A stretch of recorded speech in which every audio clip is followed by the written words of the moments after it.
He seemed busy. The doctor asked again, was everything really okay? The breeder asked him if he was guarding the house, to tell him the old man's condition. The doctor said his burns were very severe, so it would be difficult to use him right now. They kept injecting him with painkillers, but when the effect wore off he would be in immense pain. The breeder said he would have to leave him to him then. There were no other predators besides them because they had gone on a mission. He said he was expecting overtime pay. He said there was one thing he wanted to ask. The breeder didn't listen and hurriedly did something. He seemed angry, unable to understand how it had escaped. He just told him to guard the house well and hung up. The doctor pouted and cursed that he was really self-centered. He really wanted to quit. He thought it didn't matter anymore anyway. Since this wouldn't be needed anymore, what he was holding in his hand was information about the Cinderella drug. He was about to throw it away. Just as he went to the furnace to throw it in, he heard a sound and paused. He was choked hard by the neck. It was Suhan. He slammed him to the ground. The doctor was extremely terrified, not understanding what was happening. He realized he was from Nest. Suhan told him to stay down. He screamed, calling for the guards to catch him. He would give food to whoever caught him first. Monster-like predators madly rushed in, shouting for meat, that they would catch him. They charged quickly towards him. At this time Duhua and Hyong also broke through the wall. The two quickly and easily took care of two of them. Hyen appeared and asked Duhua how many people were in this building. Duhua was using her energy to sense. She said she could feel a few presences in the basement, but they were all gathered in one place and not moving. They were food-trained individuals locked up by the breeder. Since they were locked up, they didn't need to worry about them. Suhan said, then these guys are all of them. But where were the breeder and the predators? The doctor said he didn't know how they found this place, but the breeder wasn't here. The doctor said he was just an ordinary person being used by the breeder. If they let him go, he would take them to where the breeder was. He tried to touch the ball with the button. Hyen kicked him and said no need, just knocking him out is best. As she said that, he was knocked unconscious by her kick. Hyong found something and called them over. He asked if this was the stuff stolen from Nest. It was the research data for the Cinderella drug. Suhan was surprised. Hyong also found something and called him loudly. He had found a pile of jungle juice drugs here. Suhan was even more surprised. Today's haul was quite big. Hyong said it was a shame he couldn't kill the breeder, but having no casualties was for the best. Chun Duhua saw something. It was an alarm signal. An alarm was going off on her phone and the content was about the painkiller authorization. The effect of the man's painkillers had worn off. He woke up and his scary eyes were full of bloodlust. Gaun and Hina were watching outside when a skunk passed by. Hina complained out of boredom. Why do we have to be the lookouts? We can fight too. But it would be a big problem if everyone got trapped inside. Gaun said she was right. But the people inside must be having a tough fight. She wanted to help. Gaun was suddenly startled as she bumped into something. She clutched her back. The wall behind her was too hot. Looking up, the entire wall was engulfed in flames. Before the two could react in surprise, Gaun sensed the danger coming and reacted faster, pushing Hina away. Inside the building, Suhan's group also felt a strong vibration. They guessed an explosion had occurred. The ceiling wall came crashing down and time seemed to stand still. Suhan quickly assessed his comrade's situation and helped them avoid the falling wall fragments. He pushed Hyong and Duhua away, but Hyen was still there. Suhan shouted at her to get out, but she was struggling to drag the doctor out. She said this guy must know the breeder's location and that they had to take him to Nest. Just then, danger struck. A large piece of the wall came crashing down on her head. She was about to be crushed and killed by the wall fragment, but he and Hyong blocked it in time. As Hyen shouldered the man, Suhan held on and shouted for her to get out quickly. The two had to kneel because of the weight of the giant wall fragment. She quickly ran outside, saying to wait a moment, that she would come back after getting this guy out. Seeing Suhan using all his strength, Hyong thought of something and made up his mind. He said two people were too many and one of them had to get out. Before Suhan could react, Hyong used his strength to push him outside. He told Suhan that there were some special individuals in the basement of this building, and the only person who could beat them was him. I'm entrusting everything to you. Large bricks poured down, swallowing Hyong, and his last words Suhan shouted his name loudly, but after that he could only stammer. As he was worrying about Hyong, someone came. That bastard saw him. As he turned his head, a fist flew straight into his face. Suhan was knocked away and the bastard stomped on his face. He remembered him. That damn professor's student, the one who had made him like this. At this time Hyen had just gotten outside and joined the others. She asked if everyone was okay. Duhua and Hyong were fine because Suhan had saved them. Gaun and Hina were fine except for a few scratches Gaun got while protecting Hina. Duhua grumbled that he had grabbed her tail without warning. She almost beat that pervert to death. Hyen threw the doctor to them and told them to watch him. She said she would go inside, find Suhan and bring him out. Only then did they realize he was still inside. Duhua said she would go with her. Seeing someone with wings, Hyen thought it was Suhan and ran over asking if he was okay. She never thought she would be attacked. Luckily she dodged quickly. She was horrified to see that the thing in front of her was a long-winged scorpionfly. It was an insect with the appearance of a scorpion and a dragonfly combined. A food-trained individual. They targeted them, demanding their flesh. He couldn't understand where these guys came from. Duhua said, "These were the ones locked in the basement earlier. How did they escape?" Another voice was heard. The bastard said he had released them. Something flew towards Hyen, An explosion occurred while the other students worried about her. He said he was clumsy at restraining his power, because his body had already been ruined by these burns all over his body. He said it was a disgrace for a hunter like him. He was a hunting beast and that's how they judged him. Seeing him, Duwa's condition changed. She knew he was the one who had blown up the school and fought Professor G. The first thing she would do was beat him to death for Professor G. She even cursed him, calling him a son of a bitch. She madly rushed towards him. He looked at her contemptuously, as if to see what she could do, to see if she dared to hit him when he did this. Just as her scorpion tail was about to reach him, she quickly stopped. Suhan was held behind him, seemingly unconscious. Something was stuck to his neck. A clear look of disgust showed on his face. He had planted a bomb on his body. If she did anything stupid, he would blow him up. He threatened her like that. Duwa cursed him for being a coward. The hunter was thinking about what she had said when she mentioned it was for Professor G. He guessed they must be Professor G's students. Everything Professor G had done to him that day, the burns left all over his body, made him feel a pain worse than death. If he killed the professor's students, maybe his anger would subside a little. Hyen cut him off and stepped forward. She taunted him to try it. Duwa and Hee-sung were also surprised to see her alive. They noticed the bag she was holding. The hunter thought he had already taken care of her. He thought the explosion must have been too weak. He lamented that his skills were terrible today, but anyway he gave her what she wanted. He choked her very easily. Then Hyen exploded and blood and flesh splattered everywhere. He laughed maniacally, filled with ecstasy. She burst like an egg. He said Professor G had to see this sight. The others were terrified by the horrible sight before them, and he asked who wanted to die next behind his back. Hyen, still alive and well, resurrected and said, "I'm here." He turned around, grinding his teeth in anger. When he attacked her again, this time the explosion was much bigger and more dazzling. It was so intense that everyone couldn't even look inside and had to protect themselves, and even the trees were shaking. He was sure she would be dead. The explosion was powerful enough to blow off his own arm, but when Hyen's arm slowly appeared and grabbed his, he couldn't believe his eyes. She was still fine and even pulled his hand to her own neck. She confidently told him to kill her. The anger in his eyes became even clearer. He cursed her as a bitch in a rage, lost his composure and killed her again. Hyen rushed out as if tearing through the explosion and kicked him squarely in the face. He couldn't understand how all her wounds were recovering. He guessed she had the same recovery ability as Manhwa. So he set off a series of bombs at Hyen. He kept causing explosions to stop her recovery ability. And Hyen saw through his intention. He was relieved and called for the next challenger. Duwa had been impatient for a while and rushed in. She never thought she would be knocked down before she could even get close to him. He had already planted bombs on the ground. Because of his cautious nature, he placed his soldiers everywhere he stepped, and she was stepping on his minefield. Explosions went off one after another around him. This made it difficult for everyone to approach. Hee-sung also struggled to avoid his traps. Hina used her thread as a shield to protect herself and Gaun. He laughed at them. All they could do was scream. He also sneered. The students of that weak Professor G were also really weak. He just stood there, intending to blow them to death. As he was gloating, Hyen snatched his arm. She had found him. He had to resist with all his might. Surprised by her presence, she recalled the conversation she had with Ta Yu. He was trying to teach her how to fight the hunter. He said he had only fought one, the bomber who had caused the terror attack that day. It was hard to believe he could send explosion signals, but if it was his complex, the ability must have come from his insect ability, because his insect is an ant. His complex could work like an ant receiving pheromone signals, therefore he must have something that transmits a signal to the bombs, something like a detonator. She had to find it, and finally she found out it was his arm. If only she could cut off his arm, they would win. She called for Hee-sung to cooperate quickly. He rushed in quickly. He stepped on Duwa's hands and jumped, and she threw him into the air. The bastard also noticed he was using his comrade as a foothold to jump over the minefield. Only then did he feel the real danger, and his arm moved. As Hyen glared, an explosion occurred, and Hyen could no longer hold his arm. But he also injured one of his eyes. He ordered his subordinates to kill them all. They had forgotten about this group of food-trained monsters. Hyen saw him running away while they were dealing with the monsters. She had to chase him. She still hadn't cut off the signal transmitter. He could cause explosions even from a long distance. She was in a hurry and didn't notice a monster attacking from behind. Gaun and Hina screamed a warning. Duwa had already taken down that guy for her. She reminded Hyen to chase him, that they would take care of these guys. The hunter ran into the forest. He clutched his injured arm and one of his eyes was almost blind. He almost died just now. Thinking that they had figured out how his complex worked, if only he could use his stance. While he was running, Hyen quickly moved between the trees and delivered a blow, destroying the ground below. He cursed her as a disgusting bitch and set off another explosion. He said she seemed to be underestimating him.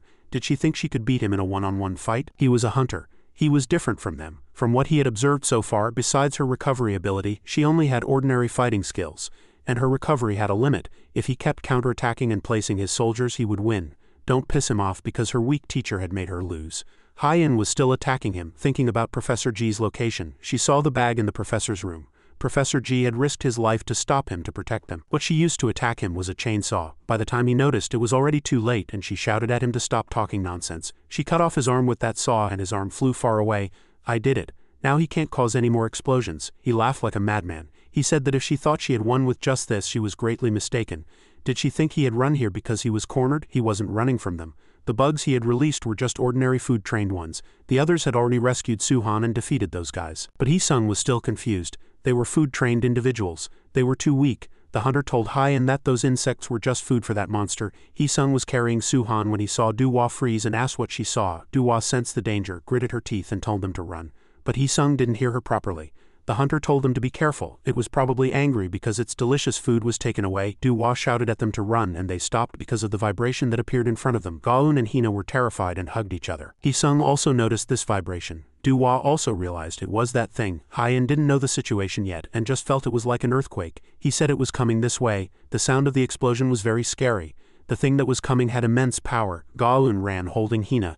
Hyung couldn't hold on to him because of the shockwave of the explosion. His consciousness returned as soon as he heard the sound of the explosion, and what he saw was the worst-case scenario. It was a terrifyingly giant bug. He couldn't understand what was happening. Where was Hyen? He took the insect that activated the bomb off his neck. He heard a voice. The man said he was impressive. He said he hadn't thought he would find this farm. He surprised him. This relaxed voice, he could definitely recognize it. It was the breeder. He asked why a group of kids was gathered here without nest knowledge. Had everyone lost control after Professor G fell?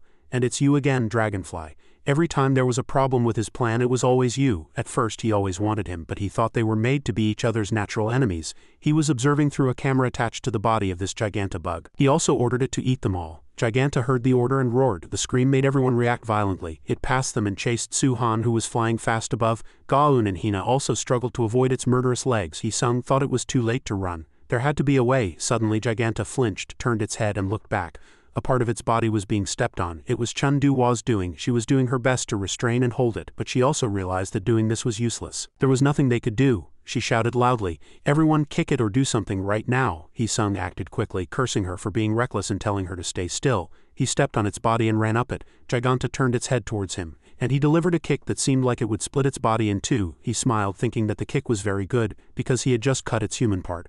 But surprisingly, it didn't fall that easily. The injured part just revealed a different human-like skin tone. It only left a faint cut mark. After that, Giganta attacked Hyung, and Duhwa desperately tried to hold on but was sent flying by its immense power. Seeing his friends in danger below, Suhan was terrified and shouted loudly, but he too had to take care of himself while avoiding Giganta. The breeder said that they could not defeat overwhelming power with petty tricks, that they could do nothing, that they were just prey for Giganta. This was the law of survival among the strong. And that was the logic and unwritten rule of this world. Suhan was able to escape Giganta's close-range attacks for a moment because of his dragonfly wings. He knew he couldn't get close. As expected of a dragonfly complex, even Giganta couldn't reach that high. But could he stay there forever? Giganta shifted its target to his friends below. Suhan shouted at Hina, who was helping Duhwa, to be careful. A purple vortex appeared around Giganta. It was Gaun, who used her water strider complex to pull the two out. She had caught them. The bolus spider can use a thread covered in a sticky substance to catch prey in a way similar to fishing. Gaun asked Hina. She was going to throw them far away. Hina could land on the dirt, right? Gaun threw them as far as she could with all her strength. That should do it. Lost in her thoughts, Gaun didn't notice the danger lurking behind her. Giganta had escaped her trap. It attacked her with its tail. Gaun was sent flying far away. Suhan immediately jumped up and caught Gaun. He landed on the ground holding her. Gaun, in his arms, was seriously injured. He tried to wake her, but she writhed in pain. From the other side, Giganta was charging in. He admired that it was truly tireless. How long was it going to chase them? At this time, Hyen barely managed to stand up. She said it wouldn't stop until it ate them. She heard that it was very hungry. The centipede only chased moving prey. The food-trained insects had already fallen, which was why it was only chasing them. If they let it rampage like that, it could cause damage to the city. They had to stop it here. The others were also coming. Hina was happy to see Hyen alive and ran over with Duhwa. Hyung also arrived. He asked if she had a good plan. Just to be clear, simple tactics wouldn't be able to defeat it. Suhan said he had an idea and asked if they would listen.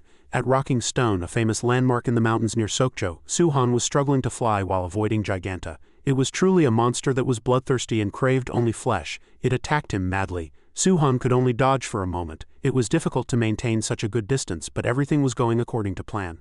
Another familiar face appeared there. He watched the situation before him and understood that this was what the breeder wanted from him.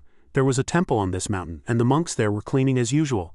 They heard an emergency broadcast. This broadcast was for the residents of Seo Jackson National Park. A landslide was coming due to the heavy rain 2 days ago. For everyone's safety, they were asked to evacuate the area. The broadcast kept repeating. The monks still didn't understand. Evacuate? Why is this landslide so quiet? After that, dirt and trees came pouring down. Only then did they realize it was a real landslide. There was news before that an entire village had been swept away by a landslide. What if that happened here? Everyone hurriedly got into their cars and left the mountain. Hyen succeeded in evacuating the people. They moved according to Suhan's plan. First, he would be the bait. While he was doing that, they had to prepare a few things.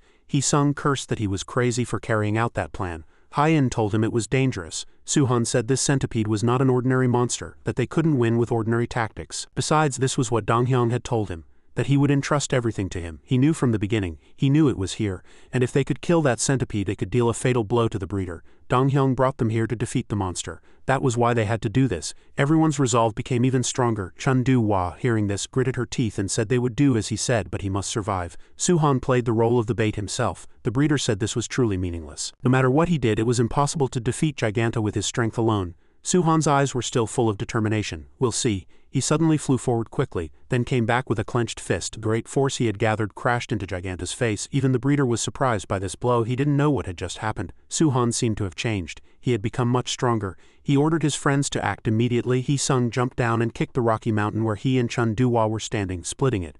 Chun-Du-Hwa was ready to cooperate. He slammed the rock hard and its surface shattered into pieces. The ground was damp from the heavy rain a few days ago. The rain made the ground heavy, which made this task easier. Rocks poured down like an avalanche. Giganta's body was below. Its huge body naturally couldn't dodge and was directly hit by the falling large rocks. Hyung held on to Chun-Du-Hwa so she wouldn't fall, and they rejoiced that the plan had succeeded. They thought they had buried Giganta with that landslide, but a moment later it powerfully rose up. Suhan had not expected this. The breeder scoffed that they were truly pathetic bastards. Giganta could dig its way out of the ground. Their grand plan was now useless. Suhan retorted, his plan had definitely succeeded. When Giganta attacked him, Suhan could now dodge easily. He understood. It had inflicted quite a bit of damage on Giganta as well. Above all, the effects of the wound from Professor G and its hunger were draining Giganta's stamina. But the lost stamina could be easily replenished by consuming prey. He ordered Giganta to ride the avalanche. It chased him even more fiercely. Suhan collided with its body. He was almost there, just a little more. He arrived at the destination. Right here, in front of them was a giant Buddha statue. The breeder seemed to have noticed something. By being caught in the avalanche while chasing him, its stamina must have hit rock bottom. Now he could win. Let's end it here. Giganta wrapped itself around the Buddha statue and tried to attack Suhan. Hina ran to Hyen. Hyen asked her how Gaun was. Gaun was in the car. Hina had treated her with the first aid kit in the car. She wasn't seriously injured but needed rest. Suhan informed them that he had brought it over. Was everyone ready?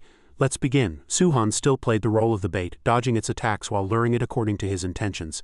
Hina and Hyen acted according to the plan. Hina clutched her hair, vowing that she must succeed. Giganta's body crashed into the Buddha statue, causing sparks to fly. It almost attacked him, but at this moment it was tightly bound by Hina's hair. Her hair was like chains sealing it.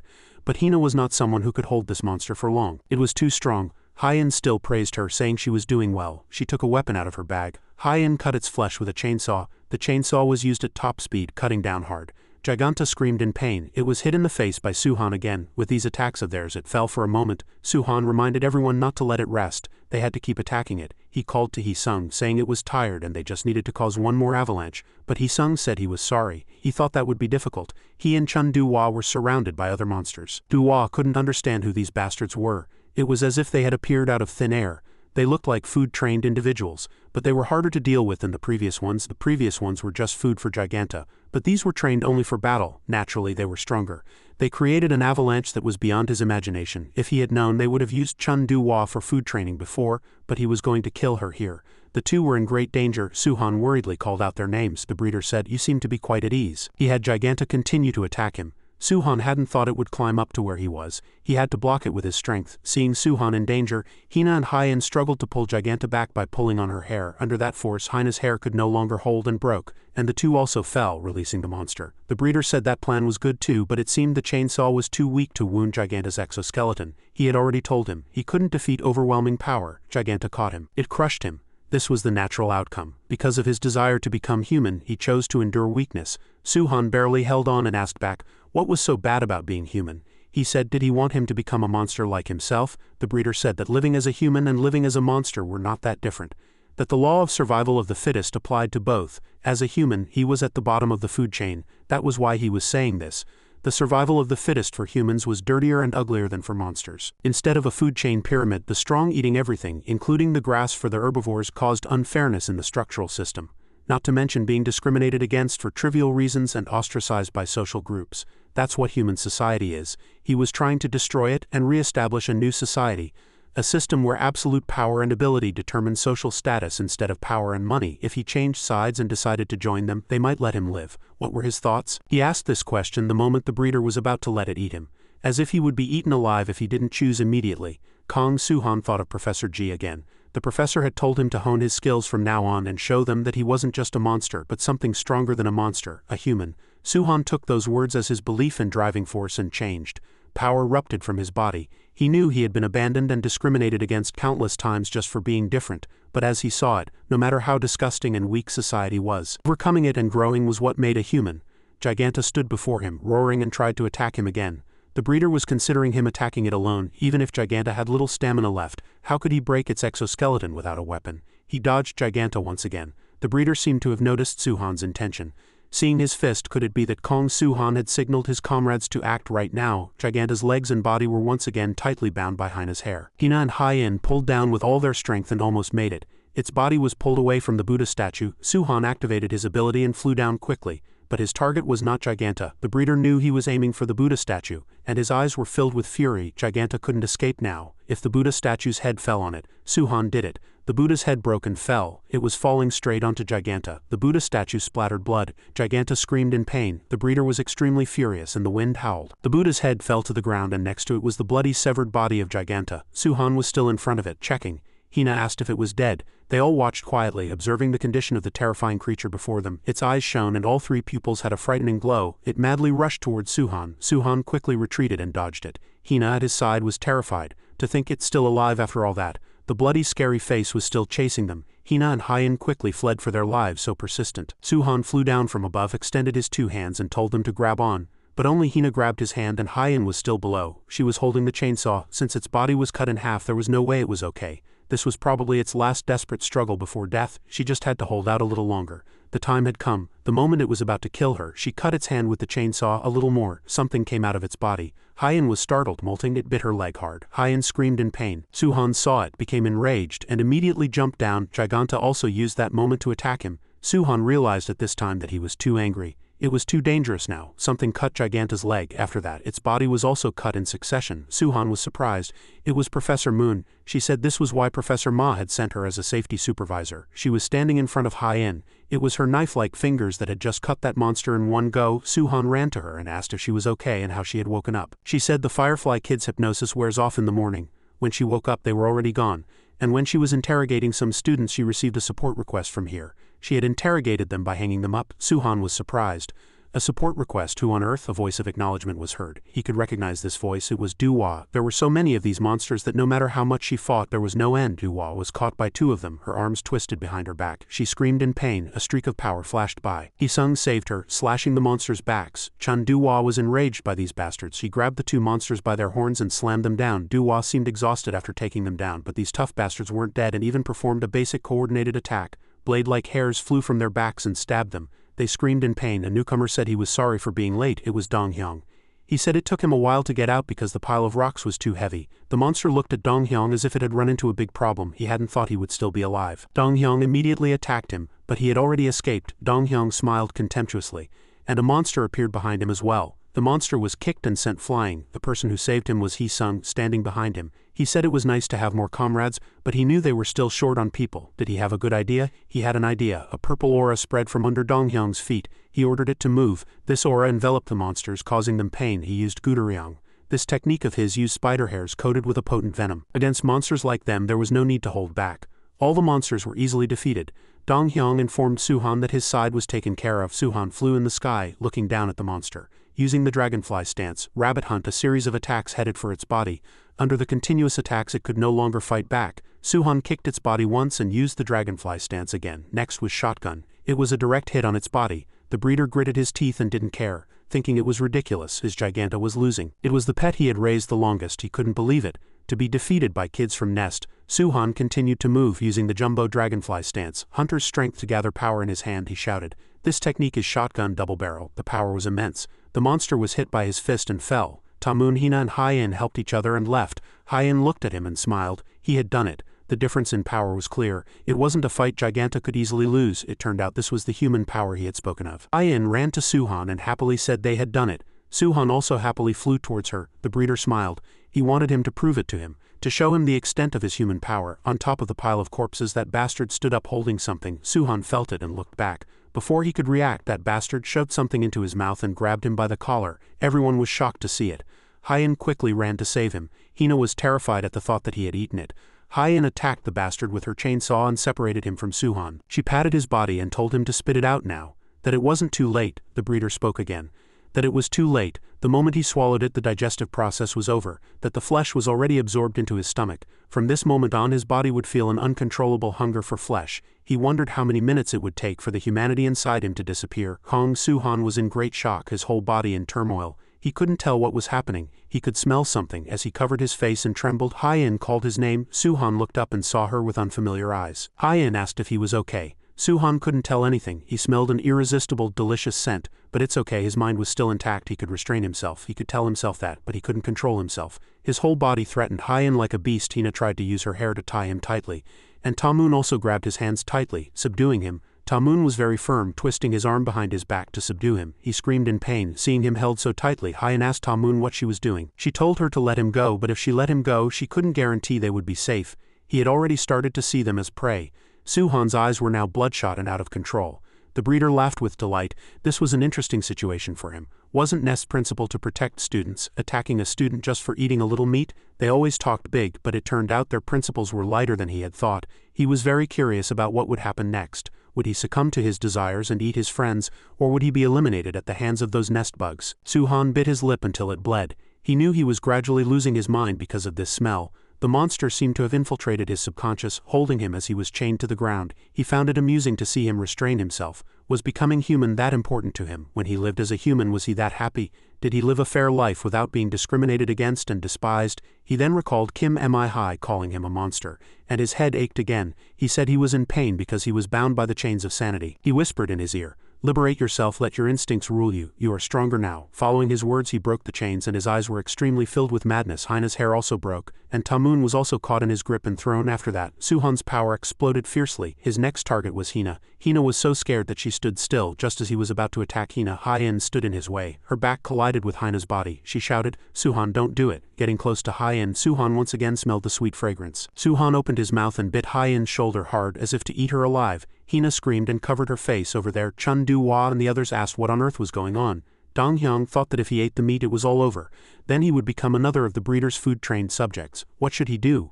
Seeing Suhan change like that, Tamun knew there was no more hope for him. She attacked him, her neck wrapping tightly around his arm, and her legs also extended long to kick him hard in the face. She stepped on his body and said that as long as she was the safety supervisor sent by Professor Ma, she couldn't let him eat other students. Her blade-like sharp fingers shone. She said she would only knock him out after that. Blood splattered. But it wasn't Suhan's blood but Hyen's. Tamun was very surprised. She asked what she was doing. Hyen said it was okay. Her wounds could heal on their own and it wouldn't hurt. So she let him bite her arm. She said she was a monster too, so let's find a way to become human together, that he was not alone. His eyes seemed to see something more amidst the madness. The breeder said that once he smelled even a little bit of meat he would no longer be able to control himself. He passed Hyen and headed for Du-hwa. She smelled of meat. Hyen shouted at him to stop. Suhan smiled. He almost reached Du-hwa, but the enemy's scent was behind her. Suhan attacked the enemy behind Du-hwa. He was hit so hard that he vomited blood. Even the breeder couldn't believe it. He came to his senses, to be able to control himself even after eating meat. Everyone was surprised. His eyes shone green. It was the hunting instinct.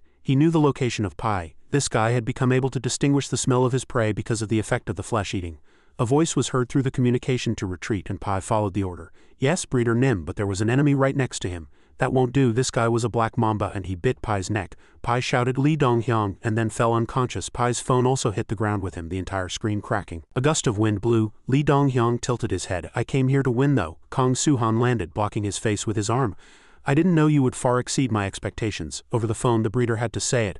"I admit it. You guys won this time. Everything was beyond my expectations. But there must be a limit to your self-control. You must be barely holding on to your sanity while being in great pain right now. After all this, do you still think you can become human?" Suhan showed a firm will and answered, "Of course. No matter what you say, I will become human.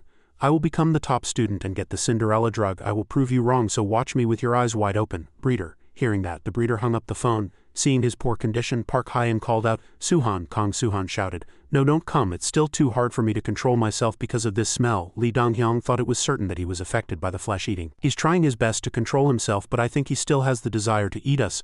According to Dong-hyung's analysis, "I thought we probably couldn't restrain or tie him up, and if we knock him out we don't know when he'll wake up, we probably can't take him to nest." As Kong Suhan was still desperately suppressing his wild instincts, a voice was heard saying, "No, that's not it," and 2 helicopters approached from the sky. Park Hyen exclaimed in surprise, "Helicopters, are they from Nest?" A pair of high-heeled feet landed on the ground. Middle-aged man commanded, "Wasp unit, secure this area so no civilians come, and Ant unit, begin the cleanup." Bang Han exclaimed in surprise.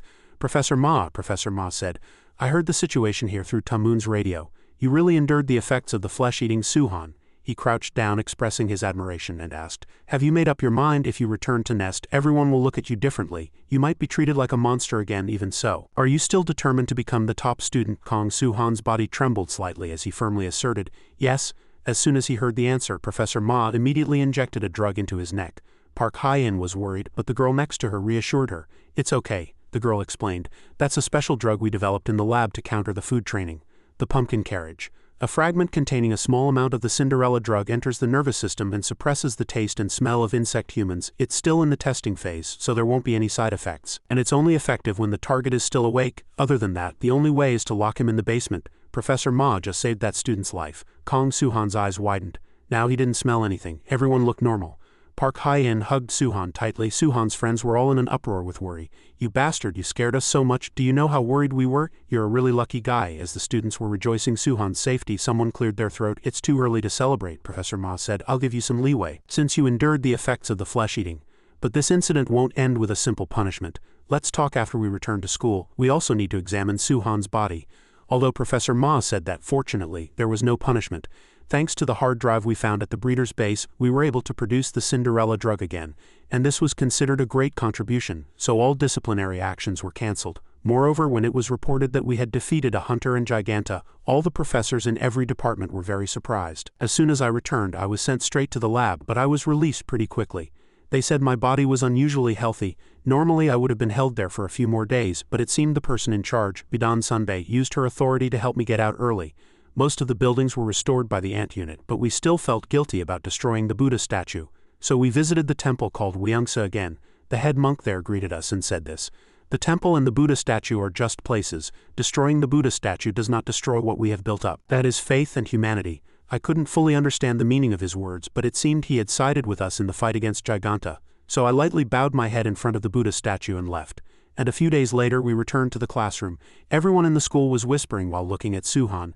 "That's him, right? The cannibal. How can he eat human flesh? Did you know he tried to eat his classmates? Isn't he one of the pet shop people who attacked us?" Duhua gritted her teeth hearing these groundless slanders. She rushed over and shouted as if to pick a fight, "Fuck, don't whisper behind my back. If you have the guts, come forward and say it, you cowardly bastards." Suhan was a little surprised that his business had spread so quickly. Even though Professor Ma had promised to keep it a secret, it seemed the rumor had already spread far. Dong-hyung guessed it was probably the breeder's spies doing. To shake your resolve, Hyen said, "Don't mind them, Suhan. There are a lot of people on your side too. We'll be second years soon. Let's just focus on getting first place." Suddenly something attacked the spot where Suhan was standing. Suhan quickly dodged it. He exclaimed, "What, a ball?" The ball stood up and spoke in a human voice. "You can just call me a ball." Suhan was surprised inwardly. "It's a person." After that, a few more people approached. They said, "So you're Kong Suhan, the new student who came to the school while we were on a mission." Hyen knew these people. They were the top-ranking seniors, the top student council Suji, ranking 4th, Hong Lonjang ranking 2nd, the team leader. After Lee Jiseong finished speaking, Oh Ji-Yugun, the 5th-ranked student, whom Suhan had mistaken for a ball, placed a hand on Suhan's shoulder and said, "I heard as soon as I got back from my mission, you took down Giganta and even experienced flesh-eating, didn't you?" Lee Jiseong said as if picking a fight, "If you're so great, let's see what you've got." At Nest, there's a special social club called Propolis. It's a gathering of the top-ranking students from various classes, and only second years and above can join. Propolis is composed of the best talent in each field and is considered an important strategic force for Nest. And they are tasked with missions to solve difficult and dangerous problems outside of Nest. Basically, they are the real power of Nest, Suhan said, very flustered. "You want me to fight right here? Why should I?" But the other party didn't care about his thoughts. "Your thoughts don't matter. If you don't come at me, I'll come at you." As Ji-Yugun initiated the attack, Duhua transformed and blocked him with both arms. All of Suhan's friends stepped forward and said, "Seniors, you know fighting on campus is forbidden, right? Why are you doing this all of a sudden? If you keep this up, we'll have to fight you, even if you are our seniors." Lee Jiseong gripped the badge on his collar. "Listen up. According to school rule number 18, Propolis is allowed to use their complexes for guidance purposes. We are disciplining you, so you are forbidden from fighting back. Suhan's group was shocked. How could Chun Doo-hwa be pushed back by force? Doo-hwa was in a rather combative stance. Damn it, so you want to fight, is that it? But she suddenly froze. Some of her friends, especially Bang Hun-ae, were bound by someone. Hong Longjang had subdued the underclassmen and advised the other kids to stay out of it. If you interfere, your friends will get hurt. These top-ranking students made it clear that they were here because of Kong Suhan. We can't accept that you're one of the candidates for top student, so show us your skills. Defeat Oh Ji-gun. Then we'll release your friends. Suhan flew high into the air to avoid the attack. He couldn't understand what on earth was happening. He thought that if he was in the air, the other guy couldn't attack him. Now he would observe from the air and attack when he saw an opening. Ji-gun was on the ground for a moment, then gained momentum, used the curve of the building to jump high, and approach Suhan. As Oh Ji-gun came right before his eyes, Suhan barely had time to react. He used the wall. Seeing the attack was imminent and unavoidable, he could only harden his body to block it. Ji-gun delivered a powerful impact. His friends all watched Suhan with worried eyes. Suhan was thrown onto the concrete floor but wasn't hurt. So Suhan was even more confused as to why he had stopped his attack. Oh Ji-gun quietly told him to lie down and pretend to be unconscious. Seeing the fight end so quickly, Lee Ji-seong threw a critical remark. Pathetic. I heard you went through flesh-eating and became as strong as a monster, but you get knocked out by something like this? The school students who saw this scene also got bored and started whispering. Rumors are just rumors after all. Why is he so weak? So the story about him eating Giganta was just a tall tale? I mean, if it were true, he would have gone crazy, right? At this time, Suhan's friends vaguely sensed the senior's true intentions. Was this all to quell people's suspicions? Seeing that his goal was achieved, Lee Ji-seong said, "Let the kids go, let's leave." Just as Hong Longjang was about to turn and leave, Lee Ji-seong suddenly turned back and said, I heard one of you is a candidate for the first-year top student. The next semester will be starting soon. I guess we'll be able to meet again. Let's see each other again when you're second years. Students from the same class as Hina asked worriedly, Are you sure you don't need to go to the nurse's office? Suhan said, Yeah, I'm not hurt anywhere. Suhan had many questions, but who are those people? Hyen sat next to him and provided the information. Ah, you probably haven't seen them. They're Propolis, a social club made up of the top-ranking seniors. Suhan made a quizzical face. A social club? Hyen replied. Yeah, at first it was just a gathering of the top-ranking students, but later they got a name and became an official club. Suhan asked, Why haven't I ever seen them before? Donghyang answered. I heard they were away for 2 semesters because of a mission. Suhan wondered. A mission? The hot-tempered Doo-hwa said. HMPH, those damn bastards are never around when it counts. Just what kind of amazing mission was it? It was unknown. In a dark place, a person who was tied up tightly said, Shut up. How could you bring a monster like that here alive? A rhinoceros beetle complex user sat in a chair. The 3 members of Propolis sighed. Why do we have to look after first-year brats too? Ji-gun said. Hung, even though you say that, you were the one who said we should help them at first. Lee Ji-seong said like a tsunere. Shut your mouth. Suddenly, Lee Ji-seong noticed something. Your carapace. There was a dent on the side of Oh Ji-gun's carapace. It was a blind spot for Oh Ji-gun, so he hadn't noticed it. What? When? Hong Longjang exclaimed in surprise. You need to get that treated quickly, Ji-gun. Lee Ji-seong replayed the moment Suhan had hardened his body. So he told his 2 colleagues, All right, I've decided. Let's bring that kid in as the next member of Propolis. In a quiet and secluded place, the breeder soaked in an open-air bath and marveled, It's so quiet with no one around. Assistant Kim, Uy and even Giganta, Nest had taken all of his precious subordinates. A sweet voice came from behind him. Why the long face? Gon, dressed in a 2-piece, said, Shall we take a bath together to cheer you up? The breeder shot up and asked, I don't need that. Is the job done? Gon wondered. It's done. But why do you need that person? He's just an ordinary human. The person they were talking about was Go Jian-jin, the governor of Gangwon-do. The breeder pulled a thin chain and replied, What we want to bring down isn't Nest, but human society itself. To do that, we need a puppet to act for us on the outside. All our preparations are now complete. That dragonfly brat messed up my plans, but I always have a contingency plan. Pet shop is still going strong and evolving. Gon raised a question. Is there no possibility of Nest or that rookie interfering? The breeder naturally thought there was. That's why I've assigned them a task. The hunters, I mean. Mihei looked down at the pool of blood and the round glasses left alone in it and muttered, Old man. A young man with half his face covered by a mask said, The ones who finished off that old man are first-year students from Nest. The breeder has designated them as our target. But Nest's security is always tight now, so we'll have to wait for the right time. The pale blonde boy had an indifferent expression. Good. Now I won't have to do boring jobs. The girl with healthy copper-colored skin had an exciting thought. If I kill that girl in front of Lee Jun-young, what kind of face will that bastard make? Mihei picked up the glasses and muttered dragonfly with her mouth, recalling what Suhan had said. Not a monster like you. The memory made her killing intent rise again. Next time I'll definitely eat you, the breeder said. I'll be going now. Enjoy your bath. Gon reluctantly said, I don't want to bathe in a tub with centipedes. You drained all the water anyway. As if he had just remembered something, the breeder said, I have some good news from our spy planted in Nest. They say Professor G is in a vegetative state. Good. Now you can kill him with your own hands. Professor Ji-jun lay in the hospital relying on an oxygen mask. Professor Ma said, We've gathered the best doctors and equipment, but there's still no sign of him waking up, Ta Yu muttered with a sad heart. Professor Ma had to say everything even though it was difficult. There's nothing we can do, it will take time to find a substitute instructor. And with rumors of a pet shop spy among the faculty, it's difficult to continue classes. For the remainder of the semester we will suspend all lectures for all subjects, a place where numerous insect-human youths were gathered. Then here's to a successful raid. Cha Da-eun complained, what kind of celebration is this? Hina took a sip of beer and said, weren't we celebrating the start of vacation? A young man in a baseball cap sneered and said, but we recovered the Cinderella drug data and everyone's safe, so we should celebrate. He was put in a headlock by Duhua and reprimanded. Are you trying to advertise that we broke the rules and ran away at a time like this, you bastard? Donghyang said to Duhua. They've posted recent photos of the orphanage kids. Want to sit next to me and look at them together? Seeing the kind and lovely children, Duhua's face lit up. What? Where did you find these? Donghyang replied. Kong Suhan told me about the Yerim orphanage account. Duhua, who originally liked children, chatted enthusiastically. Oh, that's the little kid who touched my tail, Donghyang continued. Fortunately, they seem to be doing well. Feeling Hee-sung's gaze, Duhua turned and asked, what's wrong, you want to join? Hee-sung just spat out a single word. No, he adjusted his chair, looked around and opened his mouth. Ah, now that I think about it. Where are Kong Suhan and the class president? The two people mentioned were awkwardly drinking beer alone in a room. What is this situation? Why did it turn out like this? I did promise to have a drink with Suhan, but I didn't think he'd drag me away from the party so quickly, and even suggesting we drink alone in his room. Could this be? Suhan spoke first. I have something to say. Hyen was startled and exclaimed, what is it? Suhan confessed. I can still feel the after effects of the flesh-eating. It's gotten better thanks to the professor's medicine, but I can still smell it a little. When I'm in a crowded place, I'm so scared I'll lose my reason and go crazy again. So that's why I asked you to come with me. The new school year starts after this vacation ends.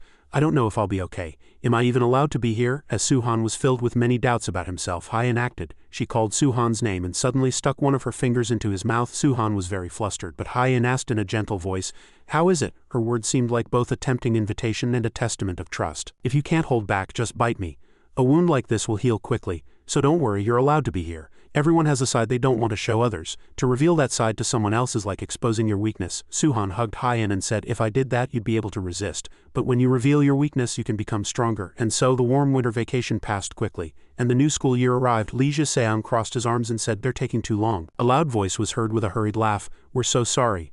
Suhan and Hyen appeared. We are second years Kong Suhan and Park Hyen. We were told the top students from last year should come here. The three members of Lee Ji-seong's group stood up and said, you're finally here, Kong Suhan. You two got the highest scores among the first years. First, let's have a drink. Gangwon-do, a radio transmission was delivered to Team A. The target is currently in a state of panic due to the shock of turning into an insect human. He is harming citizens and is on the run. After apprehension, transport the target safely to nest, someone shouted. Chun Duhua, did you find him? Duhua replied. I can feel the vibrations. 100 meters to the north. The person who received the location made a move. Got it. Hee-sung blocked the path of the panicked insect human. I can catch up in no time. Hee-sung slowly approached and tried to persuade the target. Calm down and come with us. We don't intend to harm you. The terrified target was a tussock moth insect human. He shouted in fear. Don't come any closer. He uses a sticky substance produced from his body to bind the prey he wants to catch. Hee-sung cursed in annoyance. Damn it, the range of this sticky stuff is too wide. My body's stiff and I can't move. In the meantime, the target took the opportunity to flee, driving Hee-sung crazy.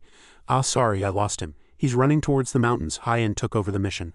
I'll catch him, a voice came from the communication device. Class president, you're on the other side, can you do it? Hyen replied with great confidence, yes, because she wasn't alone. I'll fly you there. Suhan flew, carrying Hyen in pursuit of the target. Sorry, do your eyes hurt a lot? I only have one pair of goggles. Hyen said, it's okay. Hyen said, embarrassed, just don't touch my stomach fat. Suhan hurriedly made an excuse. No, I didn't do it on purpose. The target was visible right below them, and Hyen shouted, now? The target turned in anger and tried to spray the sticky substance again. I told you not to come any closer. In the blink of an eye, Hyen tackled the target's body and brought him down. A loud sound startled the birds in the forest. Hee-sung asked in surprise, what was that sound? Did you kill him? Hyen was also slightly flustered. Oops, did I hit him too hard? Suhan said. Don't worry, he's just unconscious. Let's take him to nest. After finishing their work, the friends chatted idly, but the bus hadn't arrived yet.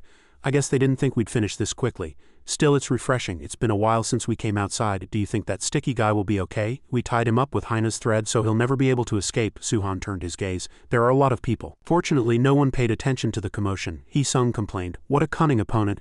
He ran away like crazy.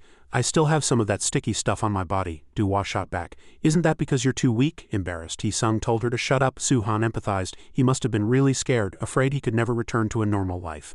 Afraid of being alone. Then he looked at his phone and said to his friends, oh guys, the bus is here. Hee-sung said with a hint of disappointment. Damn it, I wanted to stay a little longer. It's been so long since we've been outside, Hyen thought to herself. Suhan came to Nest to become a normal human. His goal hasn't changed, that means he's still thinking about what happened back then. Just then, Suhan accidentally bumped into a nearby girl. Hyen asked, "Are you okay?" Suhan shouted reflexively. Mihei, recognizing who he was, Mihei was startled. Terrified, she fell to the ground and screamed. Mihei's two friends knelt to calm her down. Mihei, it's okay, we're so sorry. Something bad happened to her in the past. She has severe trauma. Mihei continued to scream. Go away, her two friends helped her up and soothed her. Let's go, Mihei, we came here to see the ocean, let's enjoy it. Doo-wah and Hee-sung were indignant on Suhan's behalf. Who is she? Why is she screaming in someone's face like that? Hyen, who knew what Suhan had been through, ran over worriedly. She asked, Suhan, are you okay? Don't mind her. But looking at Suhan's face, he didn't seem hurt at all, just slightly annoyed. My eardrums almost burst. Then Suhan said, everyone, the bus is waiting. Let's go. Only then did Hyen feel a sense of relief. I don't need to worry. You're not alone anymore.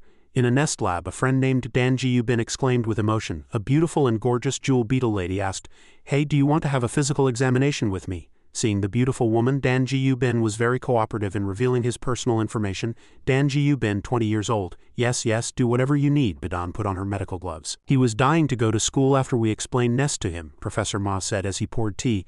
That's a relief. It seems he's taken an interest in our society. Suhan said happily.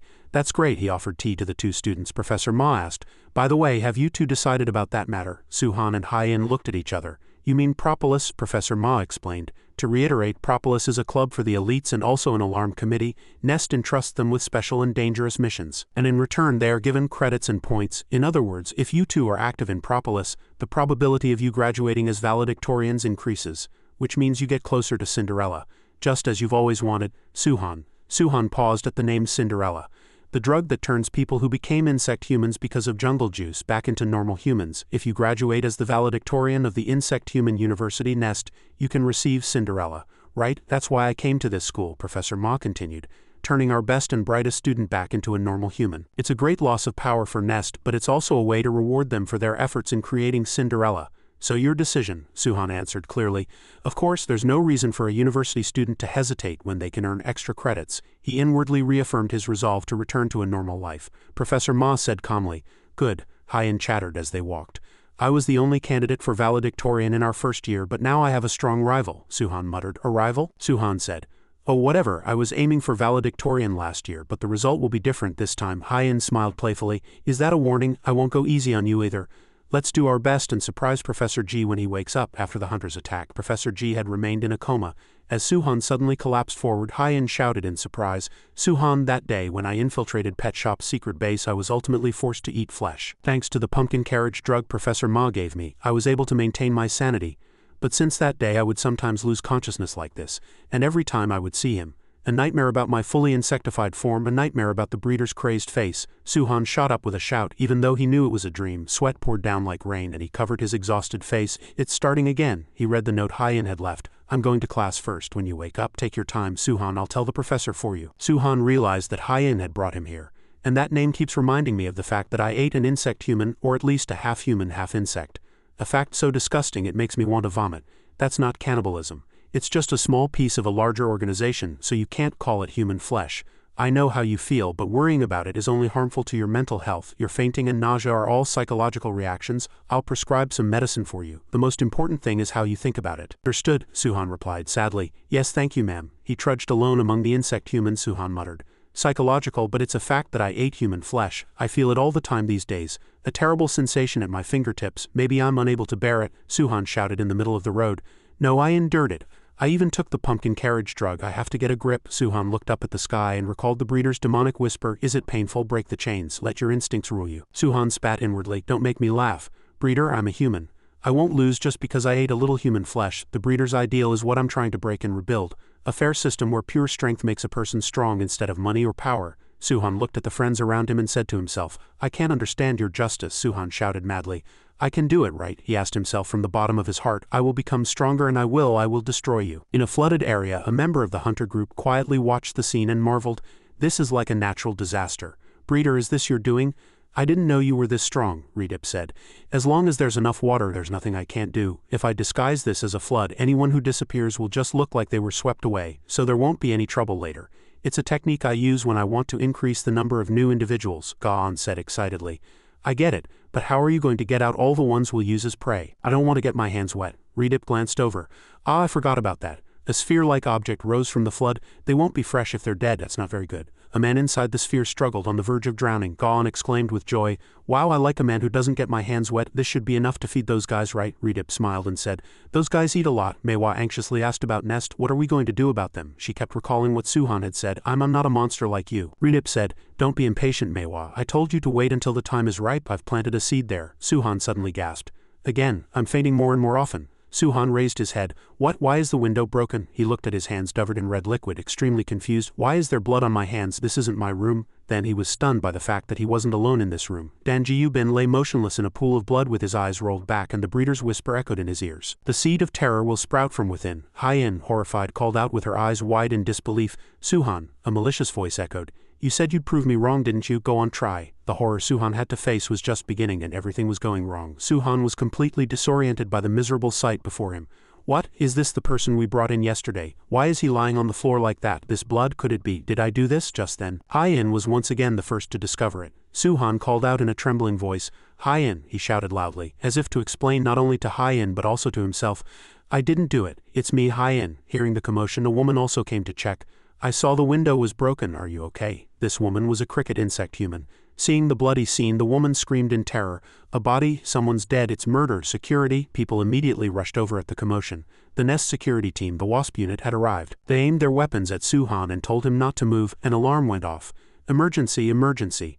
A body has been discovered in the dormitory. The suspect appears to be a student from the Department of Beneficial Entomology.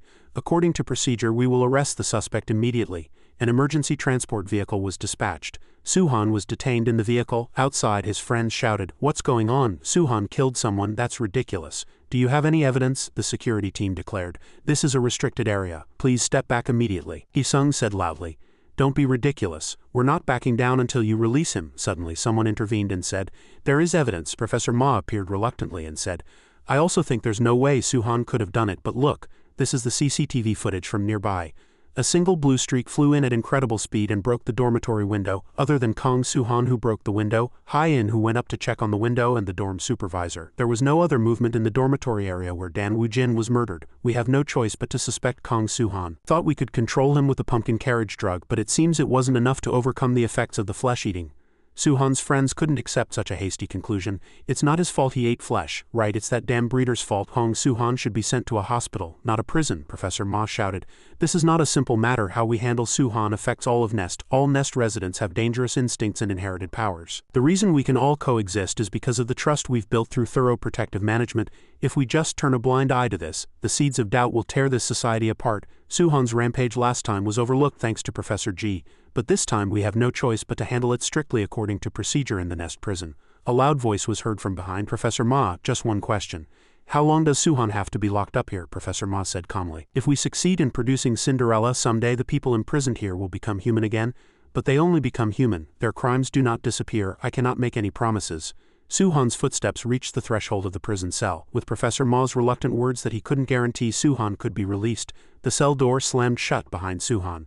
Someone still couldn't believe that Suhan had made a mistake and become a criminal. "Something's wrong. Suhan told me he could suppress the effects of the flesh-eating," Professor Ma said rationally. "This isn't something one person can suppress. It's been proven time and time again that people lose their reason after eating flesh." Infuriated, Hyen grabbed Professor Ma by the collar without hesitation. She defended Suhan almost desperately. "He's been enduring it well for months. There's no way he'd break down so easily." The friends behind her, seeing that Hyen's actions were crossing the line, had to stop her. Hey, class president, calm down." Inside the cell, Suhan heard his friends trying to stop Hyen. "Let's go. He's still your professor. There's really nothing we can do now. Let's go back." But Hyen's desperate cry, "Suhan," echoed throughout the detention area. Hearing that voice, Suhan, dazed and powerless, could no longer hold back. He shouted loudly to vent his frustration. His hands kept pounding on the cell door, revealing his desire to escape from the cell, to escape from the label of a criminal hanging over his head. Suhan pounded on the door until his hands bled, then fell to his knees and collapsed. A sneer erupted from the cell opposite him.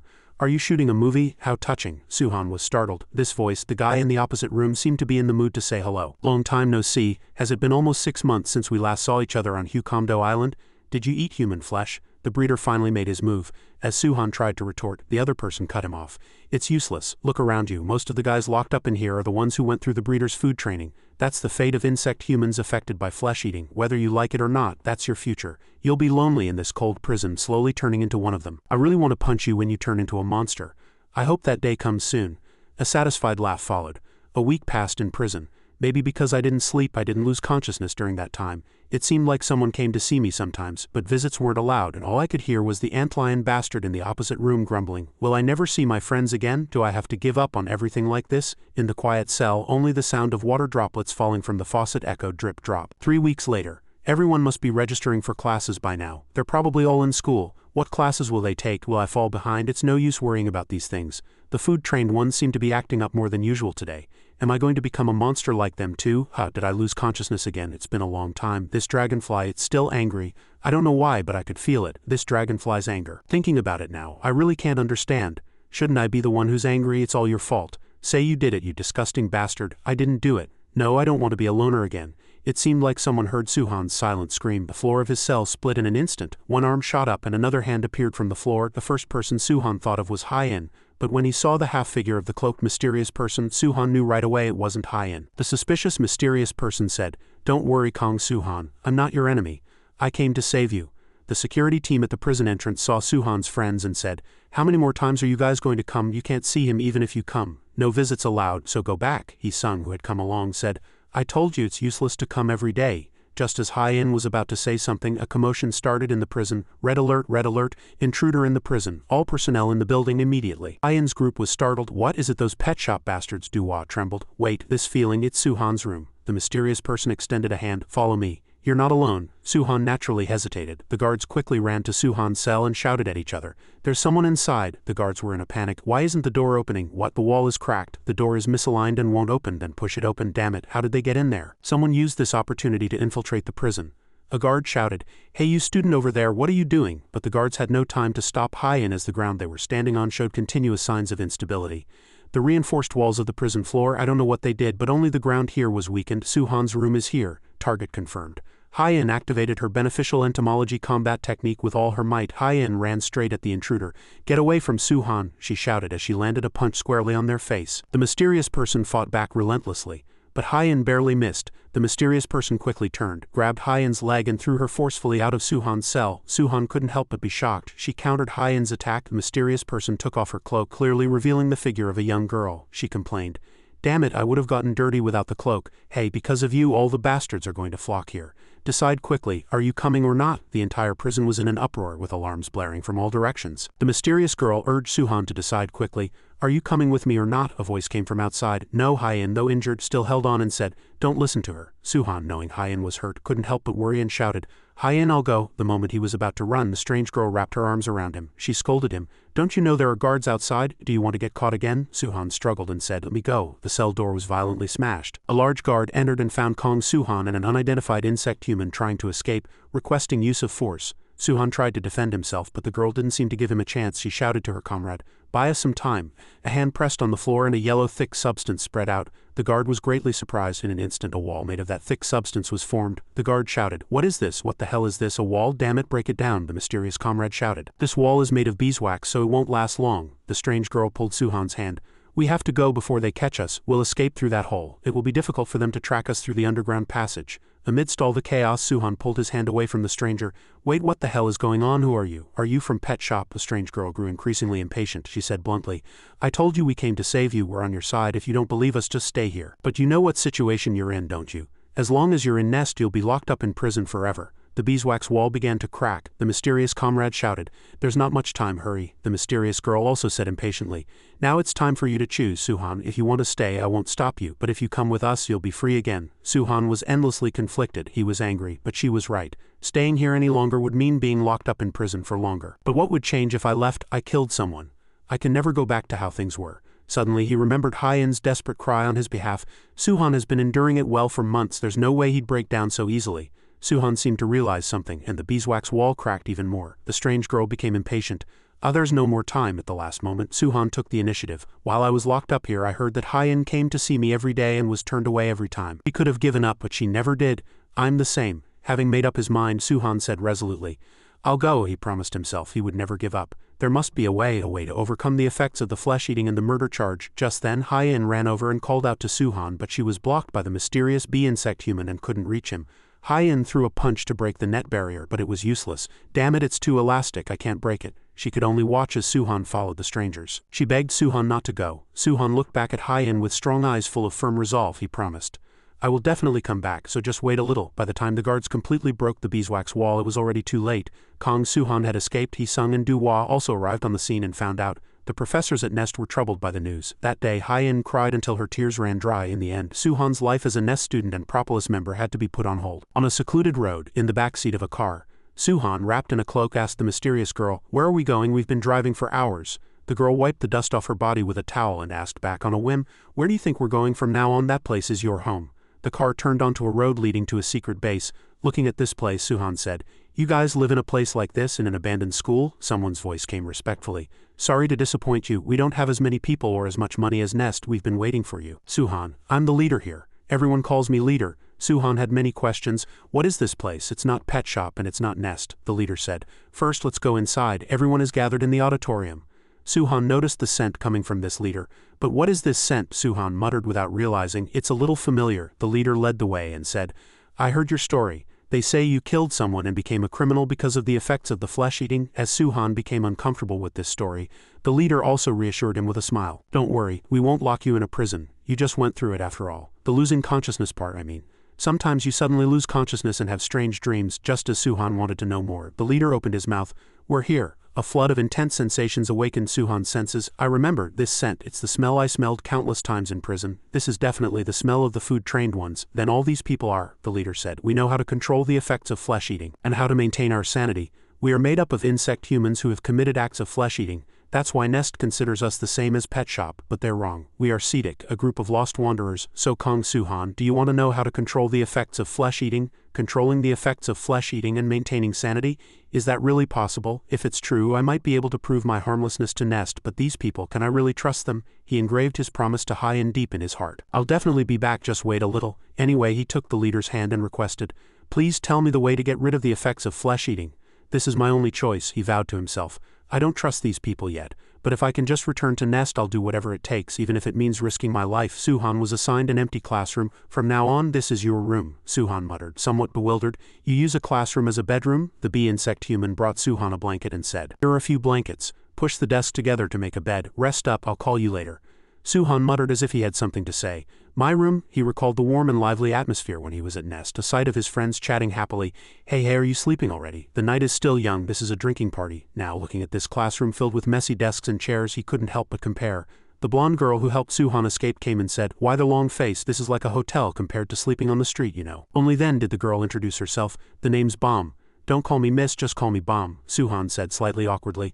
Thanks for getting me out of prison earlier, Bomb. Bomb sat on a nearby desk and said, I just did what I had to do. More importantly, that black-haired girl who attacked me, is she your girlfriend? Suhan was slightly dazed and answered in an unnatural tone. No, I mean, we're not exactly dating yet. Bomb raised an eyebrow and said, Really, you two looked like you were shooting a movie back then. Anyway, remember this. If Nest becomes hostile to our leader, you might have to fight her. Suhan was bewildered and didn't understand what she meant when an excited shout echoed from the hallway. The largest-looking young man in the group leaned against the door and said, I found a place. This time it's huge. Bring the newbie and follow me. Bomb sighed. I just took a shower. Let's go. Suhan asked, Where are we going? Bomb answered curtly.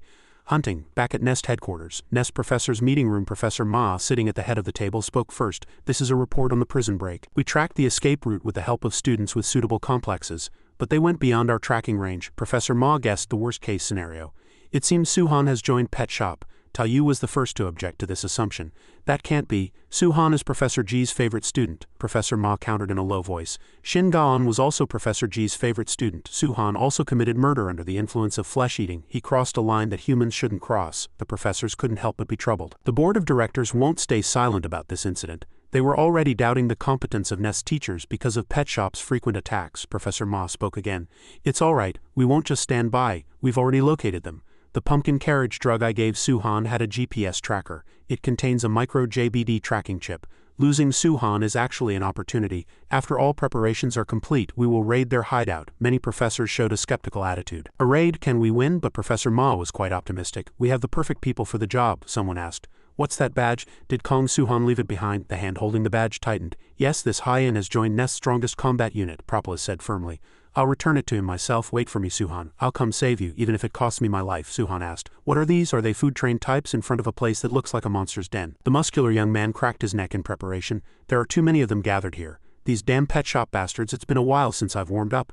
Seeing the fresh flesh, the monstrous insectoids lunged at the Sedic group as if starved. Suhan was worried about the overwhelming number of monsters, but right next to him, Kong Jiu Jang lowered his stance and gathered his strength. In the blink of an eye, Kong Jiu Jang blew the monsters away in one fell swoop. Next, it was Hemin's turn to show his skills. He warned that it would get a little hot. All who touched him were burned alive. It was Li Hanseong's turn. There were so many food-trained ones. Just how many have you sacrificed, pet shop? When it was the stylish Lady Nanami's turn, she grumbled. Why is my skin so dry today? It's sad, isn't it, guys? Suhan couldn't help but be overwhelmed by the abilities of this Sedic group. Someone informed Suhan, this is one of Pet Shop's farms. There are numerous farms hidden in these unmanned mountains. We find and destroy these farms, Suhan asked in surprise. Pet Shop's farm? Why? Bomb said with annoyance. Well, if you need a reason. It's because places like this need to disappear. Ending Pet Shop is our leader's long-held wish. The leader seemed obsessed with this goal. A sudden shock, the vibration was felt right under Nanami's feet. A monster burst out from underground. Nanami lost her balance and fell on her back, horrified by the size of the monster. Wait, you didn't say there was one this big. Just then, Suhan jumped into the battle. As Nanami shouted, Hemin commented that it wasn't bad, evaluating that he should use the jumbo dragonfly stance. Hunter's strength, Suhan said majestically.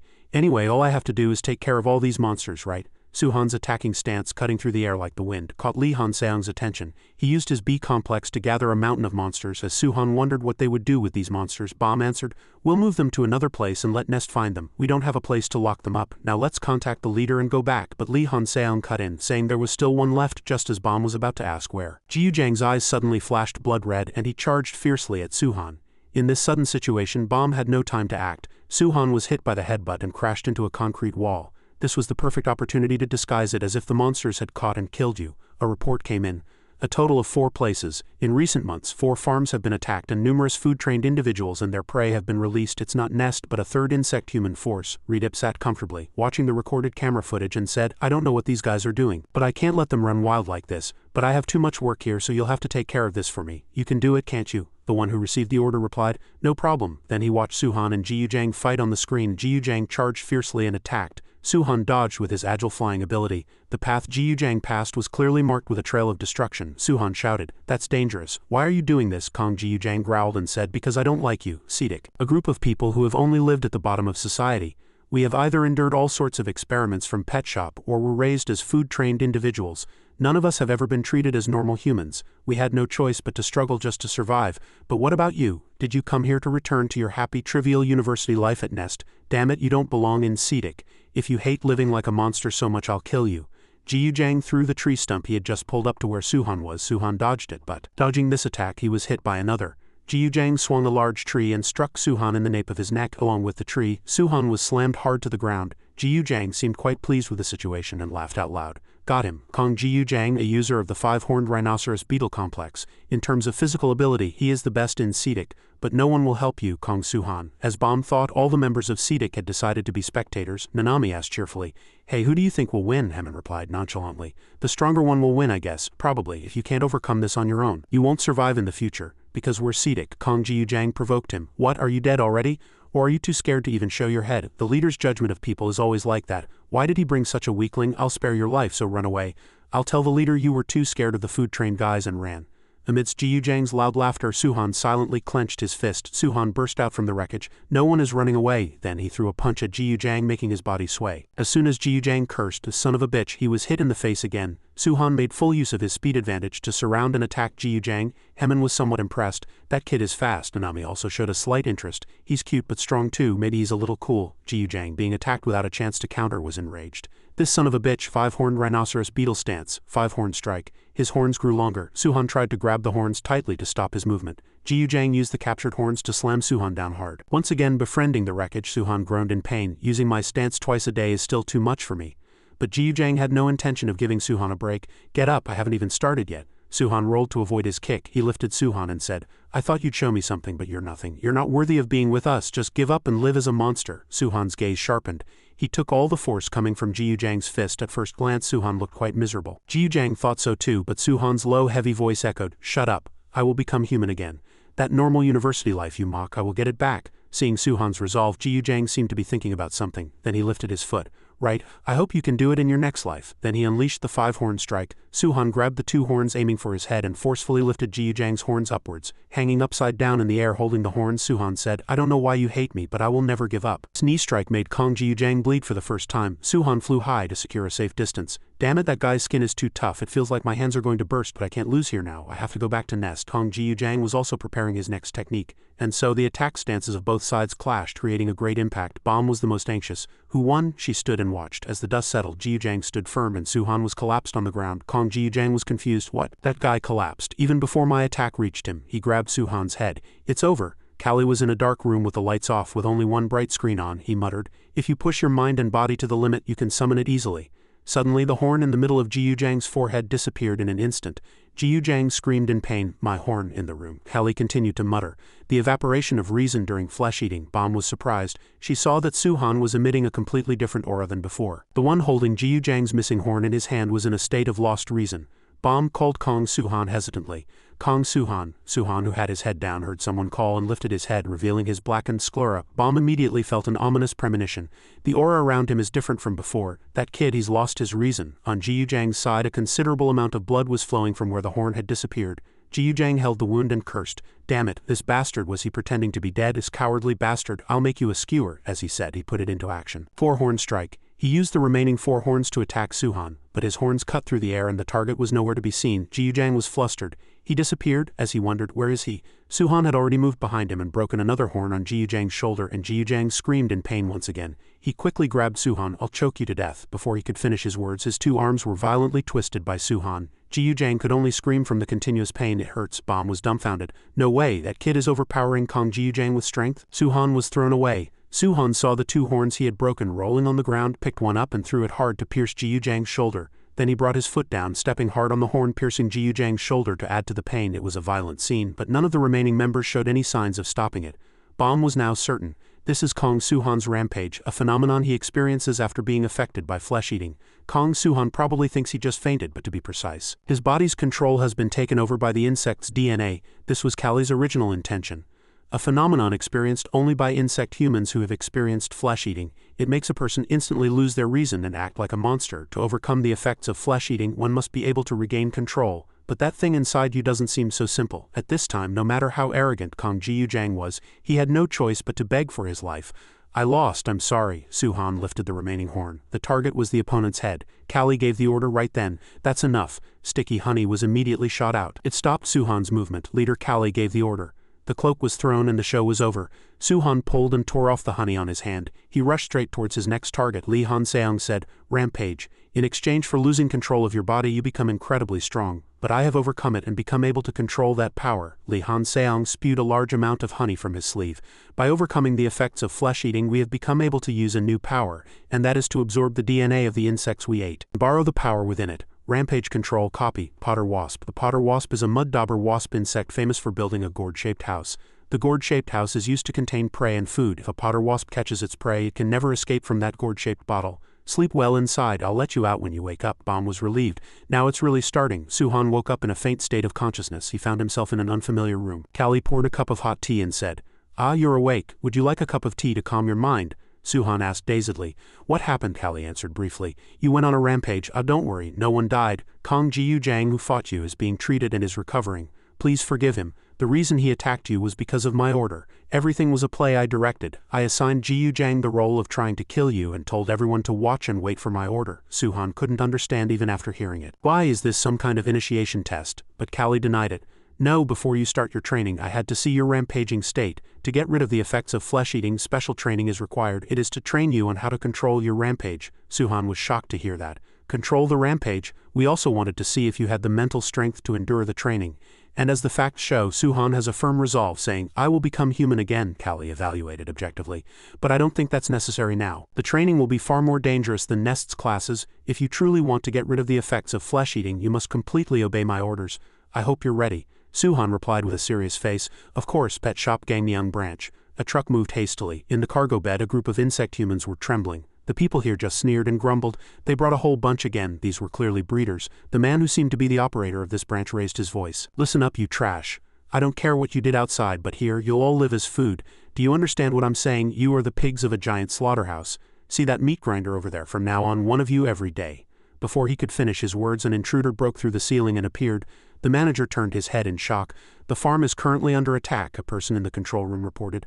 I'm sending a request for rescue. At least save me. All the staff and food-trained individuals are down. Hello, breeder. The intruder pushed open the control room door.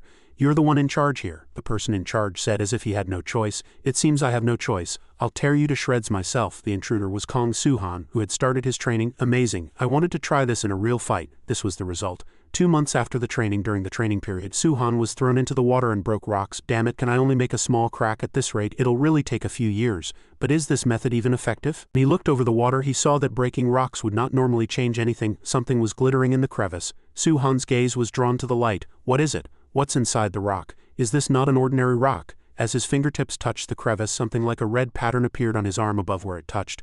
Kong Suhan was startled. It's being absorbed into my body. I feel like I'm being powered up right now. So Suhan decided to test this newly gained power. He shattered the rock with a single punch. I broke it. The fragments fell away, revealing a mysterious piece of amber. A gem. Was this what was shining inside? He returned to the leader's room. Callie said, "Congratulations. If you've succeeded in breaking the rock, your body is now ready." Suhan said honestly, "I broke it, but I don't know if it was because of my own strength. I got stronger after seeing a strange light." This seemed to be within Callie's calculations. It seems to have been fully absorbed because it's a powerful conductor. There was a shining stone inside the rock, wasn't there? Suhan took out the strange stone for confirmation. Is this it? I think this is what was shining. Callie said that the stone is called amber. It's a mysterious object containing an insect from tens of thousands of years ago. The light you absorbed is the DNA of that ancient insect. It was inside the amber. Hearing this, Suhan became curious. An ancient insect, what are its effects? Callie revealed its DNA. It is the main ingredient of the drug that turns humans into insectoids. It's the main ingredient of jungle juice. Suhan lay on the rooftop of the Sedic base, basking in the sun. No matter how much he examined the stone, Suhan still found it hard to believe. No way. This stone with an insect inside is the main ingredient of jungle juice. In the Baltic region, which spans all of northern Europe, a huge hole suddenly appeared one day, and beneath it were buried numerous stones containing amber. Inside that amber were mysterious ancient insects that had never been known or seen before, and when a certain European discovered that the DNA of these insects had a mysterious power, he bought the mining rights to that hole and monopolized the amber. What was created using that amber was jungle juice.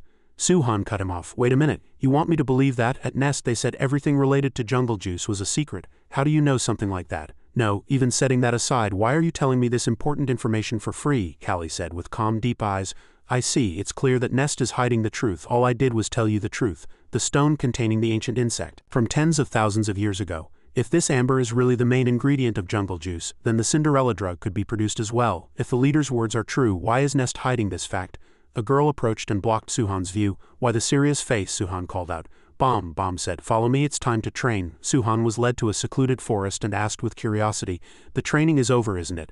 I even broke a rock, so what are we doing now? She put the bag she was carrying on the ground and said to Suhan, take off your clothes. An innocent young man's upright worldview. Suhan stammered, I'm a Confucian boy, so this? Listened with a look of contempt. What are you talking about? I brought you clothes that fit your wings. Change into them. Suhan put on the new jacket he was given.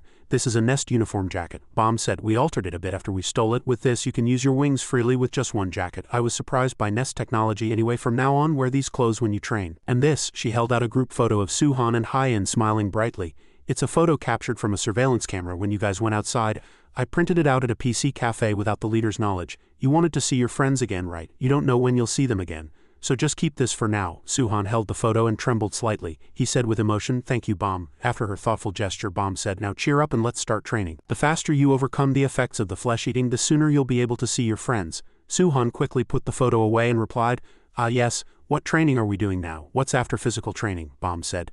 Now, since you've absorbed the insect DNA from the amber, changes will start to happen in your body. This is a very important time. Get ready, because from now on you have to hold on and not lose consciousness as much as possible. Someone made a call from a tree sanatorium. Is that so? Did you find the ones who keep attacking us? The mysterious young man who contacted the predator reported. I've tracked the scent left on the farm and found their approximate location. There was a little interference from Nest, but I took care of it immediately, so there's no problem, the predator praised and asked. Oh, you're still the same. What's next? The mysterious figure replied. I've sent my subordinates, so that place will become a scene of chaos now. Was suddenly captured by a strange insectoid. A guy with an ant's head asked, are you them? Another guy with a rhinoceros beetle's head replied, I heard there was one that flies. We should catch him before he flies away. Bomb's whole body was covered in a light red slime. She freed herself and said, "I don't know who you are, but you've come to the wrong place." The guy with the ant's head waved his hand once and said, "Shish, be quiet." Bomb's body froze. "Is this poison?" Suhan reacted a step too late and tried to help, but Bomb, the other guy, immediately took action and said, "Don't move." Suhan quickly dodged. "Damn it, that guy is fast." The guy with the ant's head picked up the photo Suhan had accidentally dropped. "What's this, a picture?" Suhan realized. "The picture Bomb gave me, when did I drop it?" he shouted excitedly. "Don't touch that, give it back." The two strange men realized it was a precious item.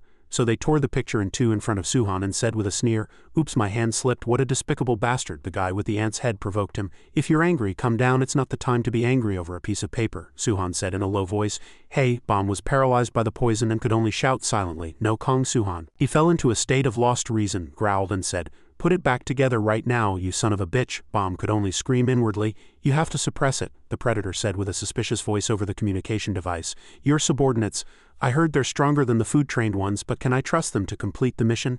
They won't accidentally lose to the target, will they?" the mysterious figure guaranteed. "Don't worry, those two have an impressive track record. If they make a mistake, they will be executed without mercy." The two masked men grabbed Bomb's arms and lifted her up. The one with the ant mask said maliciously, "I like your angry growl. It would be really fun to torture you to death." The one with the ant mask, codenamed Technician Complex Blister Beetle. He produces a large amount of cantharidin, a painful poison with aphrodisiac effects which can cause painful blisters on contact with the skin. It is a powerful complex that can neutralize any strong opponent, but the technician didn't like to use this substance in battle. Torture, he was only interested in torturing humans. His personality had not changed because of the flesh-eating. He had always been fascinated by human screams. Suhan, on the verge of losing consciousness, came to his senses and groaned inwardly. That was close. As soon as the technician swung his arm, Suhan immediately dodged. But you have to remember that the technician has a comrade. The other guy used his insect parts to wrap around one of Suhan's thighs and squeeze it, making him bleed. He said leisurely, "That height is within my range, you fool." This guy's code name is Executioner Complex, Stag Beetle. He has the ability to use his hard body and long forelegs as a weapon. That's the power of the Stag Beetle. He was an illegal immigrant, and before he became an insectoid he was involved in a small criminal organization. He was born with a strong body and took everything he wanted, whether it was money or women, by force. Even after becoming an insectoid his motives remained the same. He had only now gotten a better look at Bomb. "Oh, up close you're quite young and slender. Just my type, aren't you? I'll have to kill you slowly, right?" Hearing this, Suhan couldn't have been unaware of that despicable bastard's intentions. He tore off the leg that was holding his thigh in anger. The executioner could only scream in pain and let go of Suhan. The technician saw this and scolded him. Hey, how could you let him go?" Suhan was suppressing it. He felt like he was about to lose his reason. This feeling, could it be a rampage? He recalled Bomb's advice. There won't always be someone to stop you. So if you feel like you're going to rampage, do your best to suppress it yourself. If you're in a rampage state for too long, you might not be able to wake up again. Then you'll lose your reason. And you'll become like the food-trained ones, Suhan urged himself. "No, I have to suppress it no matter what." The executioner swung his remaining insect leg, but he missed Suhan. In the blink of an eye, Suhan moved behind the enemy and was about to unfold the dragonfly stance, but suddenly something inside him blocked him. Taking advantage of that moment, the executioner sent Suhan flying. The executioner was puzzled. "What are you doing? Can't you use your complex?" "I was going to use this woman as a hostage to gain an advantage, but I guess I don't need to." His insect leg was right above Suhan's head. Stag beetle stance. Butcher. Suhan was having a very hard time doing two things at once. "Damn it. I'm too busy suppressing the rampage to fight properly." Just as the executioner's leg was about to pierce Suhan's stomach in his half-rampage state, Suhan grabbed his insect leg tightly and said, "Got you." The executioner had no time to react and was slammed to the ground by the overwhelming power that came from the half-rampage state. Suhan gasped, "I have to suppress it, I have to suppress it." Sensing the danger, Suhan slapped the technician's hand away. The technician praised him. "Your reflexes are pretty good, but did you know? The blister beetle's poison can be transmitted just by touch." Unlike Bomb, Suhan had a better resistance to poison. The technician was somewhat impressed. "Oh, you're not passing out right away. I wonder how long you can last while facing both of us at the same time." Bomb was barely able to move and forced herself to sit up. "My body, it's not moving. Did I get poisoned? I'm weak to poison." "Wait, Suhan." She saw Suhan being stomped on the head by the technician. She called out Suhan's name. The technician said, "You can't beat my poison. Unless you're a member of the Coleoptera Order, I thought you'd be a pretty tough opponent. This little fly bastard, now it's time to have some fun. We came to find out the location of your base. So now we're going to torture you to find out. You don't have to tell us the location right away. I'm looking forward to your screams." Bomb was helpless. She still couldn't move. Suhan, whom she thought had lost consciousness, stood up again and blocked the one who was trying to harm Bomb. He squeezed the executioner's leg with very strong force. The executioner screamed in pain. "It hurts." Bomb's pupils contracted. She thought, could it be that he's controlling his rampage? But a few seconds later, Suhan's whole body went limp. Bomb saw Suhan collapse just like that. The technician said, "What? I thought you were awake, but I guess it was just your last struggle." The executioner was angry and vented his frustration by kicking Suhan's head, but that wasn't enough to calm his anger. "Right, I'll take it out on this bitch. I was going to do that anyway, whether that happened or not." But before he could even lay a hand on Bomb, an anomaly occurred. The executioner's insect leg was cut off. It was so fast that the executioner had no time to do anything. These guys still hadn't realized. The technician also lost an arm in the blink of an eye. He wasn't unconscious. He had failed. He had failed to suppress the rampage. The two masked men finally reacted. The executioner attacked first. "I'll tear you to pieces." Kong Suhan hit the executioner squarely in the face. The executioner was hit so hard his teeth broke, but he didn't even see what hit him. "What just hit me?" Kong Suhan grabbed the executioner's tie, and with his other hand he lifted the enemy's severed leg and used it as a weapon to mercilessly beat the enemy. Only the executioner's screams echoed throughout the space. "It hurts, I said it hurts." The technician was originally someone who enjoyed screams, but the case where he was in danger of screaming himself was an exception. He was horrified. "What the hell is this guy? He's like a different person. No, it's like he's become a monster." At the same time, Suhan's mind was floating in the sea of his consciousness. This was the place he always dreamed of whenever he fell into a rampage. But where did the dragonfly go? Suhan looked down and saw one of his hands had turned into an insect's leg. This horrified Suhan. He shouted, my hand, what is this? It's taking over my body." Suhan's consciousness was becoming insectified. Callie had previously given Bomb a separate request. "I have a favor to ask you, Bomb. When Kong Suhan fell into a rampage, I felt something strange, something different from the effects of flesh eating. I want you to stay by Suhan's side and watch over him. I hope he can control himself, but in the worst-case scenario, you must stop his rampage." Bomb struggled to move her paralyzed body. "I have to stop him, but my body, it won't move." As Suhan fell into a crazed silence, the technician saw his opening and made a move. "You're full of openings. The poison I injected into you has been modified for torture, and the cantharidin concentration is 3 times stronger. Die, blister, beetle stance, death station," the technician thought. "With this you will die 100. That's what he thought. But Suhan's hand crushed the technician's hand that was injecting the poison. The technician quickly pulled his hand back, biting his lip to hold back a scream. "It's not working. Why? And he's fine even after touching me with his bare hands. Impossible." This unacceptable reality was soon shattered. Suhan sent the technician flying, and he crashed into a large tree. The technician spat out blood. "What is this power?" He saw Suhan approaching him, the one who had lost his reason. The technician realized he couldn't win and ran away, shouting, "Don't come." He remembered when he was summoned by his superior. "Do we, the 2 mask members, really have to go catch just 2 insectoids?" the superior warned. "Don't underestimate their power.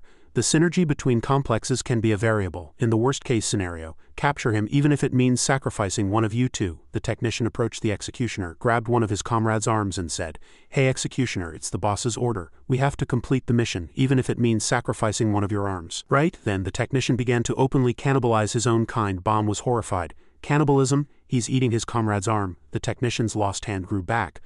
All insects gain unique effects from cannibalism. But since I ate a very strong one, the effect is immediate.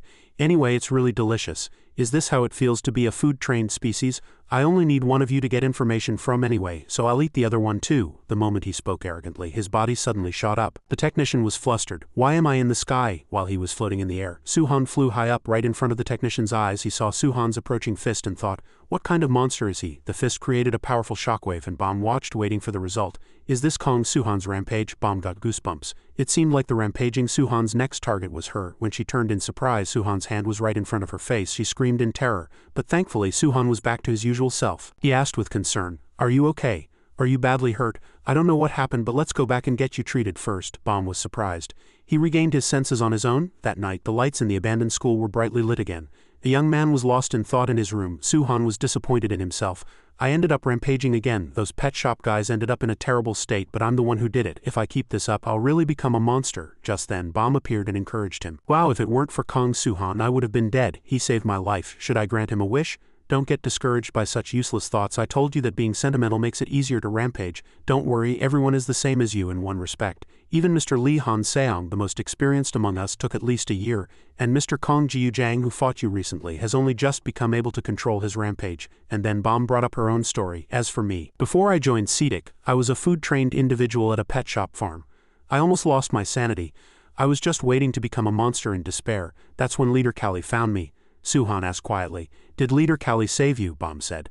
"Saving the pitiful people who are slowly turning into monsters. That is the purpose for which Leader Callie founded Sedic. I always wanted to help the leader, so I overcame the effects of flesh eating and joined Sedic. It didn't matter whether I could do it or not. Because I wanted to follow the leader, I had to do it."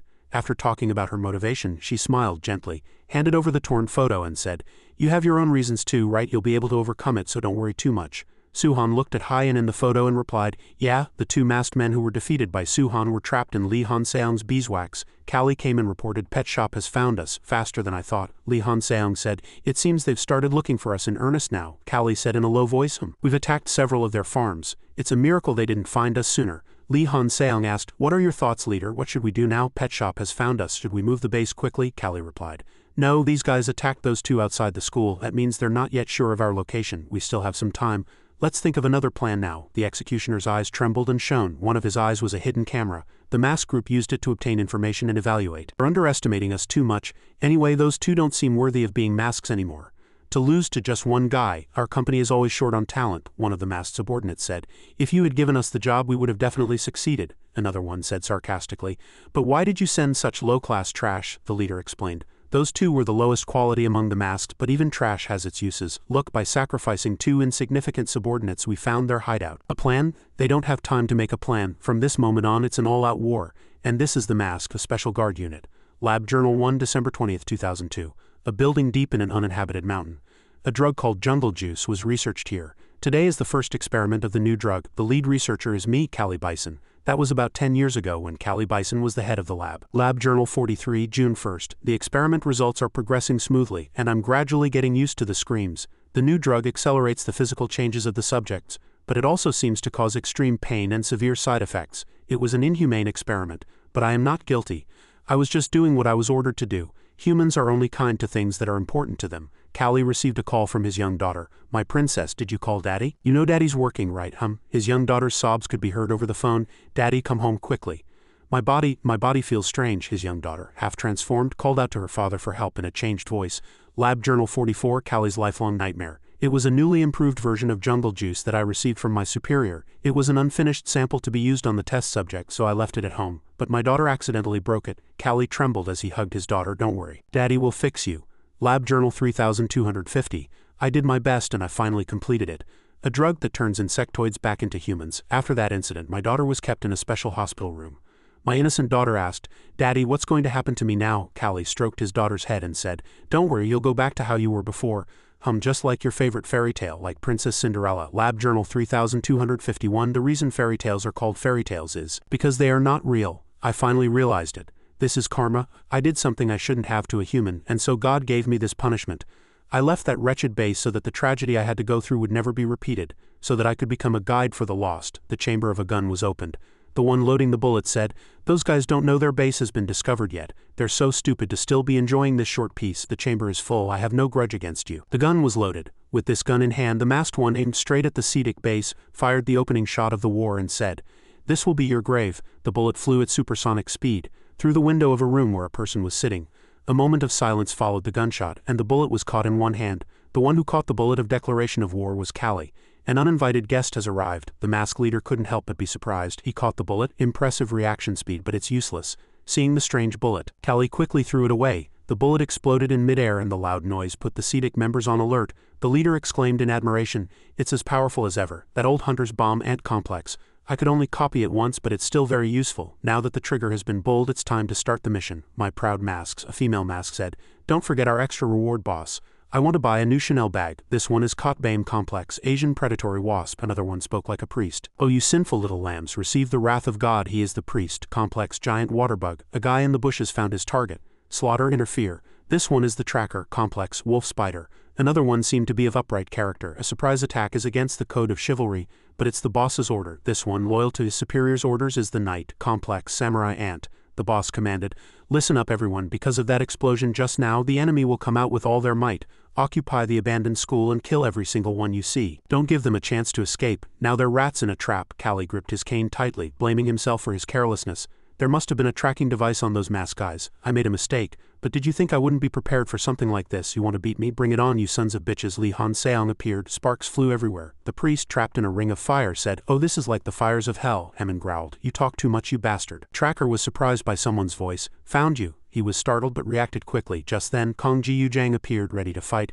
"I was just getting an itch. You came at the right time, you rats." The two following Nanami attacked the knight. the knight said with wonder and surprise. Amazing, I didn't think they'd be raising food-trained types. The lavishly dressed Nanami stepped into the battle and said, raising, don't talk like we're the same. I wasn't raised with a brain damaged by cannibalism but with love. The boss watched from a high place and noticed that they were reacting faster than he thought. Could it be that they expected this attack? Callie muttered.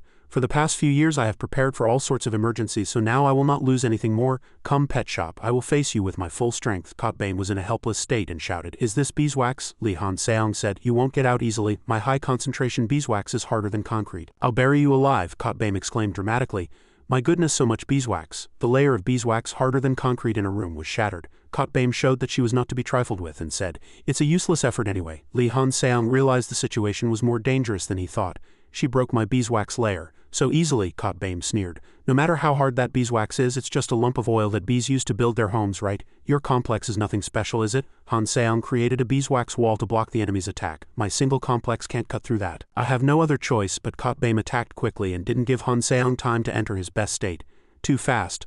I don't have time to switch to rampage mode. She was a giant hornet, a ghost-faced hornet. Katbame showed a superior attitude and said, everything becomes useless in the face of my power. The giant hornet is an insect that specializes in hunting honeybees and acts alone.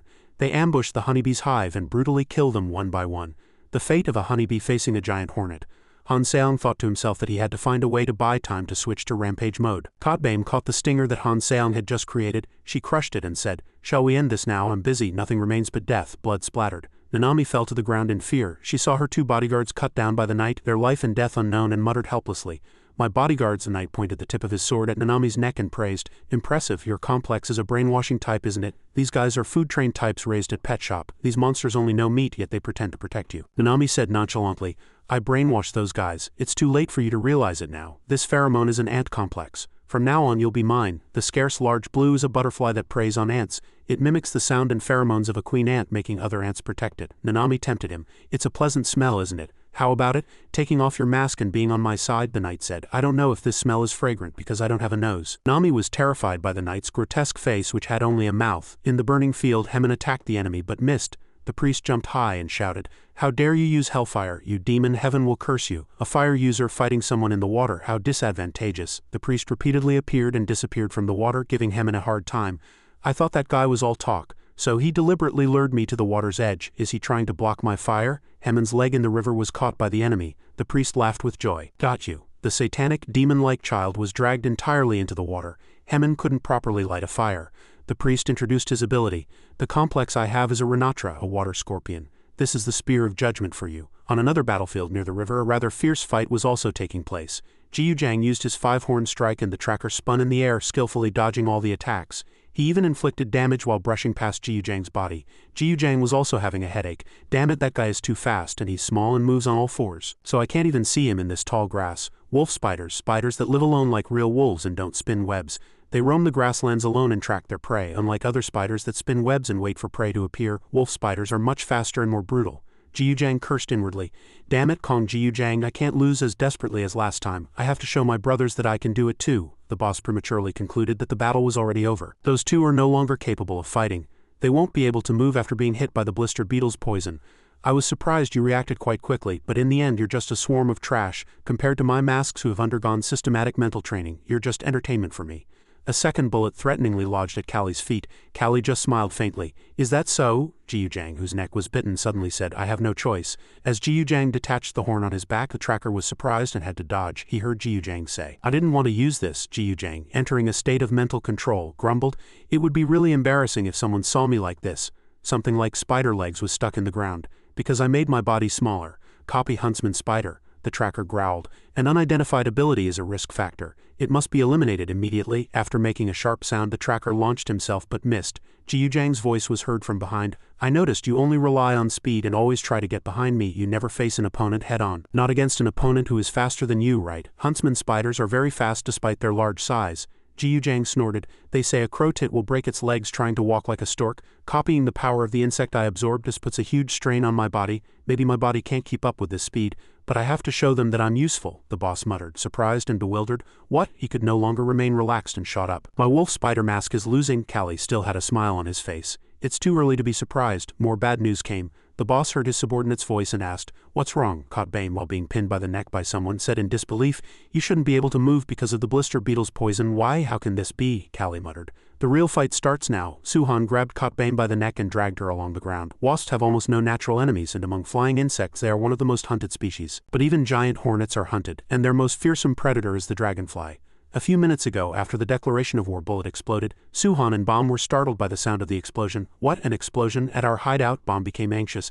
"That place is under attack, we have to go." Before they could take a few steps, Bomb staggered and fell, and Suhan was worried. Seeing Bomb's distorted face, Suhan realized the poison hasn't fully worn off. She can't fight now. I have to go help them. But what if I lose my reason again while fighting, and this time I can't come to my senses? I'll be trapped in that space forever. Just then, Callie appeared and calmed the young man's heart. "You must be scared. I understand. Leave this to us and you stay by Bomb's side. Don't worry. We will keep you safe. You just have to stay here." Suhan blankly repeated, "Stay here." A photo fell, but Suhan had no time to notice it. Hyen's voice from that day echoed in his head. "Suhan, don't go. I will definitely be back. So just wait a little." Suhan opened his mouth, then launched himself. "I'm sorry, Leader Callie, but I can't just stand here. I have a place to go back to." Suhan, who had just appeared, rushed at Caught Bame, ready to throw a punch.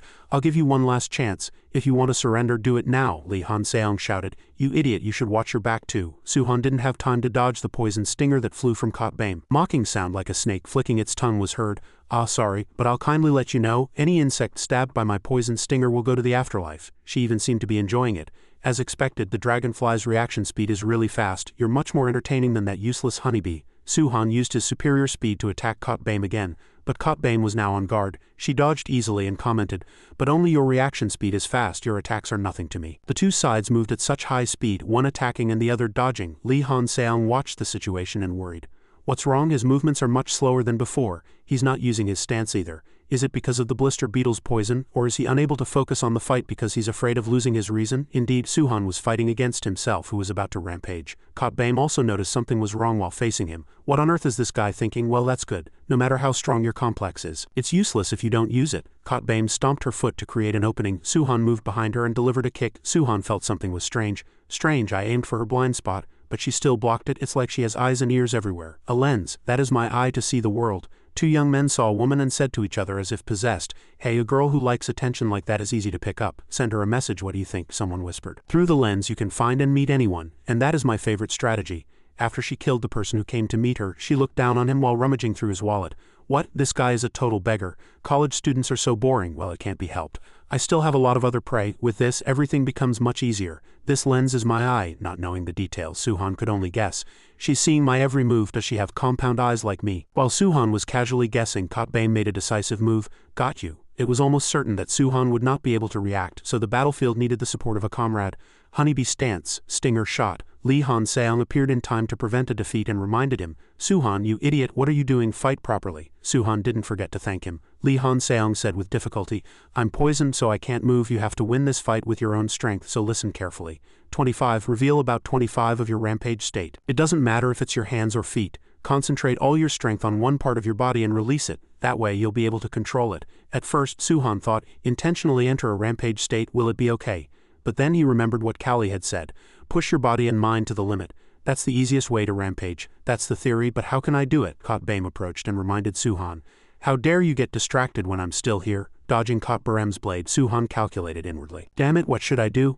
Suhan flew straight up. Caught Bame didn't understand this move. "What's the use of flying like this? Is he trying to run away?" Lee Han Seong guessed. "No, he's trying to reach a certain altitude." Suhan let himself go. "It's a little scary, but this is the first time I've flown this high." But Suhan folded his wings. "I have no choice." And he just free-falled. Caught Bame was flustered. He folded his wings. Is he really trying to commit suicide? Suhan closed his eyes and felt the gravity. It's different from before. This time I'm not falling to die. His two eyes opened wide, and thinking of Hyen's image he thought, it's to find a chance to survive.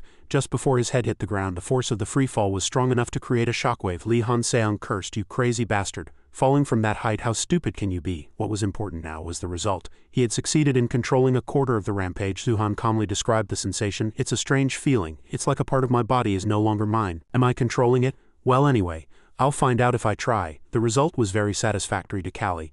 When you become able to completely control your rampage, you will be able to activate and copy the power of the insect you absorbed. Kong Suhan. "I don't know what you absorbed, but break the breeder's curse with your own power." Callie tapped his cane on the ground. "I hear gunshots in the distance. Pet shop, I don't know what you're up to, but coming all the way here was a big mistake of yours." The boss, despite the unexpected surprise, still showed no signs of worry. "Interesting. Do you think you've won with just this? As long as we don't complete our mission, the fight will continue, Callie said as if he had heard the boss's words. Of course I know how persistent you are. That's why I came to finish it myself. The boss was startled as Callie appeared in front of him as if he had teleported. You were at the school just now. How? Callie answered. My feet are just a little fast. Pet shop. You captured and killed numerous people, and on top of that you used jungle juice for evil purposes. Today I will make you pay the price for that. The breeder's subordinate. Hearing that, the boss said to Callie, I'll tell you two things. First, I am not the breeder's subordinate. We're just in a cooperative relationship. I came here on a mission. Second, a bullet was fired, and Callie dodged it.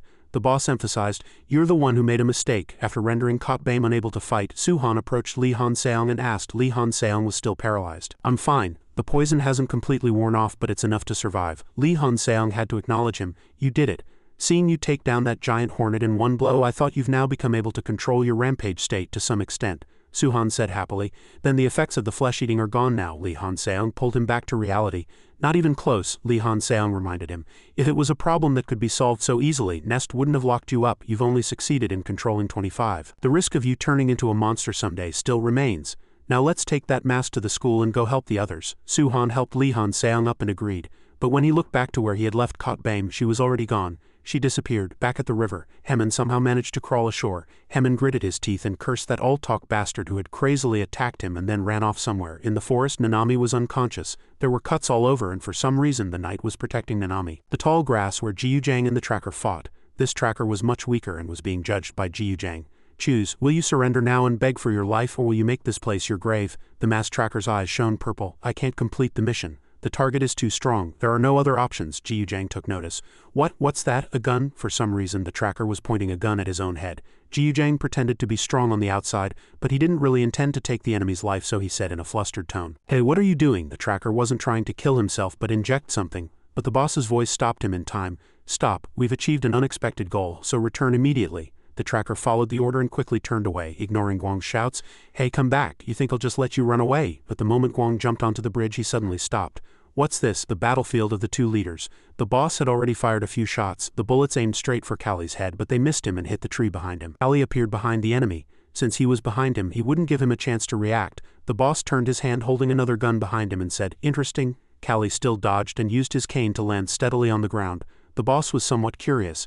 To disappear so suddenly, is your complex teleportation? Callie answered coldly. I already told you, my feet are just fast, the boss admired. I didn't know there was such a strong opponent outside of Nest, but I still don't understand. Why are you guys against Paseo? Callie replied. Monsters like you don't need to know. The tiger beetle is a carnivorous beetle that holds the record for the fastest insect in the world. After running, it tends to stop and look around because its brain can't keep up with its running speed. Callie was about to bring his cane down on the boss's head. This is your end. The Paseo boss couldn't be that simple. Defeat? No, in fact, we've already achieved our reason for coming here. Water strider bullet puppet string. A spider web made from a bullet? Seeing Callie struggling, the boss slowly explained, It doesn't matter if I miss. It was set up to trap you anyway. I told you were the one who made a mistake. Thanks for leaving your post. It made our job much easier. Callie was completely bound, the boss's voice echoed calmly. They should have arrived by now. It was fun fighting you, although I'm a little disappointed I couldn't finish it. I'm a bit busy now, so let's end it with this. The world's largest moth, the white witch moth. Suhan and another person staggered in the strong wind. Both of them were shocked. No way, what is that giant thing? The world's largest moth, the white witch moth. Its scientific name is Thyssania agrippina.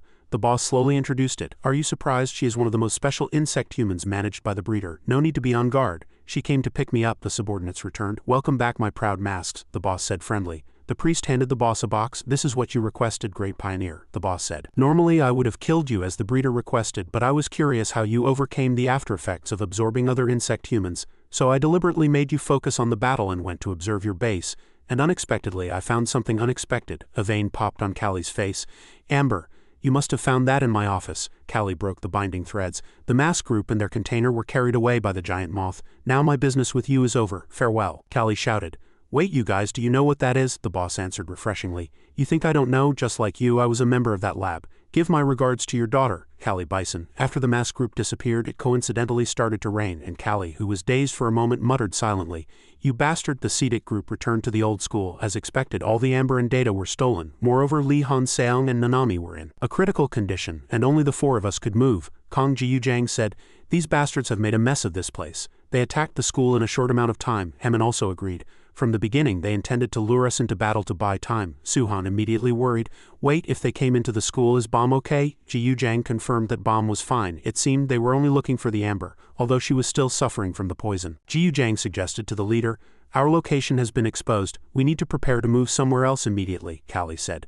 No, we're not going anywhere. Those guys didn't lose, they left because they achieved their goal. So the possibility of them returning is very low. The fact that they brought a monster like that and didn't completely defeat us means that Paseo doesn't want to waste time on something that's already over. Hearing that, the hot-tempered Jiu Jang became even angrier. That's even more reason why we can't just stand by. He was also burning with fighting spirit and ready to go for revenge, Callie said rationally. The blue amber contains the mysterious power of ancient insects and is also the main ingredient of jungle juice. What do you think an organization like Paseo, which wants to turn everyone into insect humans, will do with it? They'll probably mass-produce jungle juice, but none of us know their location, so even if we want to get the amber back, it's useless, Suhan spoke up. There's a way. A way to find their base, Jiu Jang asked doubtfully. What way? The shop doesn't have just one or two hideouts, Suhan said. I'll ask them myself. Those masked guys, Jiu Jang said in a giving up tone. Hey, are you crazy? They're all gone already. Suhan reminded him, there's still one left in the warehouse, the one who attacked me and Bomb, but when they went down to the basement, a surprising result came into view. Why is he dead? Callie suddenly reconsidered. Could it be as the boss said, in fact we have already achieved our purpose for coming here. The 2 gunshots at his feet, that seemed to be for intimidation. In fact it was to silence them. His targets were his 2 subordinates. No way, what was lost could not be helped, but Callie didn't feel regret and said, it's fine, there was no guarantee they would confess anyway. Rest tonight. Suhan said he was still full of energy. I'm still full of energy and I'm not hurt. And I don't think I can sleep, so I'll stand guard. Hearing that, Callie made another suggestion. In that case, do this instead of standing guard at the same time. At Nest, Professor Ma stood on the podium and said, this concludes the complex theory class. I have a few announcements. First, a substitute instructor will take over the practical beneficial entomology class starting tomorrow. And second, one of the agents who was monitoring Suhan has died. I won't say who the culprit is. You all know the answer. If you try to find or contact Suhan, it won't just end with a disciplinary action. The door closed. Duhua sighed. She thought what Professor Ma said was absurd. Contact as if he's some kind of infectious disease. There's no proof Suhan killed that agent. He said, I want to go rescue him as soon as possible, but security has been much tighter since the MT. So I don't even want to think about leaving the school, Suhana doubted. Isn't Professor Ma being a bit too much? Dong Jody agreed. No matter what, Suhan was also the teacher's student, but now he's being treated like a monster. Hane and Jian asked Han, who had been quiet for a while. Hina, are you okay? She was clutching something tightly in her hand. Yeah, she replied. Looking at Suhan's Propolis badge in her palm, she said, the one having the hardest time right now is probably Suhan, Hee-sung said sadly. What is he doing now? Is he doing well on his own outside? Poor thing. Suhan was sweating profusely, indescribably flustered. The leader told me to take care of Bomb and that only I could do it, but is this really okay? Bomb, with her still sleepy eyes, turned her head tiredly and said, what are you doing? Hurry up and wipe my sweat. Nanami, because of the poison's effect, I think Bomb is mistaking me for Nanami. Suhan tried to calm his mind. Right, it's better to think that way. If she finds out I'm sitting here, the situation will become very awkward. Bomb trembled all over after her body was wiped. As a gentleman, Suhan chanted in his head. I'm just taking care of her. I'm just taking care of her. But Kong Suhan had forgotten one thing. The blister beetle poison in Bomb's body, its name was the same as that firefly poison's name, cantharidin, and everyone knew about it. Now Bomb was facing Suhan and opened the towel covering her front. From the face, Suhan was at a loss for words. Cantharidin is very strong. Tears welled up in Bomb's eyes. Hurry, there was no follow-up story. Outside, thunder roared. In the room, a pair of man and woman were holding hands in an unavoidable misunderstanding, and the man couldn't be more awkward. Bomb thought he was her friend and comfortably revealed her weakness. Because of my complex, my sweat is sticky like mucus. Look at this. It's all wet. Living as a gentleman was very difficult. Suhan had to keep controlling his mind. Calm down, Kong Suhan. Remember that day when he was thinking groggily after just waking up from drinking with his friends, what time is it? Did I drink too much yesterday? But why does my room look different today? When he turned his head, his girlfriend was sleeping next to him. He saw Hyen, who was sleeping without any defense, her soft lips calling his name in her sleep. Suhan blankly pursed his lips. Take me out. He covered his girlfriend with his blanket. He thought to himself, what am I thinking? We're not even officially dating yet. I endured it well back then. How can I see Hemin if I collapse now? I can't do anything. I have to get a grip. Bomb collapsed on his body limply. Suhan saw her condition. She's exhausted and asleep. Thank you, God. I should take this opportunity to go back to my room at Nest headquarters. Hyen hit the desk in excitement. What do you mean? Why can't we go see Suhan? Li Jiseong replied. It's the professor's decision. The current mission is on hold. Hyen couldn't accept it. On hold? How can you just tell us to stop? You have to at least tell us the reason. Li Jiseong took out a photo. This is a photo another agent took while investigating the area around the mission site. It's not clear because of the fog. Hyen took the photo. Li Seong continued. Near the forest where Suhan is hiding, a more dangerous individual than Giganta has been discovered. Due to the lack of information on this unidentified specimen, the higher-ups have decided to classify it as a high risk, and no one can approach that area. Hyen said instinctively, this is exactly why we should go there. A monster like that could put Suhan in danger. If we stop the mission for our own safety, I can't accept it. Then Li Seong said coldly, you can't accept it, so what? On the day Suhan was taken away you just stood there and couldn't do anything. You seem to be misunderstanding something, but Kong Suhan is not someone we must rescue, but a criminal we must immediately arrest.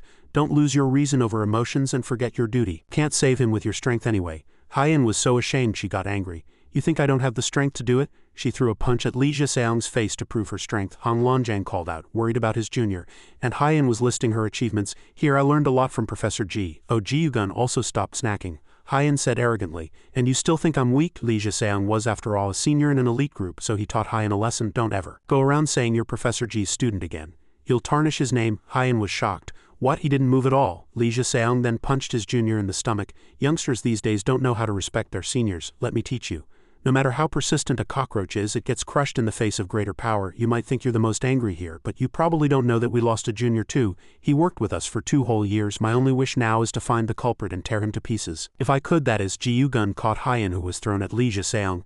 There, you shouldn't have provoked that hot-tempered guy, Li Seong reminded her.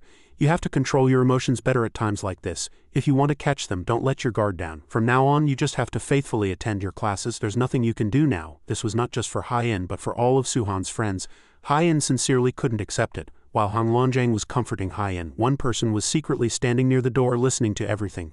Practical beneficial entomology. Yu taught outside. Hana said, today is the day the guest lecturer comes, right? Why are we meeting outside? Gaon was a little anxious. I suddenly have a bad feeling, he sung worriedly whispered. Hey, what's wrong with the class president today? Why does she look like she's lost her country? Hyen was silent. As Senior Li Seong said, on the day Suhan left, I couldn't do anything. I know I have to get stronger from now on, but how? The person who came to inform the students said, thank you for waiting. The guest lecturer who will be teaching you today is. It was Professor Dean. The whole class started murmuring. Wasn't Professor Dean the highest-ranking official at Nest? Is that person Professor Dean? Why did he come to teach our class? He looks a bit off. Does he even know how to fight?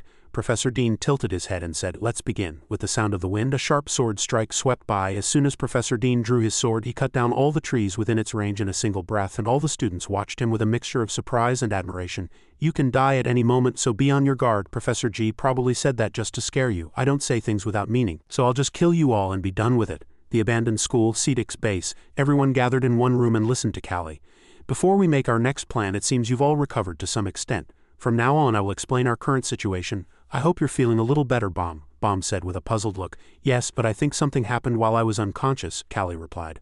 About Nanami and Li Han Seong, they're still unconscious. The injuries they sustained from Pet Shop are quite severe. Hemin, how's the investigation? Did you find any clues related to their location? Hemin reported, Kong Jiu Jang and I searched the area thoroughly, but it seems they've wiped their tracks clean. It'll be difficult to track them. Callie admitted his responsibility. It's my fault. I thought we were well prepared, but it wasn't enough. Now that we've been exposed, there's no reason to hide anymore. From now on, we will prepare for an all-out war.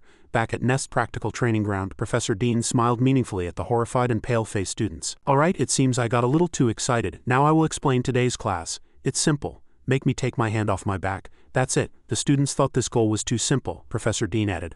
Of course you can use your complexes to attack me. This is a test of your strength. Duhua was as full of fighting spirit as ever. All right, I'll be the first one to take that guy down, he sung pouted. Did you even listen to the explanation? He didn't say to hit his back, he said to make him take his hand off his back. Unlike most of her classmates, Hyen thought much more seriously. The department head, I saw him fight when Pet Shop attacked Nest. His skills are on par with Professor G's, or perhaps even greater. She recalled Li Seong's harsh words. You can't save him with that strength. Don't go around saying you're Professor G's student ever again, Hyen thought. If I can get the department head's approval. Just then, Professor Dean declared the start of the class. Now he was alone. Has everyone scattered? A wise decision. When fighting an opponent whose strength you don't know, you should first hide and gauge their strength. But it's rude to make this old man walk around like this. A few leaves crumbled at his feet. They were poison feathers. A loud explosion was heard behind him. The spirited Duhua was the first to attack, Professor Dean thought. Distracting my attack direction with poison feathers, not bad, but if you're going to ambush you shouldn't shout like that. The energetic Duhua retorted, you won't have time to stand there and talk, old man. I'll keep attacking. Till you move that hand. Professor Dean continued to dodge and retreat. A poison feather grazed his forehead, corroding it. Annoying. Then he swung his sword a few times. Duhua was horrified. What, all the poison feathers? Before she could grasp the situation, Professor Dean's voice was heard right next to her. good movements but you lack focus. Seeing his friend get knocked away, Dong-hyung lost his composure. This was the mistake Professor Dean had pointed out. You shouldn't take your eyes off the enemy, and so the second student was also in danger. The students worried that man. He's too strong. What is his complex? Is he really going to kill us? No way, right? Hong Longjang attack next. You cowards, watch closely. To fight an opponent who uses a sword, you have to attack from a distance. But even though Professor Dean was old, his reflexes were excellent. He swung his sword and neutralized Longjang's long-range attack in one go. He dodged the formic acid, and so he figured out the location of all the hiding students. Taking this opportunity, Hyen stepped forward. Now's the time, while he's distracted by the others. One shot. Professor Dean bent his body and pointed the blade upwards. Hyen narrowly avoided the dangerous sword strike, but she was still grazed on the side of her neck by the blade. He reacted, Professor Dean said. I've seen you a few times. I heard you're a student, Professor G. Treasures. How disappointing. He cut down the female student without a moment's hesitation. Professor Dean spoke as if in a normal conversation. Did you know Professor G also took this kind of test? He passed it in one try without even using his complex. I had high hopes since you're his students. But I guess Professor G has no luck with students. And as Professor Dean coolly swung his sword down, the watching students froze in a cold sweat. As Hyen collapsed in a pool of blood, the other students were in chaos. Did he really kill her? One timid student screamed. Oh my god, Hyen! Professor Dean was already standing behind Longjang. I told you, I'm really going to kill you. Hong Longjang stuttered as if he didn't want to believe it. Wait, this is just a class. Why do we have to risk our lives? Professor Dean narrowed his eyes and warned. There's no such thing as safe combat training. As the sword strike passed by, Hee-sung pulled his friend away in time to dodge. Hee-sung was also unspeakably shocked. That crazy old man, he really meant to kill us. How are we supposed to fight him? Longjang wanted to run away quickly. No, we have to live. Let's run for now. For the next few hours, no one dared to challenge the department head, and they just hid and ran. The first practical beneficial entomology class ended late at night. Professor Dean said as he left, when you get old, you need to rest. I'll go home and sleep now and we'll continue tomorrow. When Hyen came to her senses, she was lying in the nurse's office.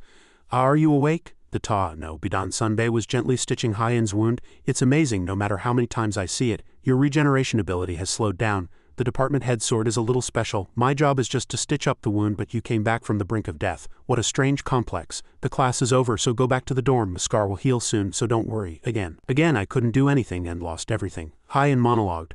I heard you took the same test we did today. Is that right, Professor G? And you passed it in one try. I want to be as strong as you, Professor G. I need to go rescue Suhan as soon as possible, but I don't know what to do. Taeyu quietly watched Hyen's situation. One early morning, Suhan was looking at a picture with Hyen in the center. Someone asked him, Are you ready, Kong Suhan? Suhan replied, Yes, Callie said. In 3 days I'll make you able to completely control your rampage. Now come at me with all you've got. After visiting Professor G, Hyen left the hospital room and walked down the hallway towards home. Voice was heard. Ah, Hyen, good morning. Hyen looked up. Taeyu was walking towards Hyen with a large box. Taeyu, what are you doing? The department head wanted a room closer to the lecture hall, so I'm cleaning out Professor G's room to give it to him. Can you take this box to Professor G's room for me? It's the professor's personal belongings. I have something urgent to do. Oh yes. Hyen bowed her head and took the box. Thank you. Hyen turned to leave. When she had walked about 2 steps, Taeyu said, Oh right, now that I think about it, doesn't Professor G record every class? Hyen looked at him as if she didn't understand. What do you mean? Ahem, I just heard it in passing. That the professor records all his lectures in that old notebook for his students. Hyen held up a red notebook and asked Taeyu, Are you talking about this? Taeyu was flustered. Ahem, I just heard it as a rumor. Well, I'll be going now. Hyen hesitated for a moment, looking at the notebook in her hand. Why is he acting like that? At the same time, Suhan's location was a mess of broken trees and thick smoke, and the sound of heavy breathing echoed. Pant, pant. Kong Suhan, covered in wounds, sat on the ground leaning against a tree. Pant, pant, Leader Callie. I expected this, but Leader Callie stood tall in front of Suhan and commanded, Get up. Suhan thought to himself, Is he really this strong? Leader Callie frowned. At this rate, you won't be able to control your rampage. Don't rest for even a second until you can completely control it, Kong Suhan said as he stood up. Let's do it again. Dragonfly stance. Shotgun. As Leader Callie's eyes widened, Suhan threw a punch but was immediately countered by Callie, his face turning. He disappeared. Did you forget what I said? Kong Suhan fell hard to the ground.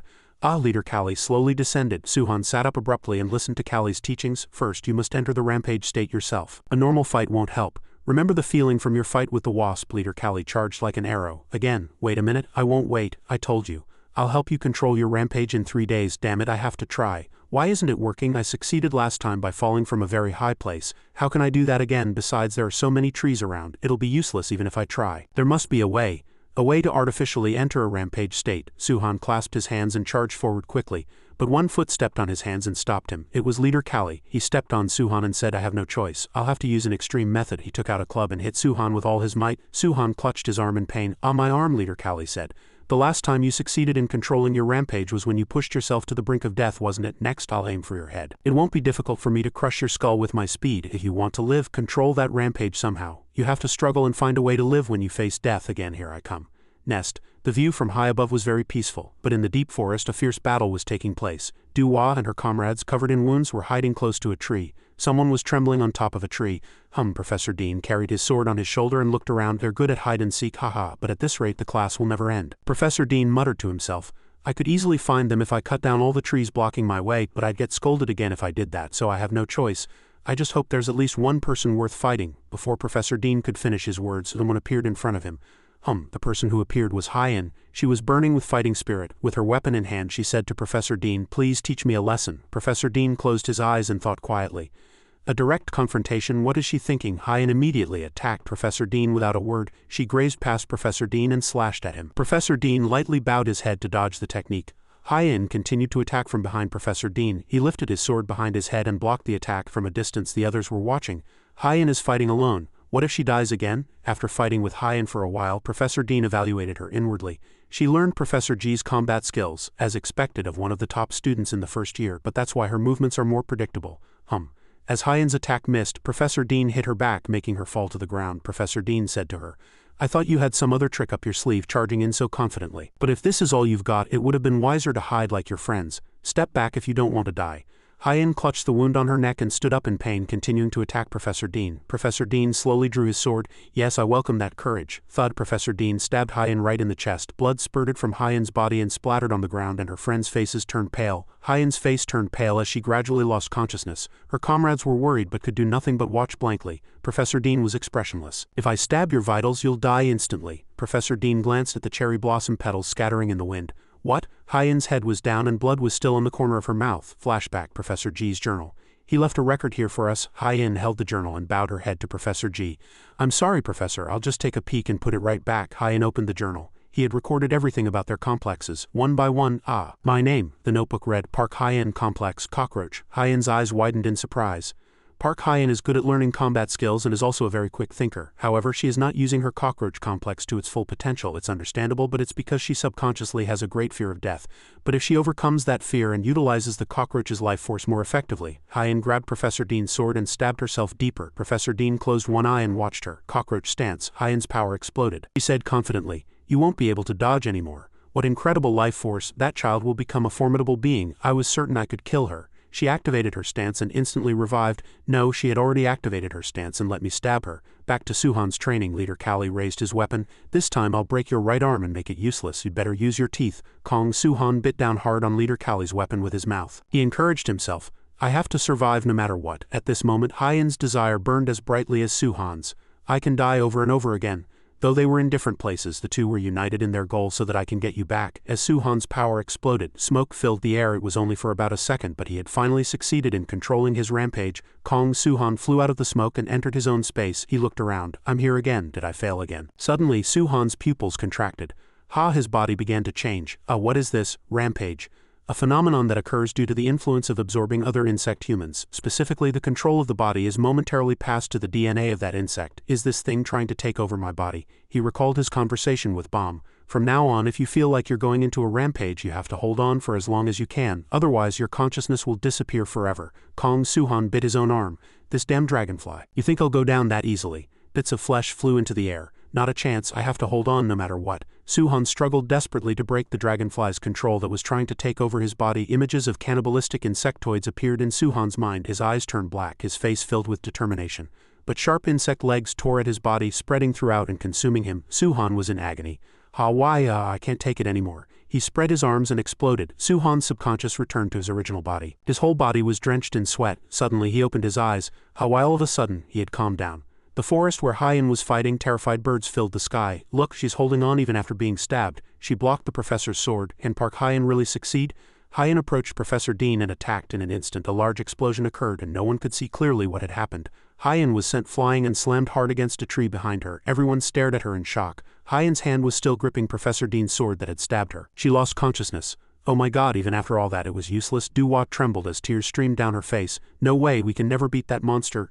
Cha Hee-sung clenched his fists and stood up. No, look again. Hyen smiled and said to Professor Dean, all I had to do was make you take your hand off your back, right? I win. Professor Dean clenched his fist without a word. He remembered what he had thought earlier about making him take his hand off his back, that's all. Cha Hee-sung's jaw dropped in admiration. She did it. She made the professor use his right hand. Duwa was overjoyed. What? So Park Hyen passed? Thank God someone finally succeeded. Professor Dean narrowed one eye and looked at the students without saying a word. About 10 years ago, Professor Ji Jun had also challenged Professor Dean, and the rule was still to make him take his hand off his back. In the end, Professor Ji Jun succeeded. Since I made you take your hand off your back, you'll make me a professor as you promised, right? Back to the present. Professor Dean smiled faintly indeed. Like teacher, like student. Alright, who's next? It seems the students aren't completely out of luck. Propolis club room. Hong Longjang, Oh Ji Yugun and Li Jiseong were sitting at a table waiting. Hyen entered. Sorry I'm late, it took some time to stop the bleeding during class. Li Jiseong looked at Hyen and said coldly, what's so important that you called me all the way here? You have no respect for your seniors. Hyen thought to herself. Oh right, he hates me because of that incident. Hyen remembered when she had mercilessly attacked Li Jiseong, seeing her staring at him without a word. Li Jiseong thought, is she calling me here today to kick me out? Li Jiseong stood up. Just adjust your schedule. We're going to find Kong Suhan starting tomorrow. Hearing this, Hyen was shocked and ran to Li Jiseong. Is that true? Wasn't that plan cancelled? He put his hands in his pockets and replied, I don't know the details. The professors probably reconsidered their decision. All the Propolis members now are more than capable of carrying out that mission. The reason for that was when Hyen's friends were marveling at her achievement. Park Hyen passed. Thank God someone finally succeeded. From a distance, a figure was hiding and listening in on the situation. That person was Li Jiseong. He had been hiding behind a tree near where Hyen was fighting, watching her. Back to the present anyway, that's how it is. You'll have your own mission now. Li Jiseong recalled his superior's words, infiltrating the mission area and providing combat support. That's what Min Chunga did before she went missing. Now that job will be assigned to Park Hyen. He glanced at Hyen. HMPH, if we hurry we might be able to save him. Li Jiseong left. I've said all I need to say. Meeting adjourned. Hyen watched his departing back and called him senior. Then with a determined face she said, wait for me, Suhan. I'm coming to see you soon. Suhan was still lost in a fantasy floating in the air. Leader Kali tried to wake him. Hey Suhan, if you don't control it now you'll really become a monster. When Suhan still didn't move, Leader Kali closed his eyes and sighed. I have no choice. I'll have to try a more dangerous method. This is it. She emitted an aura, raised her weapon and took an attack stance. Leaping high, I have to pressure him. I have to break him out of his rampage. From high above, Leader Kali attacked Suhan. A yellow light flashed from Kong Suhan's hand. It suddenly shone brightly, emitting a powerful force that shook one side of the area. Suhan's colleagues who were working in the kitchen stopped. What was that? Bomb was also surprised. Could it be Kong Suhan? It really was. Suhan's power exploded once more, sending Leader Kali flying sideways. She knelt on the ground. How amazing. I thought he'd fail again, but how? She stood up and faced Kong Suhan. You did it. In any case, your training is over. Suhan stared blankly at the black smoke rising from his palm. Meanwhile, a group of insect humans were gathered in front of a mysterious door. One of them spoke. Why has the boss been cooped up in his room lately? The pioneer always has a plan. We followers don't need to question it. I knew you'd say that, you damn zealot. Are we just going to stay still and not go back to kill them? Those bugs from the abandoned school, I want to kill them all. What's wrong with you, Knight? You look sick lately. It's nothing, I'm fine. Nanami was lying motionless on her sickbed when suddenly butterflies flew to her side. Her eyes began to move. Then she shot her eyes wide open, connected. Sight of a group of ant insectoids gathered before her eyes appeared. A few weeks ago, Nanami was attacked. Her bodyguards were all killed. An ant insectoid knight drew his sword and stood before Nanami. Excuse me, if it weren't for your brainwashing ability you'd be nothing but a helpless little princess. Nanami bit her lip. Really? Why am I so unlucky? This one can't smell, so my scent doesn't work on him. What should I do? My bodyguards are all down and I don't have the strength to fight anymore. If only I could create an opening, even for a moment, the knight continued. Unilateral violence is against the code of chivalry, but completing my orders is also a knight's duty, so I'll make it as painless as possible. Suddenly, someone subdued the ant knight from behind. One of Nanami's bodyguards was still alive. At the crucial moment he woke up and lifted the ant knight. A food-trained type, why do you still have strength left? The bodyguard didn't answer, just snorted. Immediately after, the bodyguard was struck by the ant knight and thrown to the ground, and the knight broke free from the hold. It was a mistake to choose such mindless creatures as bodyguards. No combat skills, and you leave your master to the enemy. I'll go down and finish that bitch off. Nanami stood up. Good job, very good job, my babies. Nanami jumped up and grabbed the ant knight's head. I told you I'd raise you with love. Nanami kissed her opponent on the lips. If you can't smell, so my scent is useless. The protective mechanism of the scarce large blue. Nanami used her scent therapy on her opponent. Then I'll just have to use my mouth. The honeydew of the scarce large blue. The larva of the scarce large blue provides a honeydew-like nutrient to ants to receive protection, thus forming a symbiotic relationship. Thump. Nanami was pushed hard to the ground. She lay on the ground in pain. Did it work? The ant that ate the honeydew. The knight looked up at the sky. Forgive me. He knelt before Nanami for trying to harm her. This is because when an ant comes into contact with the honeydew of the scarce large blue, it becomes a loyal subordinate that regards it as something to be protected. The knight held out his hand to Nanami. Please accept this. What is this? A contact lens, the knight explained. This lens is connected to the camera attached inside our masks. It allows us to share our vision regardless of the distance. It was originally part of my mask set, but to someone like me with no eyes it's just a useless object. Nanami took it, flustered. But why are you giving this to me? Nanami collapsed. The knight supported her and held her in his arms. You've completely exhausted your strength, fortunately. From now on I will pretend to have defeated you. I'm sorry for what I'm about to say next, but you have no chance of winning against us. Our leader goes by the codename Boss, and the Giganta-class giant creature, the White Witch, is an existence you can never defeat. But the knight connected with Nanami, allowing her to see everything he experienced. Why has the boss been cooped up in his room lately? And he passed the news to Nanami. If you can make the boss let his guard down, miracle will happen. This is why Nanami, who had been in a coma, suddenly opened her eyes. Back where Suhan was, Leader Kali gathered everyone and announced, "Thanks to Nanami, we know their location. It's an abandoned factory in Gangneung. It seems to be managed by PSO's nearby members. The enemy's forces are food-trained types, masked individuals, the one they call the boss, and a giant moth. Our goal is one, to enter the enemy's base, defeat them, and retrieve the amber. The plan is as follows. As far as I know, there are breeding facilities scattered throughout the factory. First, we will attack those areas simultaneously to lure the masked ones out. This will help disperse their forces. After that, we will use the weakened defenses at their main base to launch an all-out attack. And we will retrieve the amber. If we miss this opportunity, they will surely use the amber to mass-produce jungle juice. We must stop them at all costs. Kong Suhan, you now have a reason to win too." A reason? The masks they use have several functions. One of them is to erase a person's presence from CCTV footage. They used this function to infiltrate our surveillance network and sneak into the school. This was also used when Pet Shop infiltrated Nest. Moreover, when you were framed for murder at Nest, the most important evidence was the CCTV footage, right? There's a high possibility that Paseo was involved in the murder case you were implicated in. This means you might not be the murderer. Then can I go back to Nest? Everyone get ready. Begin the operation. Pet Shop Gangneung Branch Breeding Farm. A fat man spoke arrogantly. Listen up, you trash. I don't care what you did outside, but here everyone is equal when it comes to being food, got it? You are pigs in a slaughterhouse. Ha ha ha, see that meat grinder over there? From now on you'll be going in there one by one. As soon as the doctor finished speaking, crash, someone broke through from above and smashed their meat grinder. Let's see. Lure out the masked ones. The defensive mechanism of the dragonfly. The one who just committed the destruction was none other than our protagonist, Kong Suhan. He turned on his hunting mode. Then I'll have to stir this place up a bit. Roar! The doctor's two bodyguards rushed at Suhan. Pow bam bam, a brawl ensued. Suhan had the upper hand. He landed a series of punches and kicks on the doctor's two subordinates, then lightly snapped their necks. The captured insect human's eyes widened in admiration. Amazing, the doctor was thinking of a way to escape. He was grabbed by Suhan and lifted up by his cheek. Are you the one in charge here? The protagonist leaned in close to the doctor's face and glared at him. If you want to live, scream, loud enough for the other masked guys to hear. The doctor did as he was told and screamed with all his might. Help me, Nanami was peeking from a corner. Wow, they're really going at it. With this much commotion, all the masked ones must have been dispatched. I wonder when the one I brainwashed will contact me. Nanami's eyes lit up. He's here, he's writing something. My apologies, Lady Nanami. Thanks to the eye I gave you, I am able to send this message. An emergency situation on the protagonist's side. He had taken down all the underlings of the insect humans who were being raised as food, who were now scattered on the floor. The cleanup is mostly done. What should I do with these hostages? I should ask Leader Kali. Thump thump, found you. An intruder, a heinous individual, walked out of the darkness with a weapon in hand. Origin, age, nothing is known about him. From what I've heard, he worked as a contract killer and was scouted by the boss. He's so violent and mentally unstable that the boss locked him up and declared him uncontrollable.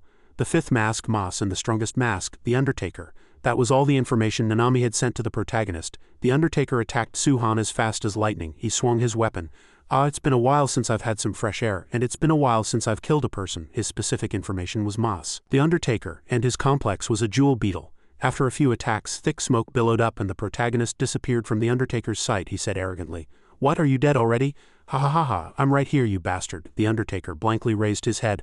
What? Suhan was floating in the air. Let me ask you this. Are you the one who framed me? At this moment, the protagonist was controlling his rampage and emitting a tremendous aura. Yellow liquid flowed out of the pet shop factory, blocking all the passages. A sharp claw extended out, tearing through the honey wall and entering. The owner of that claw was Kotbame Complex, Asian predatory wasp. She entered with a grand air. Nice to see you again, you weak little honeybee. What, are you alone? Did you not come with that dragonfly bastard this time? Bane was insanely angry, and the flames of hatred burned in her eyes. That damn bastard ruined my face, now I can't even get compliments on my looks. Well, I'll deal with him later, but first I'll take care of you. Strands of honey tied Bram's legs. She looked down. This technique again? I told you beeswax doesn't work on me. Lee Han-seong ignored her and continued to bind her arms with beeswax. Then he pushed Bam's head to the ground. This time it's different from before. Lee Han-seong declared as he fought Bam while controlling his rampage. I've prepared all the techniques to torture you properly. Lee Han-seong used the Potter Wasp mimicry technique to submerge the mask. Bam screamed, "Oh, what is this? Why can't I get out?" Gasp, "I can't breathe. I'll bury you all alive. My brother's death is all your fault. I'll let him rest in peace." In less than a few minutes, 2 huge lumps of beeswax were formed.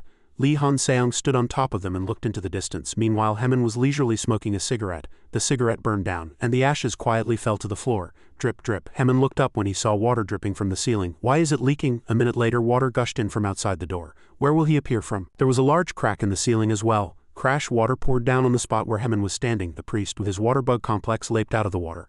"Haha, die, you demon, your death is God's will." Hyeman channeled his inner energy. "You again, you hypocrite." The priest was unfazed and attacked Hyeman first to exhaust his strength. The priest said triumphantly, "Haha, you fool, this is the holy land of water. Even if your flames are hellfire, they must submit before this sacred stream." The priest continued to attack Hyeman, but unfortunately he was caught by Hyeman and his leg was set on fire. He retreated in pain. Right, you can't fight with water and fire. But you know what? Normal fireflies don't use fire. They release a poison that causes burns. I got this ability to ignite when my body was modified after being kidnapped by Pet Shop. Thanks to you, I got it. This boiling pain and the extreme heat that could burn my arm. Hyeman placed his hand on the ground. The firefly's defense mechanism instantly evaporated the priest's water. The flames reached where the priest was. He evaporated all that huge amount of water just now. Last time we fought in a lake, so I couldn't use this technique, but this amount of water is a piece of cake. Tell me everything you know. Did he tell you to say that? Switching to Kong Su's fight, he was talking to the Undertaker. You're still standing after that attack and your body is fine? The protagonist growled in response as if his blood was boiling. It's you, right? The real culprit behind the murder at Nest 2 months ago. The one who framed me. A murder? The doctor came to his senses and looked around bewildered. What's going on? A mask? The Undertaker grinned, baring his teeth. Who knows? I've been locked up in here for a long time, so I don't know anything about what you're talking about. The doctor ran towards the Undertaker and snitched. It's him, kill him quickly. Whoosh, the Undertaker cut the doctor in half. The protagonist was horrified. He killed his own subordinate while he was dazed. The Undertaker attacked. Well, die. Killing is my specialty, but now you have to be my prey. I've been waiting for too long. Crash. Suhan was slammed to the ground. The Undertaker struck down and kicked him a few more times. He was panting and sweating profusely. This is really tough. Ha ha ha. I can finally hear that sound again. A voice from somewhere is always ringing in my head. Kill. It's telling me to kill you all. That phrase repeated in my head every day. I thought I was going crazy. Yeah, I'll kill you even if no one tells me to. Thud. A crash was heard, as everyone expected. The protagonist stood up and blocked the Undertaker's attack, leaving him stunned. The protagonist added, "This isn't my job." The man was flustered. What's so hard? Light flashed from Suhan's hand and his arm instantly transformed. But you probably don't know, I don't need the likes of you. As Suhan countered, the Undertaker froze. What? Crash. The protagonist landed a direct hit on the Undertaker, sending him crashing hard into the wall behind him. The air was filled with smoke. When the smoke cleared, the Undertaker was revealed, trembling all over. There was a large dent in the middle of his chest, and he was leaning against a corner of the wall with a mouthful of blood. What the hell is this? Suhan slowly approached. An aura that sent shivers down one's spine emanated from his entire body. The Undertaker wondered, what is that power? At the same time, a giant spider stood in the thick smoke, approaching the heavily injured tracker, a wolf spider mask. Surrender. You don't have the strength to fight me, Jiu Jang said with an imposing air, controlling his rampage and using the black spider mimicry. We both went through the effects of absorption. Did you think you could beat me? I don't know what his ability is. I have no chance of winning now. The tracker, the wolf spider mask, clenched something in his hand. I can't accept defeat. He pointed a syringe gun at his own head. Jiu Jang's eyes widened. That's the strange gun I saw before. Jiu Jang charged towards the tracker, the wolf spider mask. Hey! Before he could reach him, the tracker, the wolf spider mask, shot the syringe gun into his own head. His body immediately transformed. A purple killing intent emanated from his entire body, and his power became several times stronger. He rushed at Jiu Jang and attacked, leaving a long gash on his cheek. He was frozen. What? Injecting the purple drug into the body has side effects like pain, brain degeneration, and internal organ damage. In return, the user becomes stronger, their physical structure changes, and their deadly abilities are enhanced. To understand the source of the purple drug, we go to Lab Journal 2220. Jungle juice allows humans to absorb insect DNA. What about genetically modified insects? This great invention of mine will answer that question. Purple. This is a new drug. It contains the DNA of an insect genetically modified by jungle juice. An insect human who injects this purple drug into their body will have their complex power increased. It's a drug that increases strength just like using steroids. It increases muscle mass beyond normal limits and promotes the growth of muscle tissue. The person's physical abilities will be temporarily enhanced. However, DNA modification can cause physical changes and significantly increase predatory abilities. Back to the fight, Jiu Jang gritted his teeth.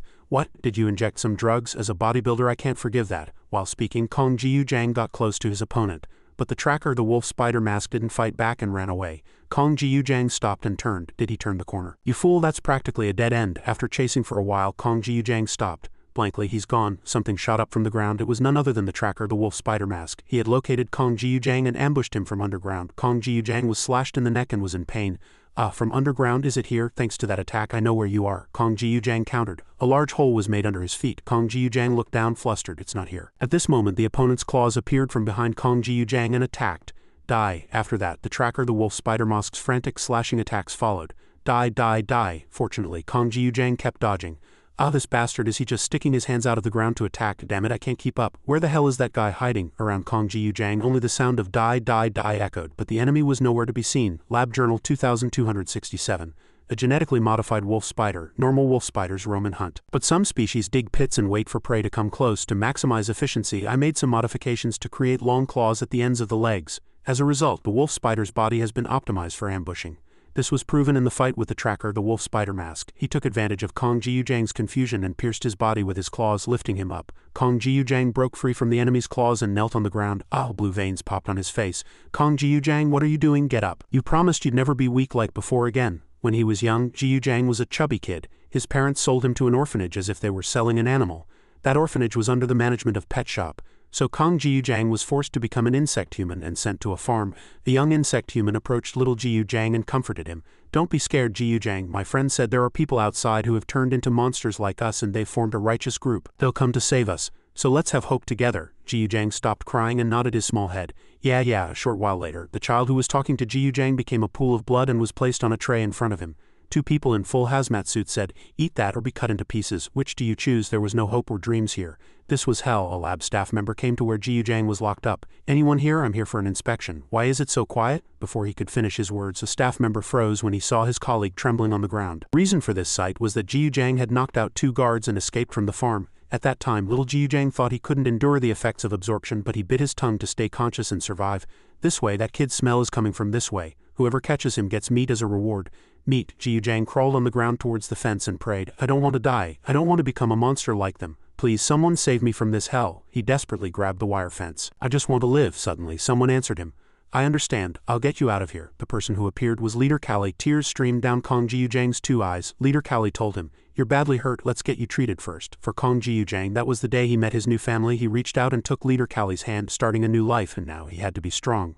Jiu Jang stood up and said, "If I give up now, you'll go after my comrades, right?" A wicked smile spread across his lips. "I am Jiu Jang, a real man. I'm not that easy." The wolf spider mask charged with bloodlust, his eyes turning red as a roar erupted from his mouth. "Kill him, attack." He continued to attack Jiu Jang, but unfortunately he caught the wolf spider mask's claws. He said triumphantly to his opponent, "Hey, my mission is to capture you. I won't let you harm my family." Thwack. As Jiu Jang slammed his opponent to the ground, the wolf spider mask quickly hid underground. Jiu Jang said, "Do you know what happens when you pull up a tree with deep roots? If I can't see where you are underground, I'll just lift the whole ground." As he said, Jiu Jang struck the ground with all his might. The wolf spider mask began to panic. An unavoidable danger. In the end, he was crushed by Jiu Jang underground and couldn't even utter the 2 words of surrender. Jiu Jang retracted his claws and returned to his original form, sneering at the enemy lying miserably on the ground, panting against the cold. "What a coward. That's probably why you use drugs. That's why your defense is so weak." The wolf spider mask's mask split in half, and with a distorted face he struggled to say, "I can't fight." At this moment Jiu Jang's strength was spent and he collapsed to the ground. Just how many times was I stabbed? His face was drenched in sweat and he was in pain. "I'll have to leave the rest to my comrades, to my brothers and sisters." We returned to the fight between Hyen and the priest mask. The priest mask stood tall in the thick smoke and the defeated Hyen was slumped in a corner of the wall. The priest mask opened his mouth. "Oh, this is the power of purple. It's as if the Lord is giving me strength." Isaiah chapter 40 verse 31. "But those who hope in the Lord will renew their strength. They will soar on wings like eagles." Hyen slowly stood up and cut the priest mask off. "Can you do me a favor? Shut up and fight. You're starting to get on my nerves." Rampage control. "Oh, you're finally showing your true colors, you demon." The priest mask began to babble again. Ecclesiastes chapter 12, verse 14. "For God will bring every deed into judgment, including every hidden thing, whether it is good or evil. To explain the priest mask's power, we go to Lab Journal 228, Giant Waterbug DNA Modification. During the larval stage, the giant waterbug breathes with gills, but when it becomes an adult, the gills disappear and are replaced by a breathing tube. This structure seemed inefficient, so the researchers modified the DNA to add gills and allow the tail breathing tube to be used for another purpose, the ability to store a large amount of water, and to fire it at a target. In short, when Hyen attacked the priest mask with his demonic flames, he fired the water stored in his tail at his opponent to extinguish the fire. Drenched, Hyen glared at his opponent with angry eyes. "Damn it, my flame is out again," the priest mask said. Isaiah chapter 1 verse 16. "Wash and make yourselves clean. Take your evil deeds out of my sight, stop doing wrong." The Lord in heaven and water have one thing in common. They exist everywhere, like the sea, the clouds in the sky, and the lakes in the mountains. Even underground, wherever there is water, it is my holy land. The priest mask extinguished Hyen's flame for the third time. "Are you trying to use groundwater, you firehose bastard? Is shooting water all you know? In that case, I'll just evaporate it all. Great drought. Just a little more, I just need to buy a little more time." Isaiah chapter 34. The priest mask poured water on Hyen like a waterfall. "For the Lord is angry with all nations, his wrath is on all their armies." Hyen gritted his teeth. "What is this speed?" The priest mask attacked his opponent while reciting doctrine. "He will totally destroy them, he will give them over to slaughter." The priest mask approached Hyen and raised his pincers. Hyen frowned and quickly dodged, but was still injured. Did that guy enhance himself with explosive energy? It hurts. As the priest mask attacked in succession, Hyen's face was filled with bewilderment and helplessness. "Give up, you cannot stop Judgment Day. If I burn that mask and take away his vision." 1 Peter. A book written by Peter to encourage suffering believers not to retaliate when they are persecuted. Chapter 2 verse 4. "For if God did not spare angels when they sinned but sent them to hell." Hyen's intention failed once again. "Damn it, just a little more." Whoosh, the priest mask took advantage of Hyen's carelessness, brushed past him and slashed him, and blood immediately spurted from his mouth.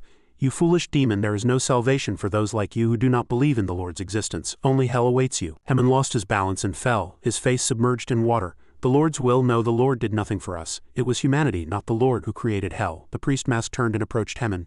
"Now I will end your suffering, in the name of the Father, the Son, and the Holy Spirit. Amen." The moment the priest mask raised his sharp claws to strike, a huge flame suddenly engulfed him. He lost his balance and fell backward. Hyen grumbled in anger. "Thanks to you, I bought some more time. Thank you. My body is starting to heat up." Rampage control. The priest mask was horrified. This is ghost-faced flower mantis mimicry. The devil's resurrection. The ghost-faced flower mantis boasts the most impressive size among flower mantises. They use their size and unique appearance to threaten other mantis species. People say it's like a demon. The priest mask's painful screams echoed. It's hot. What's with this flame?" "Thanks to numerous acts of cannibalism, drug injections, and experiments, I am the very demon you created." "O Lord in heaven." Hyen's anger reached its peak. He rushed in and finished off the priest mask before he could even say his last words. "Watch over me." Boom, a powerful explosion erupted from the Paseo factory, illuminating one side of it. When the flames subsided, the half-burnt head of the priest mask was revealed. His whole body was charred black, smoking as he lay sprawled on the ground. Hyen leaned his smoking body against the wall and lit a cigarette. "Phew, it's really hot. I need to cool down." Kong Suhan's comrades had completed their missions and now only he was left. He observed carefully. "What? That guy shot himself in the head. He looks different now." The protagonist didn't know that the Undertaker had used the purple drug to transform. He stretched and said, This is great, but this thing on my shoulder is hard to use." After speaking, the Undertaker cut off his 2 horns without hesitation. Suhan was horrified. "That guy's horns." The Undertaker held his weapon and said confidently, "Now let's start round 2. The 2 sides clashed. The Undertaker was hit in the face by the protagonist and gave a creepy smile. "Does it hurt? You son of a bitch." The moment Suhan attacked, the Undertaker spread his arms and cornered the protagonist. He quickly retreated to dodge but couldn't avoid it completely. The Undertaker laughed loudly. "Aha, I finally cut you. This is the power of purple. Do you know why I'm called the Undertaker? Undertaker-style scissor technique, because I am the one who plays a dirge with the screams of humans." Piece by piece, tisk, that guy's power is really annoying. I have no choice but to use that now. I'm getting serious now. Throughout the rampage control training, that damn dragonfly was always looking for a chance to take control of my body. Suhan's consciousness was surrounded by the dragonfly, about to be swallowed. Why are you doing this to me? This damn dragonfly bastard." He frowned, his whole body drenched in sweat. He suddenly opened his eyes. "I've calmed down. What's going on?" "Did it understand what I said? It feels like that dragonfly is trying to tell me something." The protagonist looked deep into the dragonfly's eyes. In them, a black shadow behind him was reflected. The protagonist turned his head. "We weren't the only ones in here." A creature with red legs with numerous legs appeared and disappeared, wrapping around the dragonfly. Was it that thing? Could that be the reason why the dragonfly was always angry? Because its territory was invaded? Whoosh, whoosh, the Undertaker unleashed a barrage of attacks on Kong Suhan. He quickly retreated and dodged. "You're pretty good at dodging. Don't run around. Will you just stand still and let me cut you?" Limb severance. Suhan grabbed the Undertaker's weapon with one hand. "So your weapons were those scissors? Then let's start with them." He, it's useless. My scissors are as hard as steel." Lab Journal 2001. Jewel beetle DNA modification. This beautiful insect's appearance is entirely made of metal. but it's only flashy on the outside, not actually as hard as real metal. Predators often attack them because of their appearance. So I modified the jewel beetle's DNA to be as hard as steel. As a side effect, the scissors became too long, but their hardness was beyond imagination. Scissor technique, limb severance. And it's very sharp. Aha, I cut him. As expected, the skills from my assassin days haven't rusted. I'll be able to kill that guy soon. So shut up, you son of a bitch. Kill, kill, kill. Shut up. The first time I killed someone, it was my own family. They were kind and very gentle people, but I had no other choice back then. Kill more. If I don't kill them, the monster in my head won't be quiet. It will keep babbling, kill more, kill more. The Undertaker felt extreme pain. That's why he treated murder like a job, because the monster only didn't appear when he was working, but this world didn't understand why he killed people. Why do they keep bothering him? What does he have to do to not have to go through this pain anymore? What does he have to do? At that moment, a mysterious figure appeared. I'll help you. I heard your rumors. You're suffering because of the monsters in your head. It must hurt a lot. It's okay. If you just follow me, you'll get better. When my plan is complete, then you can cut and kill as much as you want. The Undertaker came to his senses. Right. The boss will soon execute his plan. Chaos will cover this world and countless people will die. Then I can cut and stab as much as I want and I'll be able to escape these damn monsters. Undertaker style, Jiangdu decapitation technique. The protagonist struggled to block it. You're very flustered, aren't you? Can you feel death approaching? Don't worry, I won't let you die alone. When the boss's plan begins, your associates will soon follow you. Limb severance. This feeling. I pierced that guy's neck. That guy is a dead man. How desperate. That guy has another exoskeleton on his neck. Kong Suhan furiously got into a stance, gathered his strength and threw a punch at the Undertaker. His weapon began to crack. My scissors are broken. No way, my scissors are as hard as steel. The protagonist landed another blow on his opponent. Ha, the protagonist's fist was embedded in the Undertaker's chest. You bastard, die, just die. Boom, the Undertaker was sent flying into the wall by the inertia. Ah, the blood wouldn't stop flowing from his mouth, damn it. He steadied himself and stood up. I have to kill that guy quickly. I have to kill that guy. The phantoms appeared in the Undertaker's head again. Kill, kill, kill to make those monsters disappear. The Undertaker rushed in and attacked like a moth to a flame. Seeing his appearance, the protagonist looked back at himself. Right, I don't want to admit that there's a monster like you inside me too, but if I can return to a normal life by doing so, I will accept it with all my abilities. Rampage control, centipede mimicry. Suhan struck between the Undertaker's two swords. Boom, he shouted. My scissors. The Undertaker was sent flying into the wall once again, but this time the protagonist's power was different. He sent his opponent flying out of the pet shop factory. The smoke was thick. The Undertaker's armor was shattered to pieces and his wounded body was revealed on the ground. Don't make excuses for killing people. The protagonist approached. You coward. Now the rest, the subordinates of Paseo, rushed in frantically. Bomb elegantly descended and grabbed his leg. She placed her hands on the ground and got into a stance. She did a somersault and kicked her opponent in the nape of the neck. The subordinate fell to the ground with his comrade. Why are there so many food train types? Is Nanami really here too? Nanami cheered from the side. You can do it. Yes, that knight definitely said he's here. But where is this place? It's probably inside the garden. You intruders. A researcher came out. Hee, you've come at a good time. We were running out of test subjects. These villains who have invaded a private area must be punished, right? He hung Bomb and Nanami upside down. Lab Journal 2199 Moth DNA Modification. This moth was discovered in Indonesia. It has large tentacles that release an irritating substance. What if those tentacles could be controlled at will? To satisfy this curiosity, I modified their DNA, and as a result, the boss opened his mouth. He's a man who dedicated his entire life to genetic modification experiments. A real eccentric. He was kicked out of the academic society for experimenting on insects, animals, and even humans. The boss smirked. Excellent, won't you join my plan? You're the one I've been looking for. Then he held out a bottle of jungle juice 688. You like this stuff too, don't you? Lab Journal 352, an interesting discovery. The food-trained ones were made to be creatures that only know meat, but they're trying desperately to protect someone. I've never seen this phenomenon before. Nanami spoke. The doctor pointed his phone at her. I've chosen you. You'll be used in my experiment. The boss told me to kill all the intruders, but I can't waste a rare complex like yours. By the time your body is thoroughly dissected by my hands, you'll be as good as dead anyway. Ha! Bomb took advantage of the doctor's carelessness and landed a kick on his head. Don't touch her with your filthy hands, you perverted old man. Ah! Blood burst from his mouth and nose. What? How did you get out of my tentacles? I must have let my guard down while filming. I won't let you escape this time. I'll crush your body and knock you out. The doctor tightened his tentacles around Bomb. Your complex is really disgusting. Well, I'm not one to talk. Bomb secreted mucus and slipped out of the doctor's tentacles. What? No way, you slipped out of my tentacles. Is it because of the mucus coming from your body? Bomb's kick got closer and closer to the doctor's face. He was getting anxious, but in less than a second he changed his attitude and smiled slyly. Got you. But he never dreamed that Bomb would dodge his technique and land a powerful kick on his face. He collapsed to the ground, clutching his face in pain.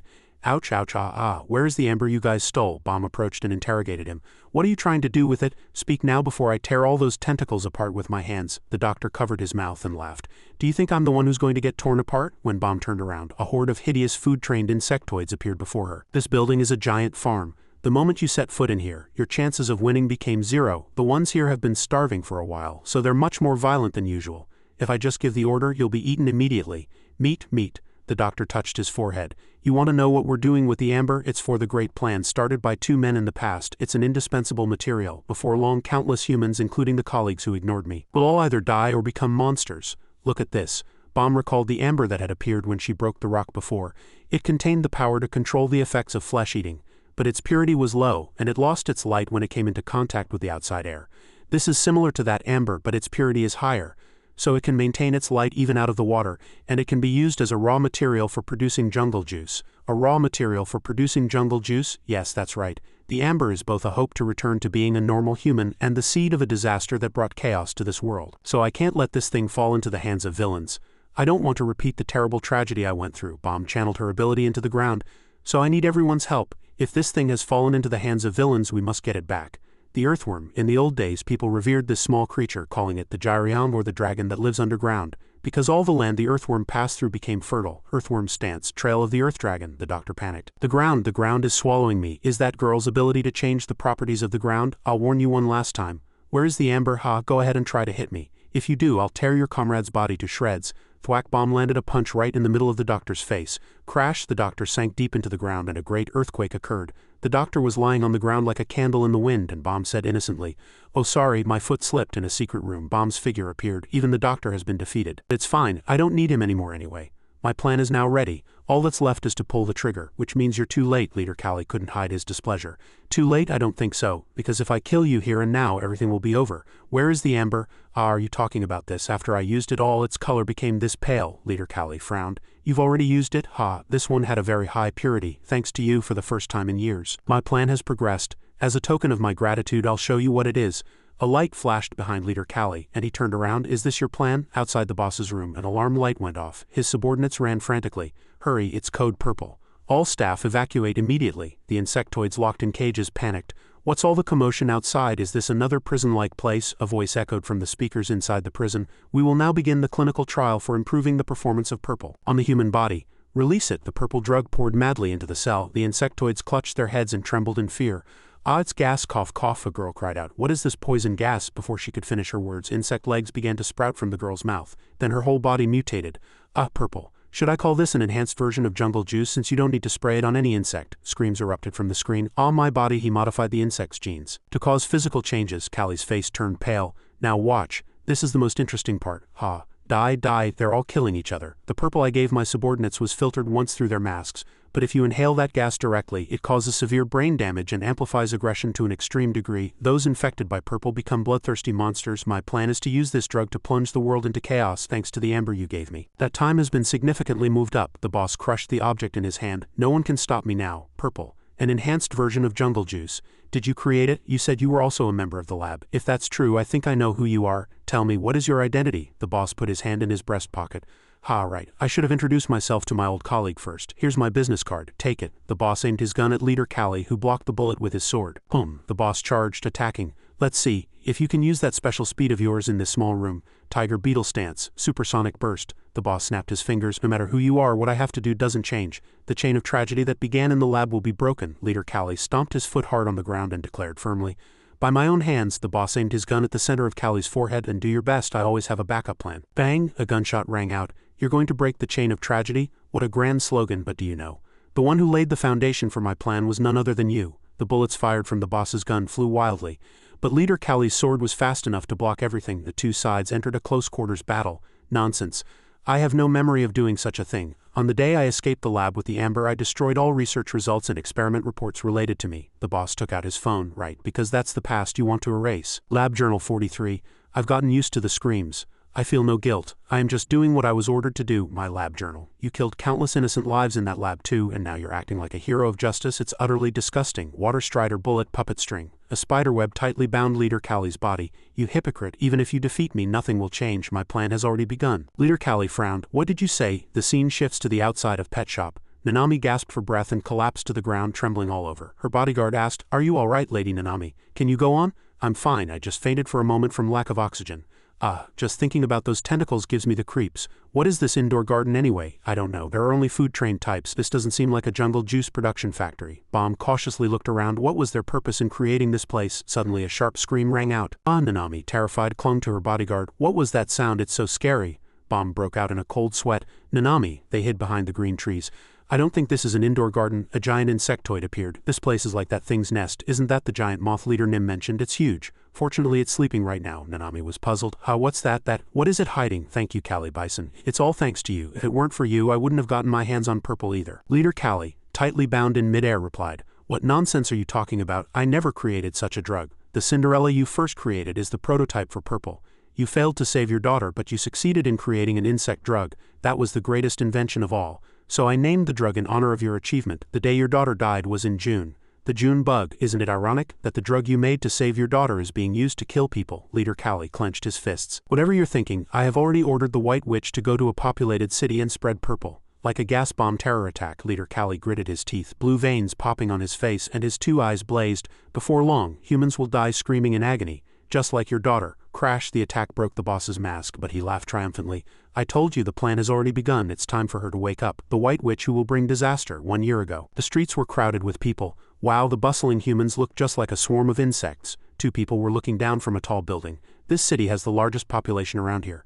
Then let's start here. Our plan: murderers, thieves, scammers, these are the words used to describe those who are treated like monsters in society. We just acted as we pleased, but there was no place for us in this city. Until now, once we spread purple, all the humans in this city will become monsters. Then we won't have to hide anymore. The boss stared at the wineglass in his hand. This is our declaration of war against society, and our great plan for revenge. The doctor was delighted as he looked at the experiment results. This will surely be the greatest experiment of my life. I'll crush all those lab rats who ignored me. The Kotbane mask smiled. Please give me a chance to make the plan more successful, boss. I will follow your orders. Judgment Day is not far off, you damn priest. Just die. If I can just kill that many people, I won't have to hear that noise anymore. The boss took his wineglass and approached the window. My plan will proceed smoothly. All I have to do is gather enough purple. Pet shop and the food-trained ones are just tools to execute the plan. The boss poured the wine on the window pane. And now the trigger has been pulled. Back in the present, Callie stabbed the boss's left shoulder with his sword. He was enraged. What are you talking about? What do you mean it's too late? When the White Witch awakens, she will soon take the pouch filled with purple gas bombs and detonate it in a nearby city. Then that city will turn into hell. You will soon become the master of the drug that killed thousands. How do you feel? Leader Callie's face darkened. Don't be ridiculous. There must be a way to disarm the bombs in case of an emergency. If you don't want to die, speak now. Oh my, you're so smart. Yes, there is a deactivation code that only I know, but even if I tell you, you won't be able to stop it. The boss shot Callie in the stomach. Bang! Fortunately, Leader Callie blocked the bullet. No, I will stop it no matter what. I won't hesitate to use torture. I will not increase the number of victims caused by my past mistakes. Is that so? But I told you. Only I know the deactivation code. The boss aimed the purple gun at his own head. Leader Callie frowned and his face darkened. He quickly flew to stop the boss. No, the boss laughed triumphantly. This is the final move that will complete my plan. Leader Callie rushed over, but bang, the purple drug was injected into the boss's body.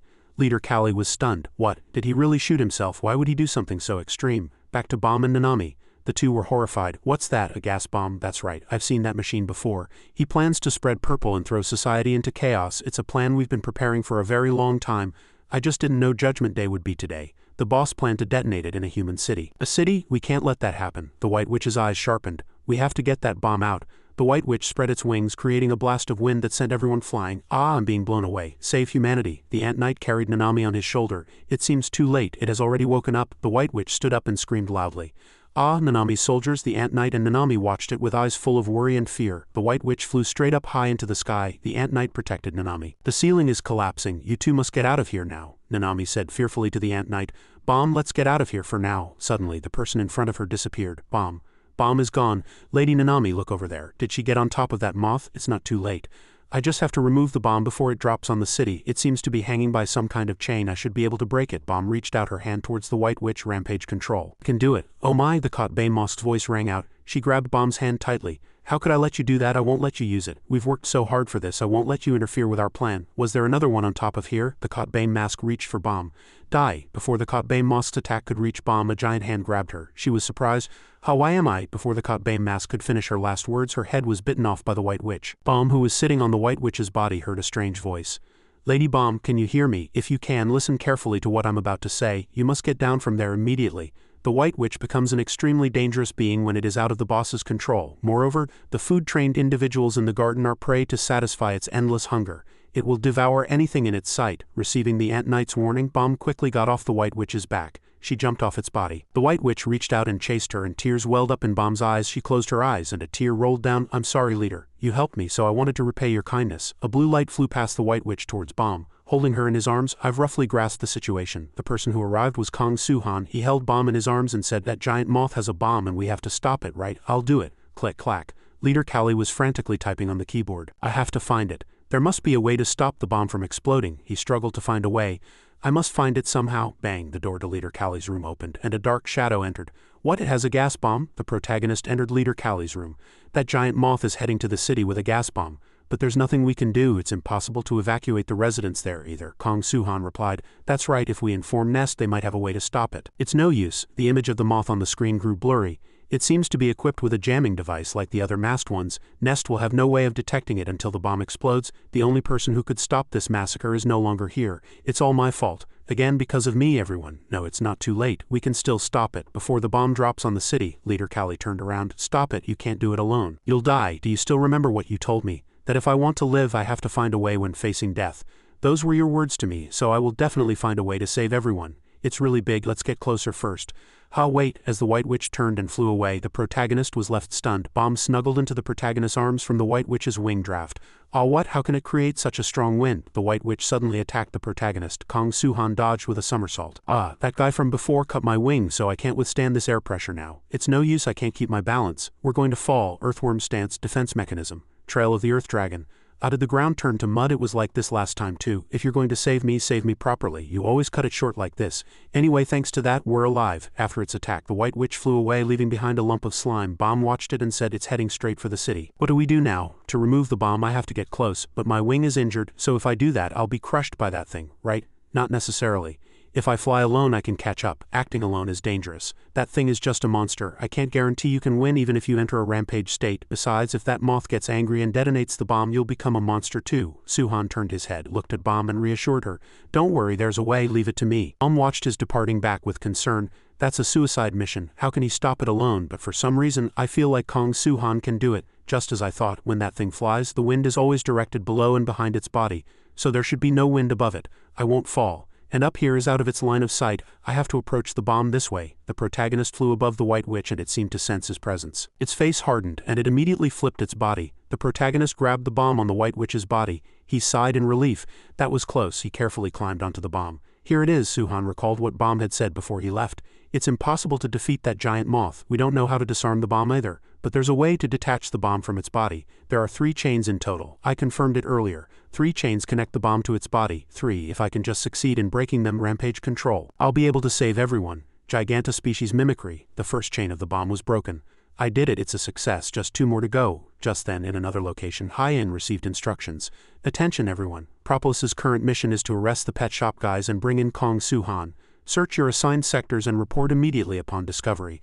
And Park Hyen, your role is combat support, so stay back until the battle starts. Do not act on your own. Understood, Hyen thought to herself. Does this mean I won't get to see Kong Suhan again? Suddenly a strong wind brushed past Hyen. What's this? Where's this wind coming from? There wasn't any wind just a moment ago. When Hyen looked up, she saw the White Witch flying overhead. There's something behind the clouds. Hyen's eyes widened in shock when she saw Suhan hanging onto the bomb on the White Witch's body. Hyen stepped forward. Suhan, then she sped up and ran in the direction the White Witch was flying, shouting loudly. Suhan, her comrades were elsewhere. A quiet forest, the waves lapped gently. A hand came down and pointed to a footprint on the ground. This is the sector where we last received Mindongwa's signal. Wait, the one examining the footprint was He Sung. I will uncover the truth of your death, Propolis. Everyone report your current status. A large wheel-like object rolled across the ground and answered. We've come to the right place. This is one of Pet Shop's farms disguised as a military base. The one who answered was OG Gun. He scratched his head while looking at the sign in his hand. But something strange. This place is empty and there are only signs of a large-scale battle. I think someone raided Pet Shop before we got here. A raid? Who would do that? Hong Longjang stopped moving immediately upon receiving the information. Does this mean another group besides us is also fighting Paseo? It's just a hypothesis for now. There must be more farms in this sector. What about the other members? There's nothing here but trees and mushrooms. I haven't found anything either, Senior. Hyen, what about you? Report. Park Hyen. Hyen, distracted by looking in the protagonist's direction, hesitated before answering. There's nothing then. She raised her hand and turned off her communicator. I'm sorry, Senior. I don't want to lose someone precious in front of my eyes again. Hyen hurried and chased after the White Witch. Suhan was trying to break the second chain holding the bomb. Clang, another chain broke too. Just one more left on the left. If I can just break that one, I'll be able to save everyone. The protagonist grabbed the final chain. Damn it. The White Witch suddenly attacked the protagonist, but fortunately it couldn't catch him. It stared blankly at its empty hand. Suhan flew alongside the White Witch and sighed in relief. It's fine. That moth is so huge its movements are very slow compared to my speed. There's no way it can catch me. The White Witch clapped its two wings together, attacking the protagonist with the force of the wind. Another gust. I can't hold on with this broken wing. As he barely endured the wind, the White Witch's giant mouth was right in front of Suhan.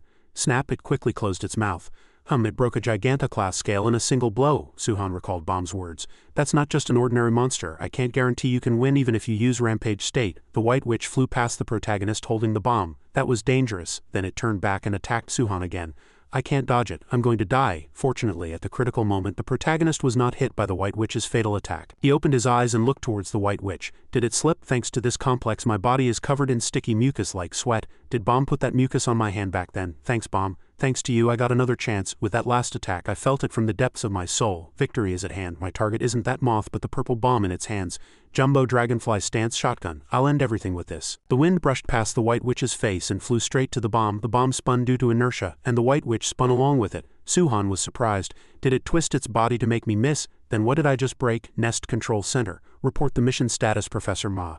The Propolis team has entered the mission area. Ma Donghoon frowned as he looked at the surveillance monitor. Each member is actively searching, but we haven't detected any enemy movement yet. Keep monitoring. No response from Pet Shop? That can't be right. Suddenly, a staff member shouted in a panic. Professor Ma.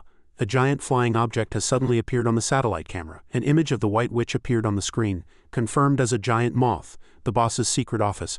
Leader Kali Nanami and the Ant Knight were also observing the movements of the White Witch and the protagonist. He must have broken the device hidden inside the bomb. It can't hide anymore. Nanami frowned and was surprised. She quickly pointed at the big screen. Look there. Leader Kali was startled. It's that giant moth. Below the White Witch's flight path, Hyen was chasing it. Suhan, can you hear me? Hyen thought as she ran. That's the giant creature Senior Hee-sung showed me, right? Why is Suhan fighting that thing? What on earth is happening? Hyen's eyes widened in shock and beads of sweat formed on her face. She slammed on the brakes with her feet and stared blankly ahead. This place is Suhan. Flying in the sky was equally surprised. He gritted his teeth, sweat pouring down like rain as he was horrified. No, that's the city I used to live in. Before I came to Nest, images of the past flashed through the protagonist's mind. The citizens walking below looked up at the sky in surprise. What's that? Is it a plane? It looks like an eagle. Amidst the surprised people, a girl was walking blankly down the street. Hearing the voice amidst the murmuring crowd, Kim Mihei looked up to check.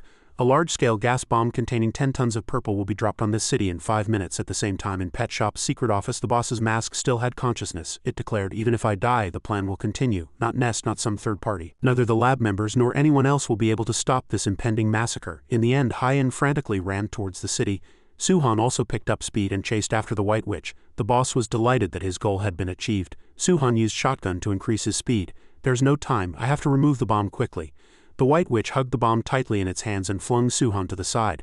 Is it protecting the chains? The protagonist attempted another attack. The White Witch brought its two wings together, creating a strong wind that pushed the protagonist far away. Suhan was enraged. It's creating wind with its wings again. We're almost at the city. The protagonist hurriedly chased after it, shouting for it to stop. Shotgun, then I have no choice but to attack its body. I'll attack. The White Witch reached out and snatched Suhan. It rubbed its hands together forcefully, trying to crush the protagonist inside. The protagonist used Rampage Control to force the White Witch's hands apart and hurriedly escaped its grasp. Damn it, my attacks are useless. Blood trickled down Suhan's face. What's wrong with my body? The protagonist recalled a conversation with Leader Kali during his secret training. The last piece of advice I can give you is not to overuse Rampage Control. The mimicry technique pushes your body to its limits. The abilities of insects, which have a completely different physical structure from humans, using such abilities damages the body, and excessive use can even endanger your life. Despite the risk, Suhan decided to use Rampage Control. I don't care, I'll use everything I've got. I have to stop that monster. That city is where I lived before I went to Nest. Suhan rushed towards the White Witch and said to himself, and it's where I'll be returning to soon. I have to stop it. The White Witch quickly dodged Suhan's attack, but he was determined, even if there were many things there that could never be regained. Rabbit hunt even so. Suhan repeatedly appeared and disappeared in front of the White Witch. It watched his movements. After pinpointing Suhan's location, it opened its mouth and extended its claws towards where Suhan stood. I can't let you destroy it either. Suhan gathered his strength and countered. He punched the White Witch's face. This is the last chain. The bomb fell due to gravity. The White Witch hurriedly caught the bomb and hugged it. The protagonist, injured and falling, watched in surprise. It hugged the bomb. When he looked closely, the White Witch was looking at him and smiling triumphantly. It crushed what was in its mouth. Isn't that my wing? Suhan looked behind him. Nanami, watching from afar, covered her mouth in horror. Suhan's wing. Hyen called his name with concern. Suhan, having lost his wing and severely injured, the protagonist fell just like a meteor. He looked ahead dimly. Am I going to die now? I'm falling. If I can't stop the bomb, the people in the city will die with me. Suddenly, he remembered what Leader Kali had said before. Find hope when you face death, Leader Kali. I want to find a way too, in this situation. Just as he fell into despair, a familiar voice reached the protagonist's ear. Suhan, that's Hyen's voice. Could this be a hallucination I'm seeing before I die? These memories. He remembered the centipede monster in his subconscious. Suhan's eyes widened, and he regained his will. Can I do that too? But how do I activate it? I've never done it before, but I don't have time to think now. Rampage control, I'll just do it. This damn monster. Hyen stumbled and fell to the ground, crying out. No, Suhan. A blue light flashed across the starry sky, drawn by the light. Hyen looked up. Suhan was struggling to evolve again. Along with a desperate scream, Suhan's wings grew back. Leader Kali was horrified. Molting? Did he use a butterfly's molting ability to restore his wings? The White Witch was drawn by the protagonist's loud scream. But before it could react, a sharp claw pierced its body. Swoosh! A large gash appeared on the White Witch's wing. Leader Kali, Hyen, Nanami, and the Ant Knight all stared wide-eyed in surprise at the protagonist's action. The injured White Witch roared in pain. Suhan turned his body. While using rampage control, I thought I'd fail. Giant moth fusion. Now let's fight like two monsters. Jet black wings. Recalling a few minutes ago, Suhan had entered his subconscious and stood before the two giant monsters that dominated it. He began to negotiate. This is the only way I could think of. I need your cooperation to succeed. So listen to me. This is not the time for that. Do you think this is the time for a territorial dispute? Are you listening to me? The two monsters ignored the protagonist and continued to fight for dominance. Fine, I knew this would happen. In that case, we'll all die together. Hearing this, the two monsters finally stopped and watched the protagonist departing back. Through the lens of his subconscious, the image of Suhan falling appeared. He said in despair, There's nothing I can do now. Falling from this height, death is certain. You'll die with me. Do you still want to die so meaninglessly while fighting inside me? Or will you shut up and help me take a gamble? The dragonfly and the centipede stared blankly at the protagonist. He shouted. Side now. Suhan walked out. Because I'm going up right now. And so we saw the transformation scene from just a moment ago. A blue light flashed, drawing the White Witch's attention. The lightning-fast blue light slashed the White Witch's wing, and his comrades were too shocked to close their mouths. The White Witch spewed blood and roared in pain. The protagonist's new wings sprouted. Let's fight, you monster bastards. He stood heroically before his enemy and declared war. Nanami slammed the desk in disbelief. New wings sprouted? That's amazing. To think he could do something like that. That's not all. The shape of his wings is different from usual. It's like a centipede shell has been layered over dragonfly wings. The White Witch used its wings to create wind and counterattack Suhan. Nanami was flustered. That moth is creating wind again. This time it's much stronger than before. Suhan's going to be blown away. But the result was not what the White Witch expected. The protagonist flew in and attacked it, saying coldly, That trick again, I'm getting tired of it. Thwack. Suhan hit the White Witch hard right in the middle of its forehead. Blood gushed from the spot, and the White Witch closed its eyes and roared with its mouth wide open. Suhan looked at his new wings. My flight is much more stable. It's like the material of my wings changed from paper to steel. That wind is no longer an obstacle for me. Suhan landed another kick on the White Witch's face. The White Witch staggered in midair. It lost its balance. Is it because of the wound from before? Before it could properly identify the cause, the White Witch, filled with rage, opened its mouth wide and charged at Suhan. He quickly dodged and kicked the White Witch's jaw. Using that momentum, he dove down, did a somersault, and brought his hands together. Dragonfly stance, shotgun, armor piercing. I'll win with this. The severely injured White Witch spat out a mouthful of blood. At this moment, the White Witch became completely uncontrollable. Its gaze became as sharp as a bullet. It brushed past Suhan and flew fiercely towards the city. So fast, that monster, is it ignoring me and heading straight for the city? Ganma City, with a population of about 2 million. The estimated number of people to be infected by the purple substance is about 1.5 million. The bomb. Until it drops. Kim Mihei trembled in fear, her face pale. Everyone on the street gathered and stared at the giant monster flying in the sky. 30 seconds left. What's that? Is it some kind of event? Is it a butterfly? Wow, it's huge. Suddenly, Kim Mihei's eyes flashed. Suhan frantically chased after the White Witch. There it is. If I hesitate now, it'll be too late. Attacking its head or eyes won't have much effect. To stop its flight, I have to aim for the wings. Dragonfly stance. Fusion. The White Witch flinched and turned its head to look at the protagonist. Giant moth dragon shotgun. Suhan slashed the White Witch's wing once more. With one of its wings severed, it cried out in pain, lost its balance, and fell, letting go of the bomb in its hand. Where do you think you're going? That city is no place for monsters like you and me.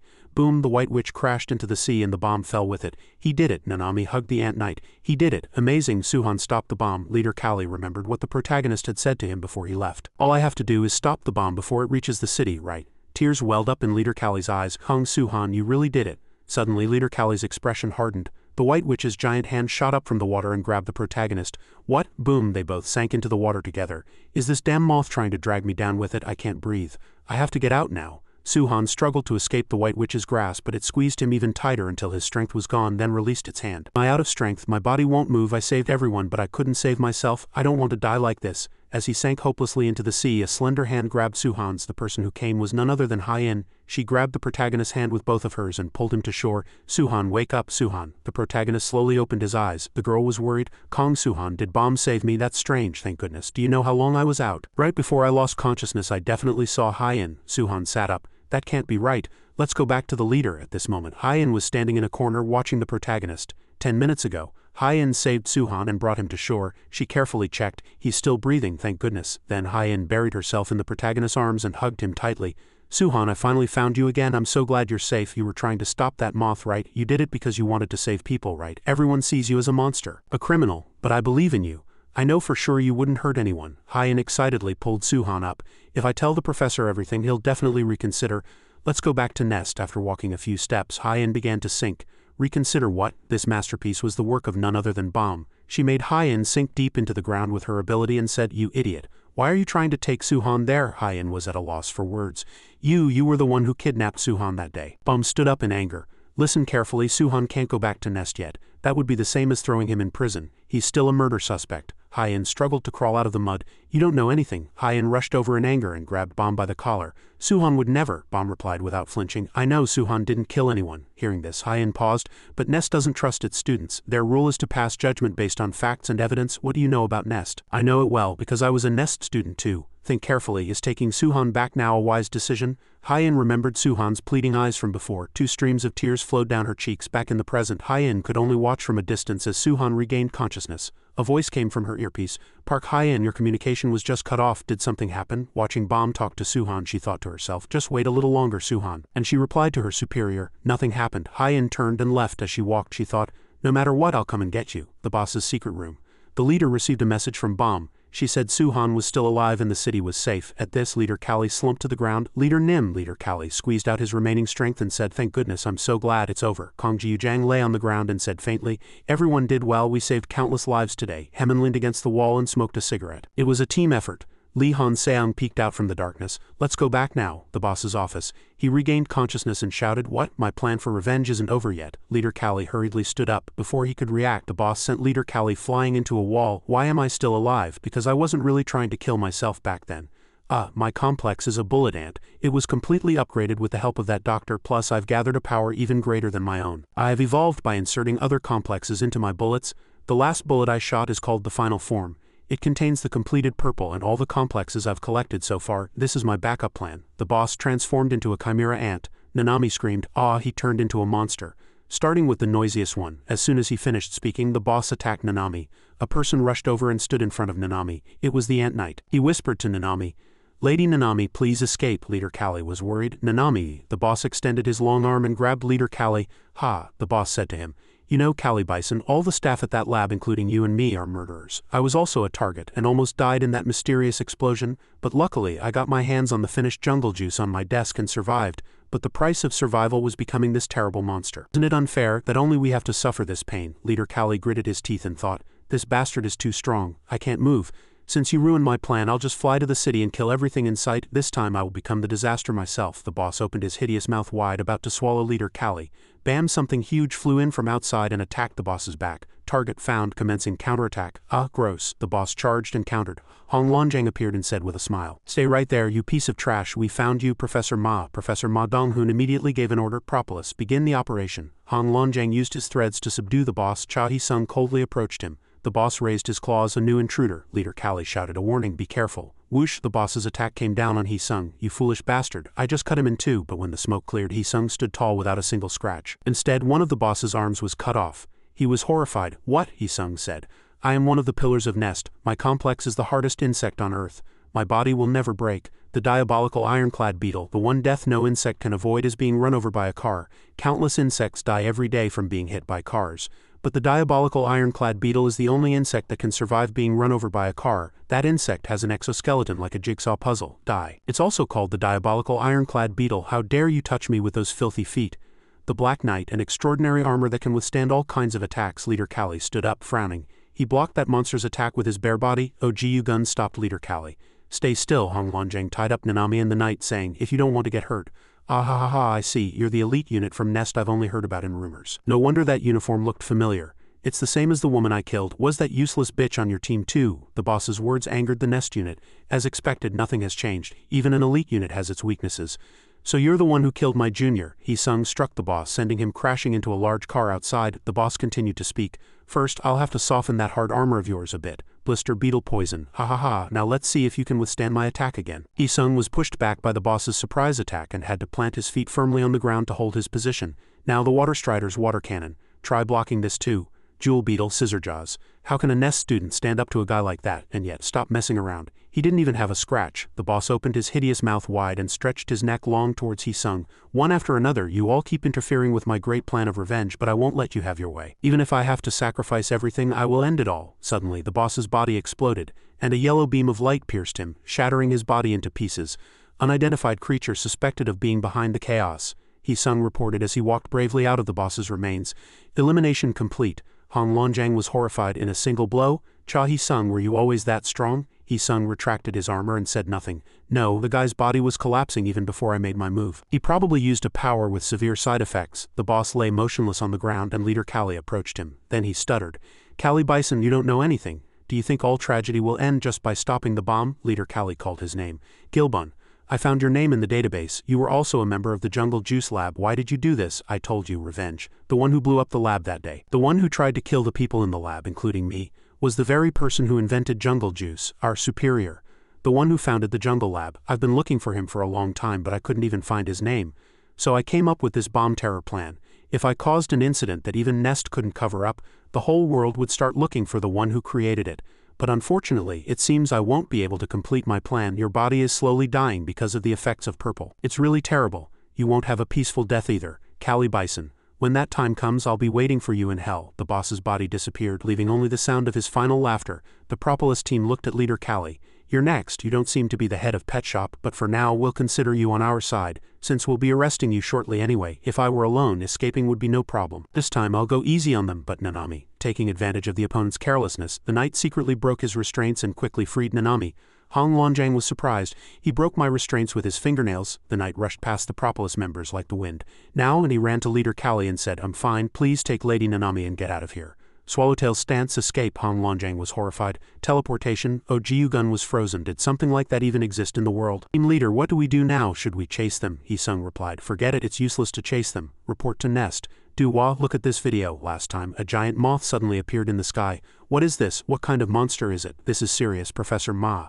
Photos and videos are spreading uncontrollably through the media and newspapers. We can't cover this up. Execute Plan D, send them out. People flocked to the bridge and filmed the White Witch. I've never seen a moth that big. I never knew monsters really existed in the world. Over there another one appeared to the city. Did you all see that? That's the biggest moth I've ever seen. Then the ghost stories about mutant insects were real. It's coming this way. No, run quickly. Mom, I'm scared. The girl hid in her mother's arms and trembled. Haha, it's flapping its wings. A drone. What is that? Plan D. After the attack of the food-trained insects, Nest established 26 plans to respond to possible large-scale terror attacks, using disaster relief drones equipped with 3D technology, first aid kits, and evacuation notification functions. We successfully prevented chaos in the city. How was it just some kind of event? Oh, the media is spreading that an event is in progress. So this was the drone show people were talking about. Newspapers and the media were all talking about the drone show. The appearance of the giant moth was now considered part of the performance. Professor Ma let out a sigh of relief. The situation has finally calmed down. Seeing the dragonfly-shaped drone, Kim Mihei thought of one person. She unconsciously called out his name. Su Chan. The person I saw then was definitely Su Chan. She remembered the past when Su Chan had saved her, but she had trembled in fear and avoided him. Monster, go away. Back in the present, Kim Mihei hurriedly pushed through the crowd. I have to apologize to him. Elsewhere, a helicopter was flying in the sky. The phone screen showed news of the giant moth in the skies of Gangwon-do. Is it really just a show? Redip read the news. Those mask guys, what are they up to? Well, thanks to them, I don't have to kill them myself. They've served their purpose anyway. It's a bit of a shame to lose the White Witch, though. Sion couldn't hold back and said, Hey, more importantly, you need to explain why we had to come this far. Redip opened the helicopter door. Haha, we're almost there. The mask guys said they found something very interesting, so we came to get it. Central Europe, Baltic Sea. But why did we come all the way to Europe and in the middle of the sea at that? Redip jumped into the sea without a word, and Sion was shocked. Splash, Redip used the water spider stance to sink deep into the sea. A diving bell enveloped him, allowing him to move easily underwater. This is where it all began, the home of the blue amber. Note, blue amber is also called blue amber, the main ingredient of jungle juice. At the same time, the protagonist and Bomb were moving in a hurry, and they stopped. Is this it? The meeting place leader Nim mentioned. The two went inside. Leader Callie inserted a needle into Suchan's body. He held up a syringe filled with the protagonist's blood and observed it. A nano GPS. So this is how Nest knew your location. Fortunately, it's broken. Now Nest won't be able to find us. I'm sorry, I didn't know Propolis would come looking for me because of me. Is this place safe? Don't worry. This place is very far from the previous abandoned school, so they won't be able to find it. Oh right, where are the others? Most of them are resting in their rooms. They're all exhausted. This battle was really tough, so it's natural for them to be tired. Speaking of which, you've awakened a new technique. I've been studying the effects and consumption of jungle juice for a long time, but I've never seen such a power. Do you remember how you did it? I'm not sure either. I just remember talking to the insects in my dream. And when I woke up, my wings were healed. Leader Callie rested his chin on his hand and fell into thought. You communicated with the other complexes inside you, I see. Perhaps this is what the lab was aiming for. The next stage of evolution. But what's important is that you saved everyone with that power. If that terror attack had succeeded, I, who contributed to creating Purple, would have lived with guilt for the rest of my life. I wouldn't have been able to face my daughter even in death. Leader Callie bowed his head in front of the protagonist. Thank you so much. Suchan was flustered. You don't have to thank me by bowing like that. Bomb stood behind the door with a sad expression. Right now Kong Suchan can be said to be completely free from the effects of flesh eating. Now all he has to do is prove it to Nest, but that's the hardest part. The only hope is to change public opinion from within, but can she prove that Kong Suchan is innocent? Hyen was talking with her friends. Suddenly Ju Duhua shouted, What, you met Kong Suchan? Hyen hurriedly covered her mouth. Shish, someone will hear you, Dong Hyong said. So he hasn't lost his reason yet. Did he overcome the effects of flesh eating? Cha Hee-sung continued. Then why didn't you bring him back? Hyen said sadly. I couldn't. If I brought Suchan back, he'd be locked up in that prison again. To bring Suchan back, we have to find the real culprit first. If we can just prove that Suchan isn't the culprit, everything will be solved. We have to help him. From now on, let's find a way to prove Suchan's innocence. Ju Duhua rested her chin on her hand and sighed. We already found it. The evidence about the real culprit. Cha Hee-sung said excitedly. It's in our hands. Ju Duhua smiled smugly. While you were struggling outside, we weren't just playing around. Hyen was horrified. You found him, the real culprit, at the protagonist's base. Leader Callie consulted with the members and said with a serious expression. One of our members has been captured by Nest. What? Now that I look closely, Mr. Han Seong isn't here. When was he captured? The lens connected to the night showed his vision last night. It seems he was captured by Propolis and transported to Nest. The video cut off after that. Kong Jiu Jang shouted. Damn it, then why are you showing us this now? If we had known this sooner, we could have saved him. I told him to do it. If I had shown you yesterday, you all would have surely rushed to save him. Even though everyone is seriously injured, are you confident you can take on Propolis in your condition? For now, just focus on recovering. As for rescuing Lee Han Seong, before Leader Callie could finish, Suhan raised his hand and stood up. I'll go rescue him. Thanks to molting, all my wounds have healed. Then Jiu Jang pinched Suhan's cheek. You idiot, have you forgotten that you're a fugitive from Nest? That's the same as walking right into a prison cell. Don't you know how much tighter security has gotten since you escaped? Suhan replied calmly. I know it's dangerous, but thanks to Han Seong's advice, I can control my rampage much better now. He was also the one who helped me escape from that prison.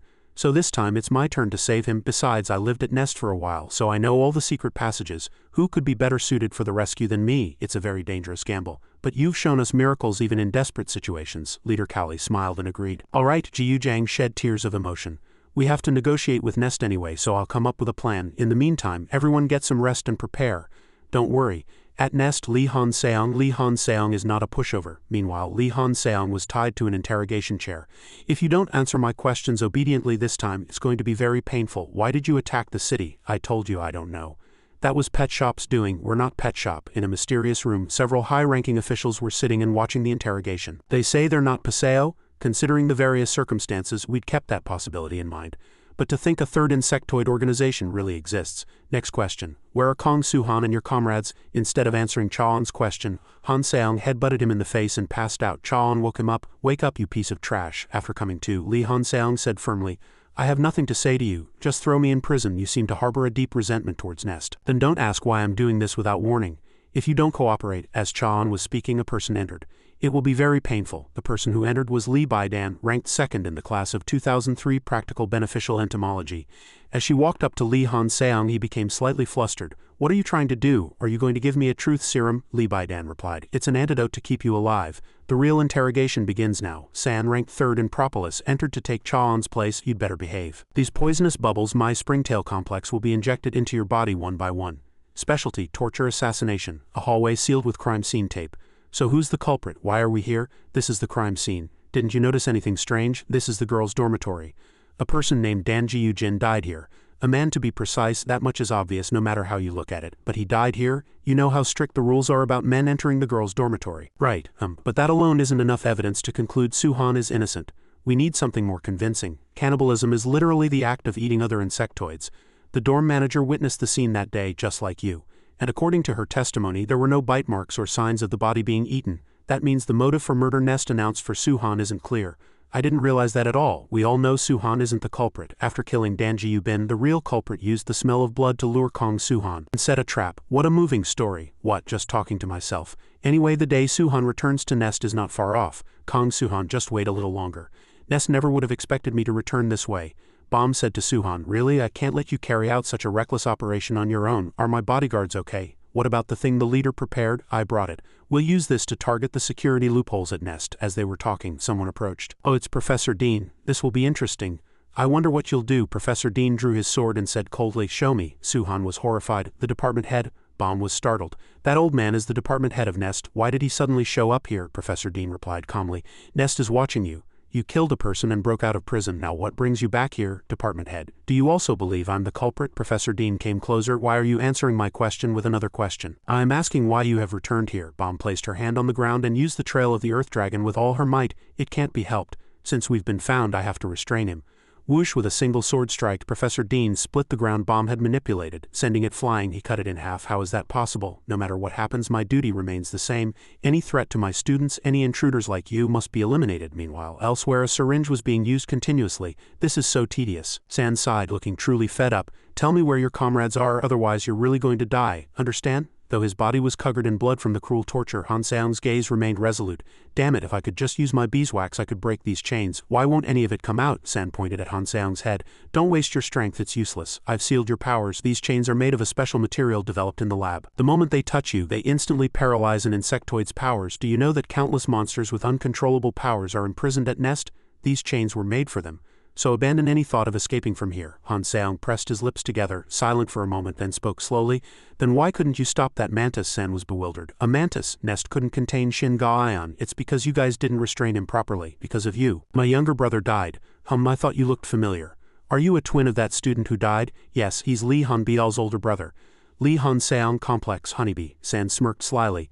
"Wow, what a coincidence. Did you know? I was the one who performed the autopsy on that student." Autopsies are such a wonderful thing. You get to explore the human body and satisfy your curiosity. Your brother was a very memorable experience. It was the first time I had ever examined a body that was so badly damaged." Upon hearing this, Lee Han-seong became enraged and cracks began to form on the chains binding his hands. Bang! The chair Lee Han-seong was sitting on exploded, blasting San backward. "I can't believe it. How can he use his complex while tied up in those chains?" Han Seong used a mimicry technique. Potter Wasp, and San wondered, what in the world is that power? Lee Han Seong's pupils changed. He growled, "How dare you insult my brother? I'll bury you alive." Outside the Nest building, leaves scattered in the wind, Suhan shouted. "Wait, department head. We don't have any malicious intentions." Before he could finish, Professor Dean swung his sword at Suhan. Bomb shouted in concern, "Kong Suhan, he's too strong. We'll only have a chance if the three of us fight together." Nanami's face went pale with fear. "Me too." Suhan transformed and blocked with his arm. "No, we didn't come here to fight. I don't want to make him see us as enemies. Leave everything to me." Having said that, Suhan flew toward Professor Dean. "Please listen to me. I don't want to fight you." With no intention of hearing Suhan's explanation, Professor Dean attacked him once more. Suhan was cut directly and fell backward. "My armor was ripped in a single strike as expected. The professor's technique is extraordinary. It looks like talking this out won't be easy." "I'm sorry, department head. Even if it means I have to get a little rough." Suhan used his black wings and rushed toward Professor Dean. "First, I have to get close to him." Boom, the two forces collided, unleashing tremendous power. After a moment, Bomb slowly opened her eyes to survey the scene. Seeing Suhan pinned down by Professor Dean, she cried out his name. "Kong Suhan," Professor Dean said calmly. "I'll ask you one more time. You killed a person and ran away." Professor Dean tightened his hand on Suhan's neck. "So why have you returned?" "To save my friend." "Oh, even in this situation you think of saving your friend before your own safety? And now that I think about it, you knocked my sword from my hand." Professor Dean released Suhan's neck, got up and spoke. "Interesting. Let's see how he handles this." Professor Dean sheathed his sword, turned his back on Suhan and scratched his head. Why am I here? My memory really gets worse with age. Am I getting dementia? What are you kids doing out here instead of being in class? Students these days just love to slack off. The back door is still open, so hurry up and get back to school. Department head, it's true. The emergency exit is really open. Why did that old man suddenly change his mind and help us? I don't know either. The security is much lighter now that we're inside. I got this equipment from those masked guys. It should be easier to get further inside with this. Suhan put on the cap. Alright, let's go. Into Nest. I'm just a normal Nest graduate. My complex is an ant. Before he could finish his sentence, a long, slender hand appeared before him and a gentle voice spoke. Found you. The moment the Ant-Man spoke, Nanami immediately kissed him. Scent therapy. Standing nearby, Suhan and Bomb looked slightly awkward. Brainwashing with just one kiss, that's terrifying. It wouldn't have worked if he wasn't an ant. It's also ineffective against someone with hostile intent. A moment later the area was quiet again. The ant boy sat meekly before Suhan and the others. From now on, answer my questions truthfully. Yes, Propolis just arrested some insectoids, right? Where are they? The ant boy scratched his head. I'm just an ordinary staff member, so I don't really know, but I did hear a rumor that Wook of Propolis is up to something in the basement of the research wing. He was apparently seen dragging someone away then, Nanami exclaimed. That's it, he must be imprisoned there. Let's hurry to the research wing. It's not easy to get there. You can't enter without a professor's permission, and the security in that area is extremely tight. If we try to sneak in blindly, we'll be discovered right away. So what do we do now? We have to find another way. A silence fell over the group. Suddenly, Bomb spoke up. I've put on my glasses. Suhan stared at Bomb, not understanding. She continued. Anyway, our objective now is to find Wook and Lee Han Seong and get into the basement of the research wing. The main entrance is heavily guarded, so Suhan and I will find another way. Nanami, you brainwash a few more ants out here. It's a precaution, but it's safer to have more bodies than none. Leave it to me. And remember, we're short on time. This bracelet, which we got from the mask guys, can hide us from security cameras, but only until its internal battery runs out. Once the battery on this bracelet dies, we'll be caught on camera and arrested on the spot. We have a time limit of about 12 hours. Let's go save Lee Han Seong before then. Through a surveillance monitor, several professors were watching the scene inside the interrogation room. He broke the chains? This is bad. Call security now.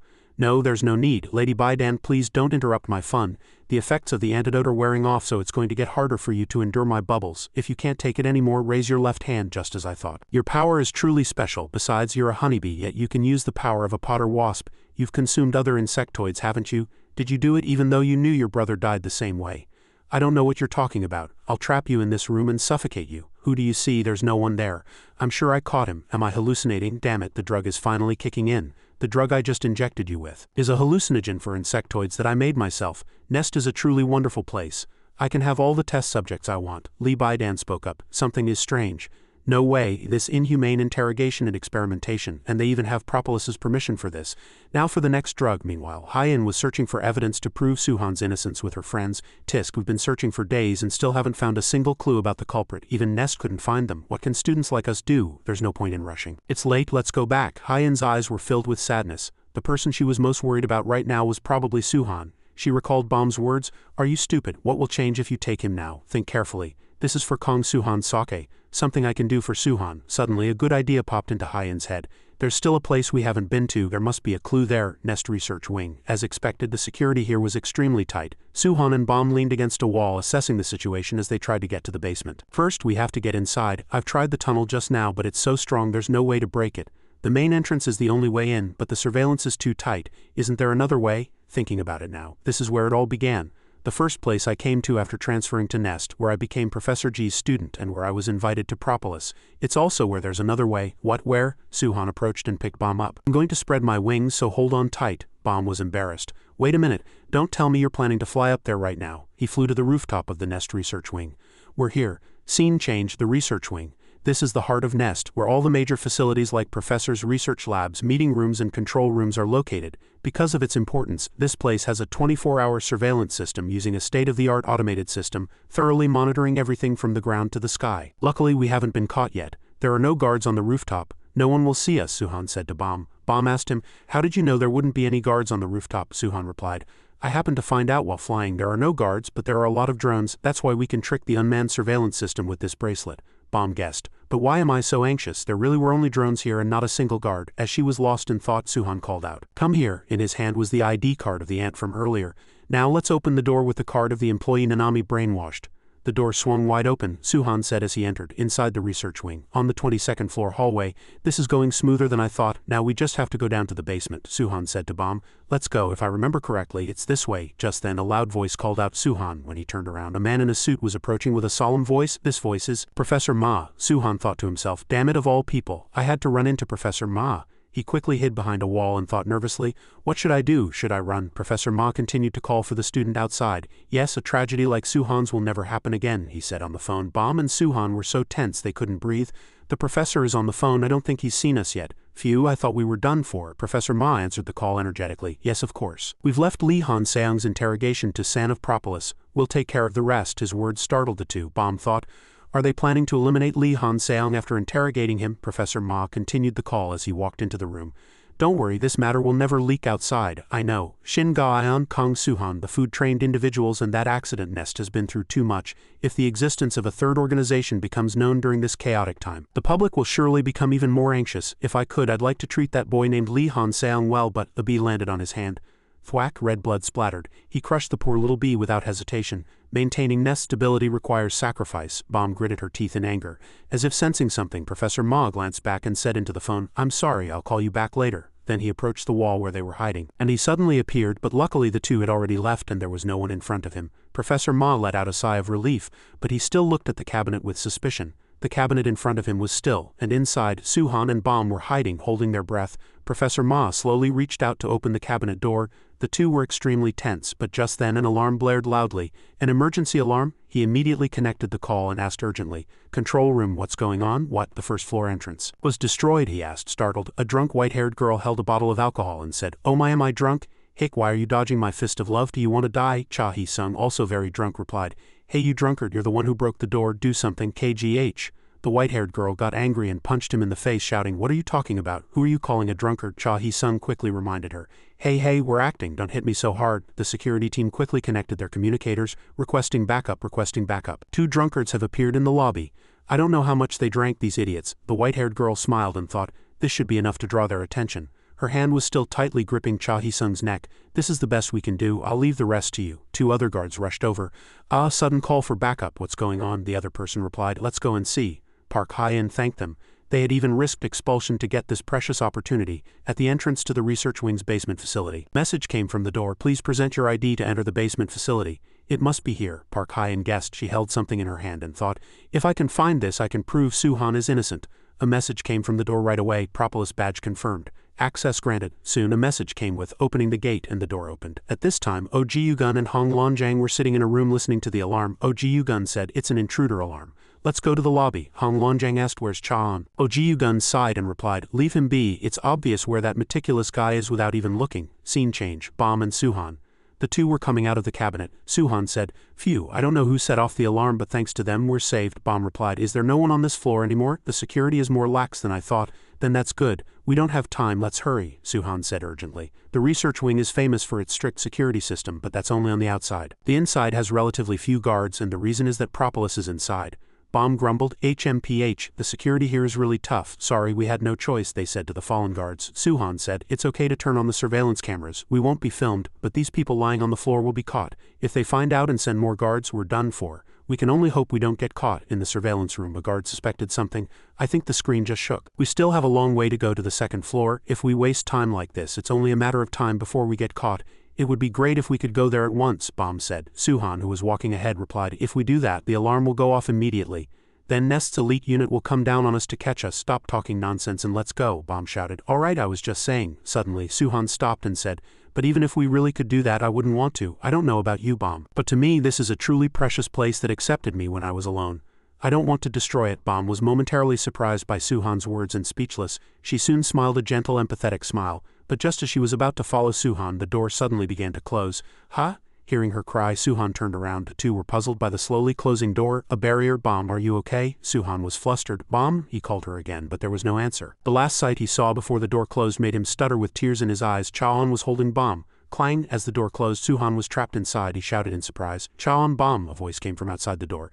Is that Kong? Suhan, wait quietly. Suhan thought this voice is, and was startled. Cha-on held Bom tightly and said, The alarm went off, so I went around checking each floor. Surprising. I didn't think you'd ever return to Nest. His eyes glinted with killing intent. He wicked Cha-on, he asked Bom, Tell me, what are you doing here? Did you plan a terror attack? Bom replied, you know what, you biased bastard. Then she suddenly turned her body and kicked what was in Chaon's hand, saying, my friend came to save his friend. Hearing the violent sounds from outside, Suhan from inside the door shouted worriedly, Bom, I have to save her. My opponent is the second in command of Nest's strongest unit, Propolis. There's no way Bom can win. Outside, she was already down.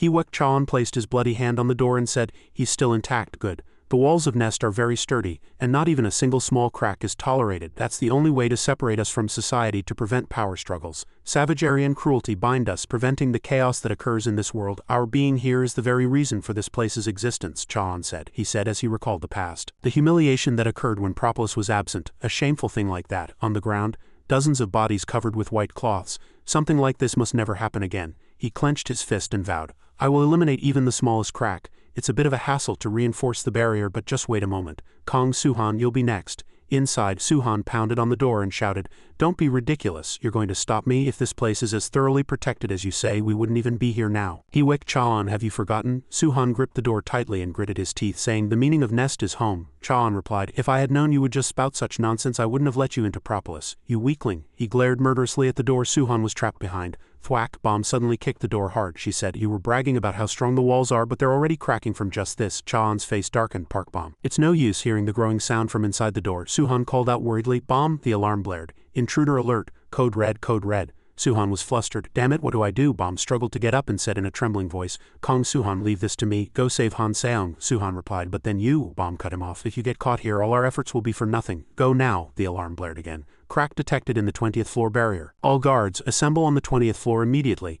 I have some business to settle with this glasses-wearing guy too. Go, Bom urged Suhan. Suhan had no choice but to leave. Before leaving, he shouted, hold on, I'll save him as fast as I can and come back. The 20th floor, did he go up the stairs? San ran to the door in front of him. At this time, the fire ant security team also hurried up. All guards inside the building, assemble on the 20th floor immediately. This information was also passed to the Nest security team. The Japanese rhinoceros beetle unit. Suhan thought to himself, so there are people in the elevator who also prevent power struggles. Meanwhile, Bom was fighting bravely, emitting a red killing intent. Savagery and cruelty bind us, preventing the chaos that occurs in this world. Our being here is the very reason for this place's existence. Is that really so? Does everyone think so? Suhan's fingernails turned red and sharp. In that case, his pupils turned green, and a fearsome aura emanated from his entire body. I'll expose everything, Suhan decided. I don't want to destroy this place, but it's not like I don't want to poke a hole in this boring society. The murderous Suhan charged forward and a sound came from the system. Rampage control. Giganta mimicry. A loud sound echoed. The murderous Suhan charged towards the local guards like a rocket. Because of this, the entire building shook violently. Downstairs, San watched the whole situation and muttered, this vibration, it seems like someone has entered the basement facility. The only person who can come here is Senior Hyok Chaon. Did he notice I was torturing that guy? No way, Chaon trusts me in his own way. What do I do now? What should I call him? The gentleman of the shadows, she asked the mysterious figure. Suddenly, the mysterious figure held up a small purple bottle. San asked, looking puzzled. Is that a seed? He replied. It's what I used to take care of Danjiyubin. It's a deadly poison to insectoids. Leave no trace. After speaking, he handed the poison bottle to San. Kill him. As he gave the order, San immediately tried to drip the poison into Li Han Seong's ear. Just then, a loud noise was heard along with a flash of red light. The poison bottle in San's hand was instantly kicked away. Park Hyen appeared and shouted, what are you doing? She yelled in anger. She thought, where on earth is this? What a mess. San replied, a student born in 2002 shouldn't have the authority to come down to the basement. Park Hyen looked at the severely injured young man leaning against the wall and thought, that person, he's covered in blood. Is he tortured? Park Hyen asked angrily. Senior, please tell me what you're doing here. Something is definitely going on. I will. Just then a strange man's voice was heard. He answered him. Park Hyen was so surprised her eyes went wide. She could only manage a scream. Her weapon bracelet also fell to the ground with a clang. She said, trembling, no, how is Professor G here? They definitely said he would never wake up again. She cried out in surprise. Professor G calmly replied, I'm sorry I couldn't tell you sooner. There was something I had to do, so I had to leave the hospital in a hurry like this. And everything here was done under my orders. We must thoroughly investigate the third force that poses a threat to Nest. You may think it's inhumane, but if we don't make sacrifices, Chaon's tragedy will be repeated. We have to prevent that. Park Hyen listened and replied, trembling, Professor G. Just then the professor approached and said, I believe Hyen will understand. The most important thing to me is to protect this place. He spoke, but he was already holding the poison bottle in his hand. He pushed Park Hyen further and further against the wall and said, it's only to protect Nest. As soon as he finished speaking, he shoved the poison bottle close to Park Hyen's face. But just then, Park Hyen suddenly fought back. She grabbed the old man's hand tightly and said forcefully, word by word to his face, you don't know anything about Professor G. Professor G would never say that, she shouted. She remembered. 2 years ago, Professor G said to her, Ever since you enrolled here I've only heard that you skip class and are always alone. You're not a cat, so why do you do that? Park Hyen replied. Everyone here hates me, because I'm a cockroach. I've experienced that very often throughout my life. Those who discriminate against and bully others just for being different. At the time I thought I could endure it without a problem, but now, she burst into tears of frustration, I'm scared I can't take it anymore. Professor G listened to her story and was silent for a moment. Then he opened his mouth and asked, have you ever thought about why everyone calls this place nest? A nest is a place built to protect eggs. Nest is the same. Just be at ease, you are all like very fragile and easily broken eggs. It is Nest's mission to make sure not a single one of you falls behind. After finishing his words, Professor G climbed the tree and held out a warm hand to Park Hyen. At that moment, Park Hyen felt like she had been saved. She thought to herself, Professor G would never choose to sacrifice someone. Back in reality, she used both her hands and feet to subdue the old man and asked, who the hell are you? The man replied with a cunning smile. I see, should I have used someone else? I thought you'd believe anything your teacher said. He suddenly disappeared. Park Hyen shouted, a jewel wasp, also known as a cuckoo wasp. It lives as a parasite in the nests of other wasps from its larval stage. It suppresses the discernment of other insects through pheromones, making them mistake it for one of their own. It invades the nests of other insects and mimics them. The wasp transformed into its true form, a girl, and said, you're the first one to figure out my ability, Park Hyen. She was Lee Baidan, practical beneficial entomology complex jewel wasp. They are considered the spies of the insect world. Park Hyen showed her surprise and asked, Senior Baidan, why? She replied, don't you get it yet, after all that effort? At those words, Park Hyen recalled all her efforts. This ability, isn't it amazing? As long as I have this, I can become anyone, she said. Hyen shouted.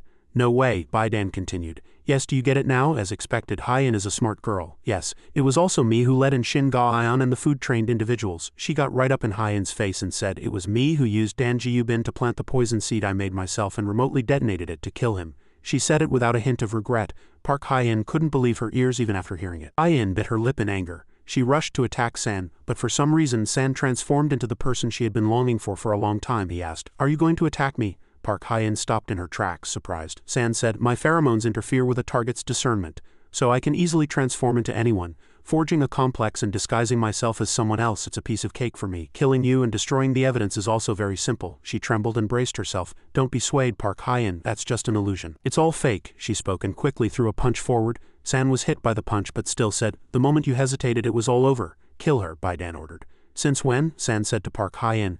I've been interested in you for a while. Rank 7. They say you have the lives of 1,000 snakes. The seed Baidan made was created with the poison the food-trained individuals used to kill Professor Duhan Wang, and its toxicity can kill 1,000 insectoids. Aren't you curious? At this moment, Park Hyen was engulfed by something and subdued.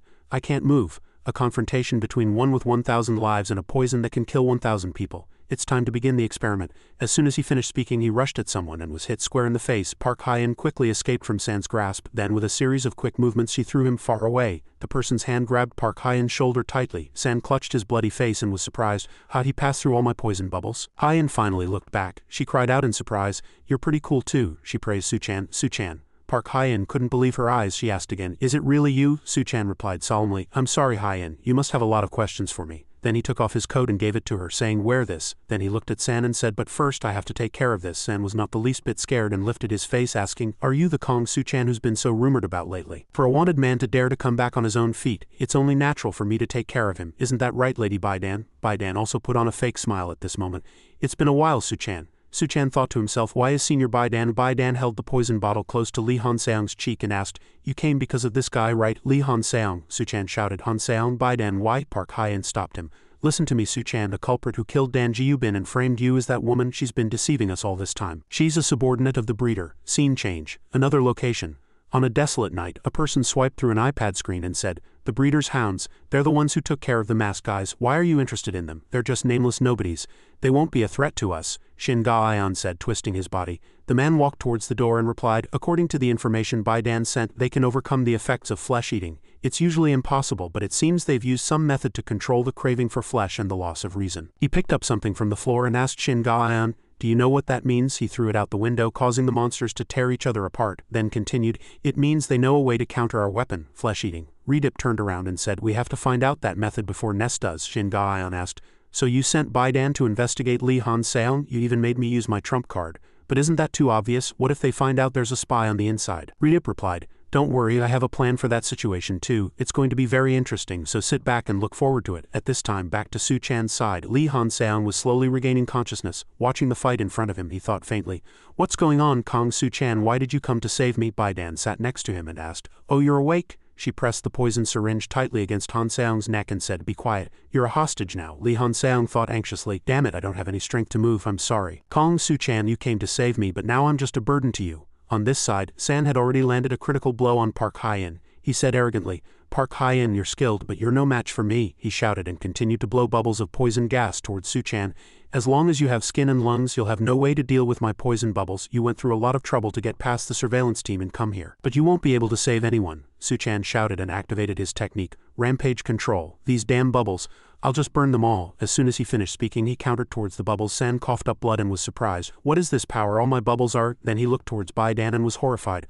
"Wait, they're heading that way." Bai Dan was hit by all the poison gas bubbles. Lee Han-seong sat and smiled, the corners of his mouth turning up. "Haha, what a reckless guy. Thanks to that, I have an opening." As soon as he finished speaking, a shining yellow aura erupted from around him and enveloped him. Bai Dan turned around and was surprised. "What is this?" Seeing the wriggling thing in front of her, she shouted as if she couldn't believe her eyes. "He trapped himself in beeswax?" Lee Han-seong whispered from inside the beeswax. "It's hard to breathe.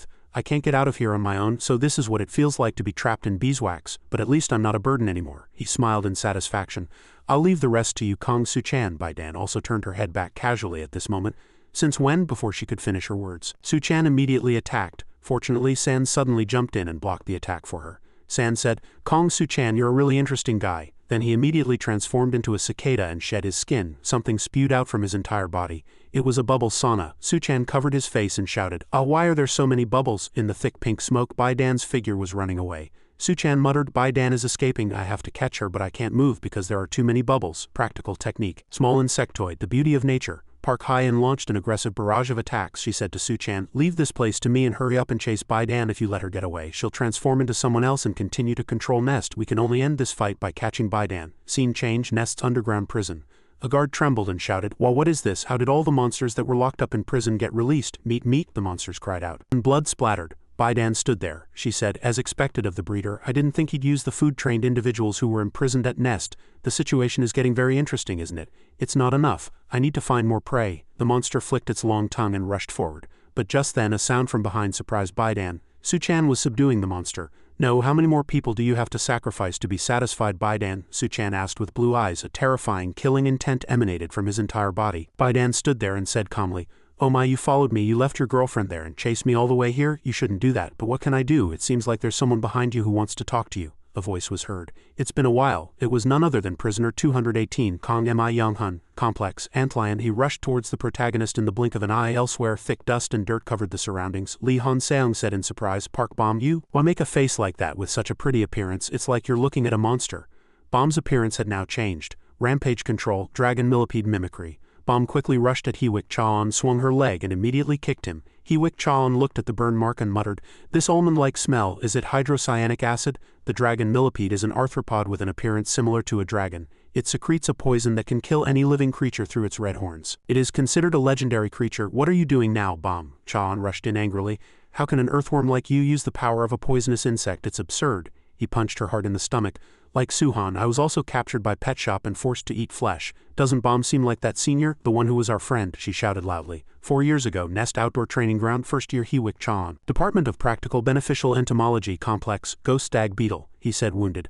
"I surrender, I lost," the referee's voice echoed. "Hewick Chaon is defeated. The complex application self-defense training class ends here." Bomb wiped the sweat from her forehead and said, "Haha, that cowardly 4 Eyes. How is he going to graduate like that? Don't overdo it. It didn't even hurt because of that complex." Chaon pushed her away. "Shut up, Park Bomb." Just then a hand was extended in front of him and he heard a voice. "You're really strong, Chaon. But you rely too much on your complex. Something that's only hard is bound to break." She was a first year with a millipede complex, Juna. Juna was in our class. She was an unprecedented top student in Nest's history and the first year to join Propolis. And for me there was this call. "Bomb, you're having a drink with me, right?" Juna asked with a smile. She was my best friend at Nest and it was a really fun time. Chaon muttered, "Why did you call me too?" "I'm a dead man if I'm caught in the girls' dorm," Juna replied. "Anyway, we got an A on our group project. Let's drink as much as we want." But those happy days didn't last long. Flesh-eating impulse. Bomb was surprised by Juna's greedy behavior. She asked, Aoni, what are you doing? Rescued from pet shop, she was affected by cannibalism when she was on the farm and sometimes couldn't control her appetite. At that time, Nest was researching a special treatment to eliminate the effects of cannibalism, and she had to receive treatment every day. Bomb looked at Juna, who was trembling in pain. She asked with concern, Uni, are you okay? Have you calmed down? Yeah, Juna replied with a forced smile. The symptoms have reduced a lot, and Nest said I don't have to worry, so I should be fine. But then her face turned frighteningly red and sharp teeth began to sprout. Red veins popped out and her whole body almost turned into a terrifying monster. In the end, Juna was consumed by a rampage. Nest announced that there was no way to subdue her, so they killed Juna on the spot.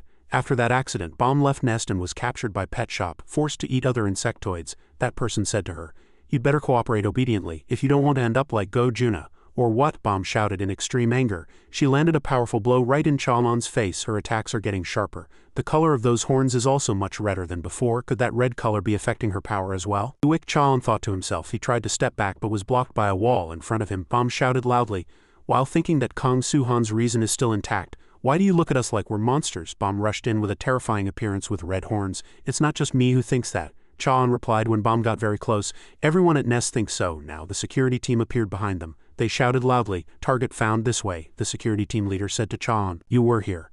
I'll hand over command." Hyong Chalan of Propolis, Bomb asked. Propolis, that cowardly Four Eyes? He's come a long way, Chalan replied. After Juna's death I realized a lot of things too. To prevent similar things from happening again, Nest became much stronger and more organized. So I honed my skills every day to rise to this position. To become a solid pillar that supports Nest, I will do my duty, even if I have to be rude to an old friend. He pointed at Bomb. Bomb's face darkened and she growled, "Hyong Chalan, you really haven't changed at all. You're still the same cowardly Four Eyes from back then." Then she did something and the security team started attacking each other. They were in an uproar. "Oh what? Hey, we're on the same side. The guards are attacking each other," Chalan thought. "Their eyes are strange too. Serves you right. Is this brainwashing? Are there other comrades?" At this moment, Nanami and the ant she had brainwashed appeared. She let out a sigh of relief. "There are more ants than I thought. This is tough." "Ants," Chalan barely shouted. At this moment the guards, as if they had lost their memories, rushed straight at him. He thought, "I can create a weight that is tens of times their body weight. I can't move." Bomb also shouted in anger, "Nest has to become stronger. That's not what we wanted." She shouted in Hyong Chalan's face. He remembered when Go Juna was still alive. She had said, "Why did I join Propolis? The reason is a bit embarrassing." Chalan asked, "Don't tell me it's because of grades," Juna replied. "No, I don't need things like that. I just want to make Nest a better place, a place where we can continue to have fun and spend time together like we are now back in the present." Bomb attacked and asked him, "See, something that's only hard is bound to break." Another space where Suhan was. Kong Yonghan laughed loudly and insanely, saying, "Ha ha, this freedom, it's the best. I've waited for this moment for so long." "Dragonfly," he said, gripping Suhan's neck tightly. "The moment I can fight your strongest form, this time no grasshopper will be able to interfere. Let's fight to satisfy this heart." On Black Darkness Island, Suhan had to cooperate with Team A to defeat that antlion. "Can you win with your strength alone?" Kong Yonghan asked arrogantly. "Hey, are you down already? Get up and keep fighting." Kong Suhan, you struggled so much to gather all the sand from the brick pile during your larval stage. It's no fun if it ends like this. You won't be able to fly in such a narrow space, right? Haha, he said arrogantly. But seeing the protagonist's changed appearance, he unconsciously shouted, "Ha, what's that? Look at that, ha. You said you didn't want to become a monster. What's with that appearance?" Kong Yonghan asked. "You idiot," Suhan cursed. Kong Yonghan's blood splattered black wings. He said, "Sorry, but I don't have time to play with you here. Bye, Dan." When he suddenly called out loudly, she turned around in surprise. "You're next," Suhan said. Park Hyen sighed. San said to her, "I didn't think you'd last this long. As expected of a cockroach's life force, it's really amazing. I want to see how much more you can endure, but I have to end it here. It's time to execute the next plan," Park Hyen asked. "The next plan? What are you guys trying to do?" "I don't know the details either. It's a direct order from the breeder to Baidan, that's all I know." San replied, "There will probably be a large-scale massacre. And what's more, Kong Suhan and his comrades will be framed as the culprits of that incident." San shouted loudly and spewed out poison bubbles. Park Hyen said loudly, "I won't let you." She remembered what someone had told her before. "Listen carefully. Park Hyen is a member of Propolis. The first mission is to memorize the names and complexes of all the other members," Chaon said. "It's still a long way until we carry out missions together, so you have to remember them well so you can easily cooperate with others and increase work efficiency later." Oji sat on a chair listening to Chaon's words and thought, "He's always nagging," Chaon continued. "And just in case, for when you have to face one of the people here."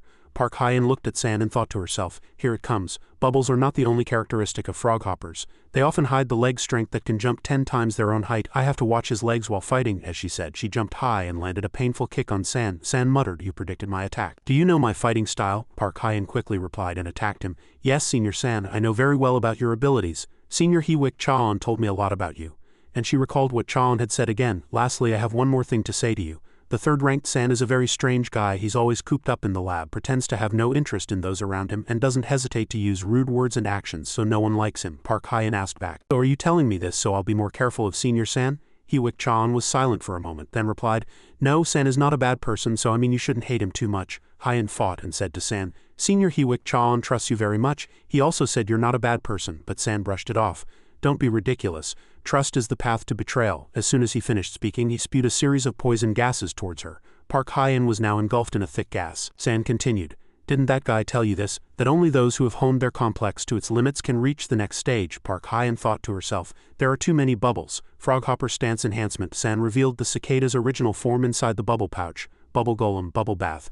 A huge white aura emanated from around him, he said. The stage after being able to create bubbles is the power to freely create them. This bubble golem can move its body on its own. This is the final result of my complex research, and now is the time, he said, bringing his face close to Hyen's. Experiment over. Soon the poison seed will destroy your cells and you'll die bleeding from every hole in your body. So goodbye, Miss Park Hyen. He left a bottle of poison on Hyen's neck. She was already bleeding from all over her body. Professor G's voice echoed in her memory. I believe that one day you will reach it. The true power of the cockroach. Park Hyen gritted her teeth and shouted loudly.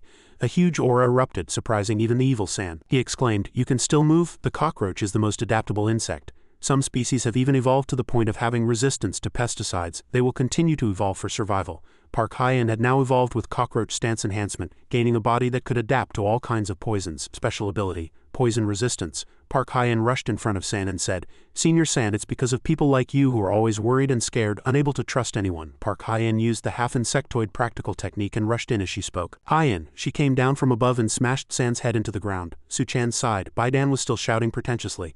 Wow, that's amazing to take down that antlion in a single blow, Suchan said coldly without many words. Baidan, you're next, Baidan exclaimed. Oh my, that's so cool, but what should I do? You won't have time to come for me. At this moment she transformed into Pet Shop's carrier Phil Henson, complex leaf insect, and quickly teleported away. Suchan gritted his teeth in anger. Damn it, where did she disappear? A scream was heard from a distance.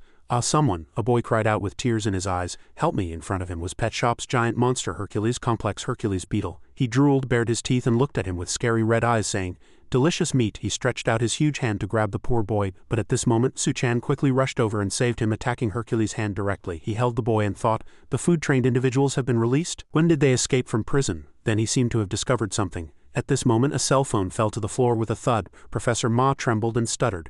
This monster. It's a monster, help me. Everyone was in chaos. He wondered why the food-trained individuals who were locked in the lockers. On the other hand, Redip leaned back comfortably in his chair and said, if the plan went accordingly, Baidan would have released all the food-trained individuals who were imprisoned at Nest. Nest must be at war by now. The alarm blared loudly.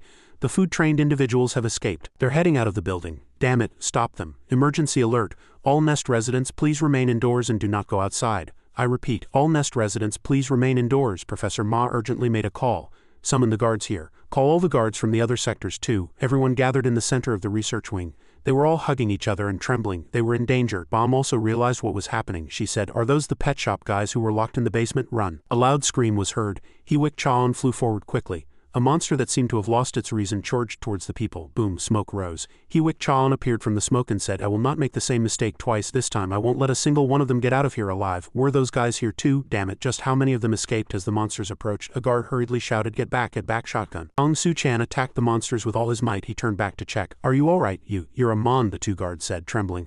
Behind you, a giant hand tried to grab Kong Suhan. Whoosh, Kong Suhan teleported behind it and landed a direct kick on its back. He muttered, It's that beetle from before. It's not down yet. In that case, shotgun. Kong Suhan used his pressure blast technique. Yes, this is it, with this technique. But the beetle countered Suhan's attack as if it were nothing. Not a single scratch yet. Just how strong is that thing? Suhan muttered. At that moment Hercules attacked Suhan with all its might. Kong Suhan thought, It's as strong as that giant moth I fought before. I can't waste time here or Baidan will escape. I have to resolve this as quickly as possible. With that thought he rushed towards the monster and attacked first. The monsters are appearing in the city.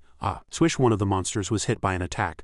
An attack moving in a zigzag pattern like a marble sliced through the monsters. These damn monsters. Gu Gun, 5th rank of Propolis complex millipede, he cursed. They're extremely violent, probably because they're starving. That's right, Hong Lanjang continued. Firefly stance, no matter how much we feed them it won't be enough for those things. She cast her technique. Libra meteor shower. The monsters were all bound tightly in a vortex. Hong Lanjang shouted down below. Hey guards, get the civilians to safety now. You'll only be in the way here. She was Hong Lanjang, 4th rank of Propolis, complex Firefly. The guards hurriedly replied, Understood. Jiu Jang asked her, "Where are the 6th and 8th ranks?" She replied, "They're dealing with the ones inside. I'm sure those two can protect the professors and staff just fine. Their ranks may not be that high, but when it comes to their specialties, they're the best and second to none." Jiu Jang said, "What we need to worry about right now are the ones over there." Hong Longjang replied with a look of displeasure, "HMPH. They keep swarming in. Prioritize protecting the civilians." A voice from the speakers caught her attention. "They are approaching the entrance." Thwack, a powerful blow landed on the monster's mouth. Hyuk Chan said, "I'll block them." "Meat hungry?" The monsters rushed in frantically, and their numbers grew. "Let's eat!" The monsters howled, charging at Chan. He said loudly, "Do you really think you can pierce my body with just your teeth, you bastards?" He cursed loudly and used a half-insectoid practical technique. Hyuk Chan's attacks rained down on the monsters one after another. "Look, those things!" The guards who witnessed the scene stuttered. "They can't even take a single step out the door. Is this the power of the second rank?" Baidan appeared from somewhere and said, "As expected of Hyuk Chan, I knew he could do this much." Just then the sound of something shattering was heard and shards fell down. She asked, "How about this?" The monsters turned into wasps and flew straight at Chan. They kept shouting, "Hungry?" Chan muttered, "Flying food train types, did they all escape?" "No, the civilians." The flying monsters surrounded the civilians and guards. Suchan muttered as if he couldn't believe his eyes. "That person is—" Swish, thud, Hercules's giant horn was cut off and fell to the ground. He cut that horn with a single sword strike. In front of Suhan stood Nest's strongest, Professor Dean. He said, "There are monsters rampaging outside too. Everyone is terrified. Leave this place to me." "Go and help the others," he said to Suhan. Suhan replied in surprise, "You're saving Nest." "Nest. It's in complete chaos right now because of the food train types. In other words, security is very lax at the moment. And this is our chance to slip in. They are Pet Shop Special Unit, the flesh-eating group," Mihua said. "Let's go, Master. A time has finally come for us to kill them all." "No," a loud voice was heard. Redip sat majestically and said, "You will only watch. I told you from the beginning. Our goal is not to wipe out Nest," the masked man then asked. "Something more important than that?" Redip laughed loudly. "Ha, sharp as ever. After this incident, the people living in Nest will once again face the fear of food-trained insectoids and the fear of flesh-eating. And after everything is over, the focus of all the blame will be—" Just then, Suhan suddenly appeared. He rushed forward at the speed of light and shouted, "Over!" Another scene. A place where desks and chairs were scattered messily. "A monster is coming into the building. Honey, do something." A couple surrounded by monsters was in a panic. The man holding a fork swung it around wildly and stuttered. What is this smoke?" he said, looking at the thick smoke covering the monsters. A man holding a cigarette appeared and asked, "Did the food train types escape? I can't even quit smoking. What the hell is going on now?" He was Yu Hee-woon Bin, a teaching assistant in the Department of Practical Beneficial Entomology, Complex Tiger Moth, and he said to the couple, "It's dangerous here. Quickly tell everyone to evacuate to the dorms." "Wait, more monsters are coming and they're huge," the couple screamed.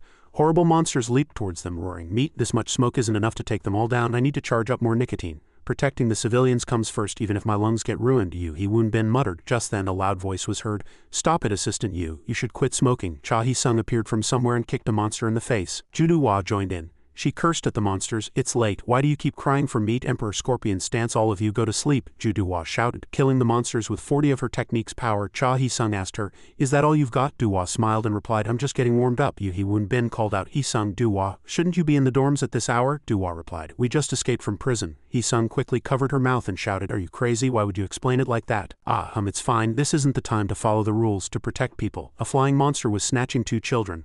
Mommy, Hyuk Chan looked up in surprise.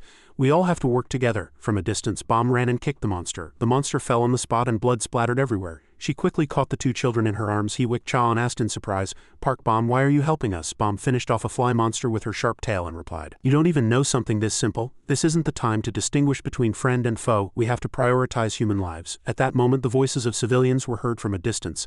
Help us, there are too many," Bomb shouted loudly. "4 eyes," Chan immediately replied, "I know, as expected of Nest, they're holding on better than I thought, but releasing the food train types is just the beginning of the plan. The real terror," Redip said ominously, "begins now." Judu-hwa was sent flying. She gritted her teeth. "Oh, what's that? Over there," she said, looking at the purple syringe injected into the monster. "Something is strange." The monster seemed to have gotten stronger. It approached Judu-hwa and Cha Hee-sung step by step. Bomb and Chan also saw the scene. She stuttered as the monster mutated. It changed from a crawling form to a muscular one and stood up, purple. It was characterized by a disgusting mosquito-like appearance, an impressive physique, and long horns. The monsters all roared at once. The guards also panicked. "What the hell are these monsters? Why, there are too many. How are we supposed to deal with this many of them?" Bomb sweated. "Not yet. It's still too early to give up." A strange voice was heard. "Caucasus beetle stance." With the shout, the monsters were immediately pierced through the head by a sharp horn. Onol-gyak, a strange young man, continued to attack the monsters. He turned back and asked Hee-sung and Du-hwa, "Want to know the secret? Just attack them when they're transforming." He was none other than Kong Jiu Jang. Complex, Caucasus beetle. Kra, the monsters on this side were being handled by Yu Hee-woon Bin. The monsters roared in pain. You're Professor Yu. He stopped talking. Footsteps were heard from within the sea of flames. Hey, old man with the glasses. I saw you smoking earlier, so that means I can smoke too, right? He was Hemin, complex lava bug. Professor Yu asked back, annoyed. Old man, Bomb said loudly. We will help anyone affected by jungle juice. There are no exceptions, not even for enemies. Chan was surprised by those words. He exclaimed, oh! At that moment a zigzagging red light appeared and finished off the monsters. He was the principal of the hounds, Leader Callie. Complex tiger beetle. Bomb asked in surprise. Leader Callie, why are you here? Leader Callie replied. I heard the news more or less. I was waiting outside to help everyone escape when I received information from Nanami and heard the whole story. Redip growled in anger from the darkness. The hounds, you again. The annoying bastards who keep attacking my farms. This is starting to get annoying, but it's still fine, Bomb suddenly shouted. Watch out, a huge one is coming this way. My plan isn't over yet, Redip said triumphantly. At that moment, Suhan appeared from somewhere. He clenched his fist, Zwang, and struck the monster's stomach, sending it flying. Leader, Bomb, and Chaon all looked up. Sorry, Bomb, Suhan said. Even as he spoke, his hand was still gripping the mosquito monster's neck tightly. He looked down at her and said, I'm late. Meanwhile, on Hong Lanjiang's side, she shouted, sweating. What? They've suddenly become more ferocious. The monster's eyes turned purple as they approached menacingly. They rushed at her, an OGU gun without hesitation. She shouted, they're coming. At that moment a loud shout was heard. Make way. From behind, giant ants rushed out and attacked the monsters. He said, I would have been more helpful if I just had a sword that fits me. Excuse me, miss. Nanami smiled and replied, even so, you fought very well. Hong Lanjiang muttered blankly. They are. On the rooftop, guards were screaming. Oh, don't come here. Someone help, a voice asked the ant. Hey, you said you needed a sword, right? Snap, the sound of a horn breaking rang out decisively. Use this. OGU gun wearing a fake ant head handed over the piece he had just broken off. Hong Lanjiang shouted in surprise. Oh, OGU gun, why are you giving a weapon to an intruder? Chaon will be furious if he finds out. GU gun replied calmly. Shut up and go help them. In this situation, they're the ones helping us. Is whether they're intruders or not really the problem right now. And he wicked Chaon too. At that moment he was charging at a monster and landing a blow. Leader Callie quickly turned his head. Did I just let my guard down? Seeing the monster fall, the leader said to him. I owe you one. So Nest students aren't all heartless. OGU gun continued. Chaon turned back at that moment and replied, I'm just prioritizing the safety of the civilians right now. When this is over, you're next. After saying that, he continued to fight the other monsters. 30 minutes after the food train types escaped thanks to the help of the hounds, the monsters were swiftly dealt with one by one. The tables have turned. Everyone is pitching in. Kong Jiu Jang praised Duhua. You're pretty good too, Duhua replied. You're flattering me. Meanwhile, Hee-sung watched Hemin and thought, this guy is even calmer than Lee Du-young. And he's fighting with all he's got, the food train types that escaped from prison. At that moment, two guards shouted with terrified faces. No, it's over. Shotgun, a loud shout echoed. A flatworm. The sound of Suchin's sword cutting through the monster rang out. They all fell in an instant, and inside the apartment building the people around continued to block the way. Professor Ma, it's still dangerous outside. That friend is right, please stay here, Professor Ma replied hastily. The citizens are in danger, I can't just sit here. I'm going to check the extent of the damage myself now. What? He froze for a moment at the sight before him. There was not a single civilian. Only Suchin floated in front, and below him were the corpses of dozens of monsters. Suchin killed them. Returning to Park Hyen's perspective, she was breathing heavily.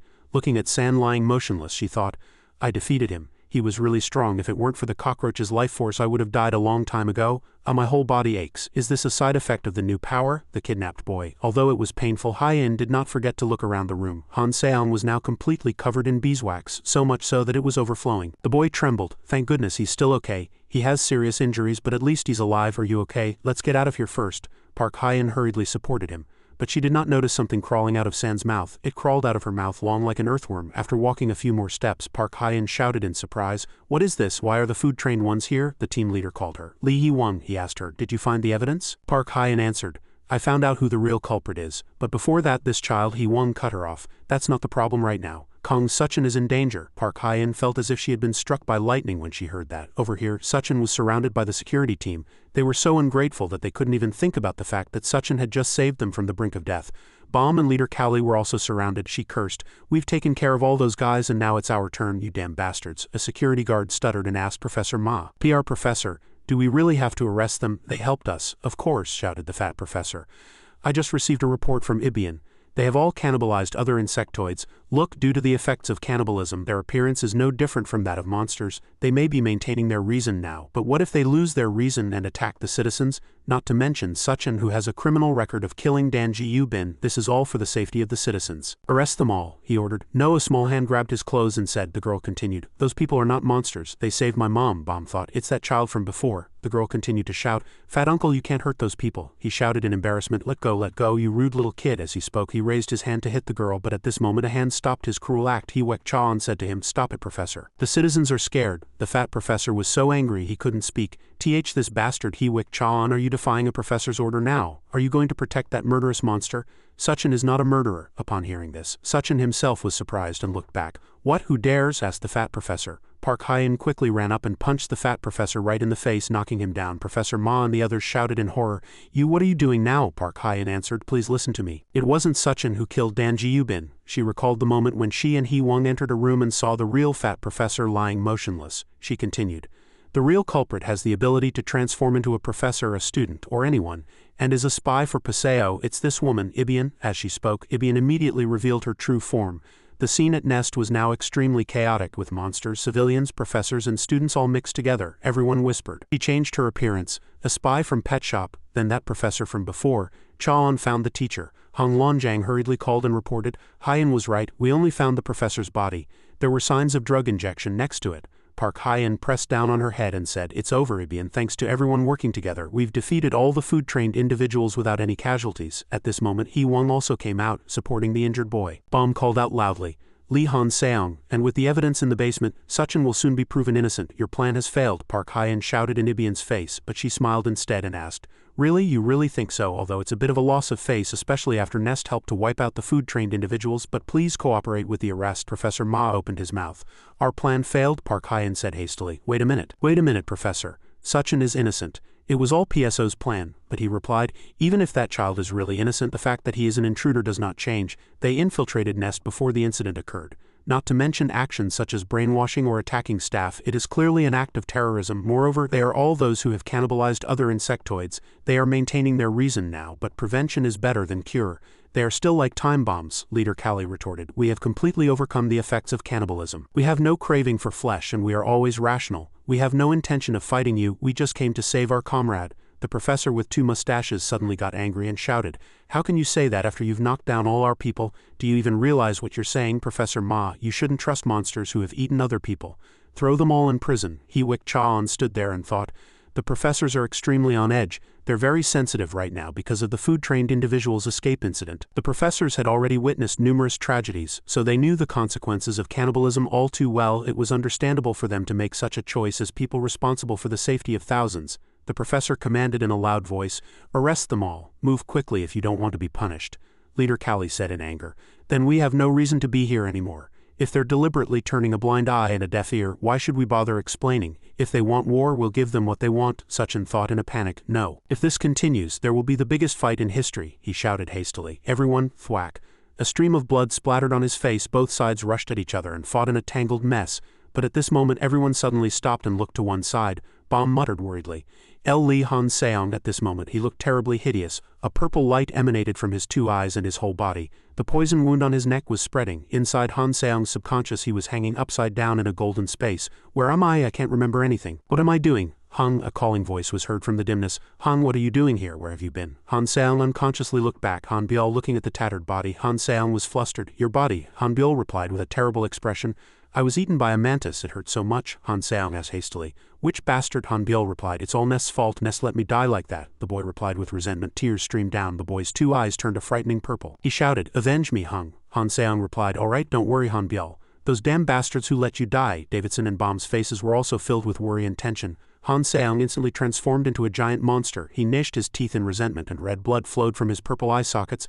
"I will send them to hell." A stranger looked down from above with a gun and said, "Behold, a drug that amplifies negative emotions and induces a complex rampage. Your mission is over, Ibian. From now on the plan will enter its final stage." "But do you really not need to be rescued?" Ibian replied confidently. "It's fine, Phil. Now I want to witness the breeder's plan to destroy Nest from the best seat in the house," she said insanely. Professor Ma shouted hastily, "Evacuate the citizens. Evacuate all citizens and staff. Honeybee unit, subdue that monster immediately." Tranquilizer loaded. Fire. Target hit. But it had no effect on Han Seong. He rushed straight at them as if he had lost his reason. The woman shouted, "The tranquilizer isn't working."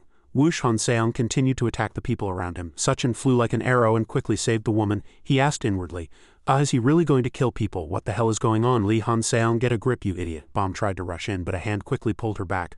"No bomb, Leader Kali." She looked back. Callie Davidson analyzed that look in his eyes. If my guess is correct, this is similar to the purple solution the boss of that masked man used before he died. Moreover, the side effect of that drug is. Davidson paused for a moment. He was silent for a few seconds before continuing. Lee Han-seong cannot return to his original form. Those words pierced Bom's heart like a sharp knife. She recalled her sister Juna, who had died unjustly. No, that will never happen again. Firefly stance, Libra meteor shower. She used all her skills to bind Han-seong. The Propolis attack team gathered. Jiu Gun and Ju-Dua said, "What should we do now, Professor?" Professor Ma was silent for a moment, then gave an order. Everyone switched to live ammunition and support the honeybee unit. We need to end this before there are any more casualties. The enemy must be eliminated. At this time, the security team gathered and aimed their guns at Han. I will not forgive them. Han Biel was my only family, but Nest let him die irresponsibly. Not only that, they dissected my brother's body. I will never forgive those damn bastards, everyone shouted in terror. The restraints are broken, I'll kill them all. The car exploded and was thrown into the sky. Everyone covered in blood was in a panic and chaos. A ray of light came down and everything exploded, sending people flying far away. Suchin crossed his arms and said, "Hong Longjang, first evacuate the citizens from this area. Every single one." Hong Longjang followed the order. Understood. Suchin admired the scene in front of him. He's completely turned into a monster. It'll be impossible to capture him alive. So that's the comrade Park Bom was trying to save. He knew it all too well, that once you change like that there is no way to go back. Park Bom. She stood with worried eyes. That day was just like any other ordinary day. We also laughed and talked, Park Bom said as she ate. Today's class was really hard. You have a liberal arts class later too, right, Uni? And we ate together like every day. Suddenly Juna's chopsticks fell and Park Bom froze. As Juna's body turned pitch black, saliva dripped from her mouth and her body trembled. Park Bom called out in fear, "Juna Uni." That was the end of our happy days. Juna's eyes turned a hideous blood red and she groaned, saying, "Meat." The food was spilled. Park Bom screamed and cried for help. Help me." Park Bom tried to shake Juna's body to wake her up. Uni, get a grip, but Juna was too strong and hurt Park Bom. Uni is so strong I can't get out. Juna seemed to have regained her composure and groaned, saying, "Kill me." Park Bom's eyes widened in surprise. Juna's eyes suddenly sparkled and she begged with tears streaming down. "I don't want to hurt you. Kill me." Suddenly Chaon appeared and kicked Juna. Park Bom collapsed to the ground. Chaon asked with concern, "Are you okay, Park Bom?" Park Bom was surprised. Chaon reassured Park Bom. "Calm down, I called the guards." Bom was surprised and looked back. Seeing the people with guns, she stuttered and reassured them. "Wait a minute, Uni just regained consciousness for a moment. If she gets treated in time, she'll return to normal." The big men aimed their guns at Juna. Chaon said, "We have to kill Uni. It's the professor's orders." Bom couldn't believe her ears. "Why?" Chaon explained. "They said there's no more hope for Juna, so we have to prioritize the lives of the citizens." Bom couldn't accept it. No, Bom rushed at Juna, but Chaon stopped her. Bom shouted, "There must be a way. Right now, Uni is just..." Chaon said, "Stop it, Park Bom. There's no other way right now. We have to accept it." Bom wailed. "No, there's still hope to save her. Why doesn't anyone believe me? Why is everyone shouting to shoot her? Why are you giving up so easily?" A flash of light erupted. Juna was shot and groaned in pain. The guard holding the gun gritted his teeth and said, "It's working. These are bullets made in the lab. We can kill that monster with these." Bom couldn't believe the scene before her eyes. No, Juna went berserk and charged, but was met with a hail of bullets from the guards. "Here it comes." Bom squeezed her eyes shut, cried out, and gritted her teeth. "I don't want to see my friend die like this. Not again." A loud shout was heard and everyone's eyes widened at the sight. Bom was surprised. Someone rushed in and attacked. It was Kong Su-chan. Light emanated from him. Is Kong Su-chan charging at Juna, trying to block that monster with his own body? Kong Su-chan blocked the way, gritted his teeth and said, "Why won't anyone even try to find out the truth?" Leader Callie, who was below, was also surprised. Kong Su-chan said, "Look at that child's face." Blood and tears were mixed on Juna's face as if it wasn't what she wanted. Tears. "I know it well. The feeling of losing your reason and becoming a monster. The feeling of being shunned and becoming a loner. The helplessness of being unable to do anything." Lee Han-seong wouldn't have wanted this either. He would have wanted someone to help him escape that helplessness. Kong Su-chan shouted, "Hope is not lost yet. So please don't give up on that child." Bom felt her pain lessen slightly, knowing that there was someone who thought the same way she did. Bom watched, moved. Kong Su-chan shouted, "Believe me, believe in human potential." Juna lost her reason and opened her mouth wide towards Kong Su-chan. Just then a hand grabbed Juna's mouth tightly. It was Hee-sung. Then Doo-wah also appeared. Doo-wah said, "I don't know what the situation is, but we just need to subdue that thing, right?" Cha Hee-sung and Hong Longjang were also there. Hee-sung grabbed Juna's leg and said, "Hey Kong Su-chan, this thing is too heavy. Treat me to a meal after this is over." Juna was held firmly by everyone. Hyen said, "I know. Su-chan, you want to save this child, right?" Su-chan said, "Then we'll help you." Baidan scoffed, "It's useless. Once you're infected by purple and become a monster, you can never go back to your original self." Just then an attack came from behind Baidan. It was Leader Callie. Leader Callie said, "No, you showed us a miracle back then. If a miracle happens this time too, you can definitely turn this situation around." Kong Su-chan rushed to Juna. "It's not too late. There must be a way to make her regain her reason." Leader Callie said to Kong Su-chan, The key to successfully controlling a rampage is to absorb the amber into your body. Breaking the rock was just the first step. Your mind and body must be very strong. Only then can you successfully accept it. Right now your body already has the power of the amber. Kong Suchan stared blankly at his two hands. Kong Suchan asked back, "So you're saying I can control my rampage from now on?" Leader Kali replied. "To be precise, you now have the conditions to do so," Leader Kali said weakly. "Amber is the main ingredient of jungle juice. Although I made that drug, I still haven't fully grasped the power hidden in that stone, but I can tell you one thing for sure. The power of the amber changes your body." And that change, Kong Suchan's body began to change. It causes a strange phenomenon that cannot be explained by science. Kong Suchan looked around and thought, "This place, I've seen it somewhere before. It's the place where I was with the monsters. Is this the dream I had back then?" Just then a crying sound came from below. "I can't forgive those bastards." Kong Suchan was surprised and looked down. It was Li Hanseong. Li Hanseong was covering his face and crying, "Those bastards who let my brother die. I won't forgive a single one of them." Li Hanseong opened his eyes wide and groaned, "I'll make them suffer the same pain as my brother. All of them." As soon as Li Hanseong finished speaking, something flew at Kong Suchan and hit him. "I'll bury you alive." Kong Suchan was sent flying far away. Something orange enveloped Kong Suchan's body. Kong Suchan thought, "I'm back to reality. But where did this beeswax come from?" Kong Suchan trembled in fear. "No, I can't move." Kong Suchan's hands turned into claws. And Kong Suchan seemed to be falling into an abyss. Hyen immediately grabbed Kong Suchan's arm and asked with concern, "Are you okay?" Kong Suchan replied, "I'm going to jump now." Hyen and Kong Suchan jumped together. Hyen supported Kong Suchan and the two fell to the ground. Suddenly they both opened their eyes wide and looked ahead. A lump of beeswax swirled and swept Hyen and Kong Suchan away. Hyen got angry and cursed. "Damn it," Duhua shouted. "Hold on tight." The guards were also swept away by the beeswax and shouted, "Everyone get a higher ground." Bodyguards moved Professor Ma Donghoon. "Professor, it's dangerous here." Hyen said, "Chaon, how do we approach that child now?" Chaon replied, "Saving people comes first." Chaon looked around and cursed. "Damn it, is there no other way but to watch from the outside like this? To think it's come to this." Hyen frowned and said, "That complex is too strong. Can we stop it?" Kong Suchan suddenly opened his mouth. "Of course." Hyen turned around in surprise. "Ha," Kong Suchan said. "I'm not 100 sure, but I think I can calm that child down." Kong Suchan approached Hyen and said, "Can you trust me just this once?" Hyen took Kong Suchan's hand, smiled and said, "Of course. I believe you can do it." Bomb and Leader Kali looked down from the rooftop. Kong Suchan held Hyen and charged. Kong Suchan asked, "Can you handle this much?" Hyen frowned and replied, "Yeah, but this position is a bit embarrassing." Hyen thought to herself, "All my belly fat." Kong Suchan threw Hyen up. "Go." Hyen used the half-insectoid practical technique. Hyen lifted her long leg high and brought it down hard on Li Hanseong's head, then the falling flower flowing water technique. Hyen's leg suddenly turned red. Hyen thought, "It's too hard, I think my leg is broken, but I can still keep going." Then Hyen used the single flower 5 petals technique. Hyen shouted, "He's lost his balance. Suchan, it's your turn. Come here." Suchan immediately rushed in. Just then the sticky beeswax turned blue. Come to think of it, he used this when we first met. Kong Suchan used the compound eye technique and a light emanated from his eyes. Bomb and Leader Kali were speechless with surprise. Suchan is using the dragonfly's compound eye technique. Chaon and Duhua were surprised and realized that it allowed him to predict the prey's movements. Kong Suchan's hand reached out, got him. Kong Suchan shouted, "Get down and stay still." A strange change occurred in Li Hanseong's hand. "When did my body become like this? It doesn't matter. I don't have anything to regret anymore anyway. Living like a human now will only bring pain." Kong Suchan shouted, "Cut the crap." Kong Suchan, along with the giant dragonfly, majestically approached Li Hanseong. Suchan said, "Becoming a monster is not what you want. You have a place to return to. No matter how long it takes, I will definitely bring you back. Hold on until then. Never lose hope."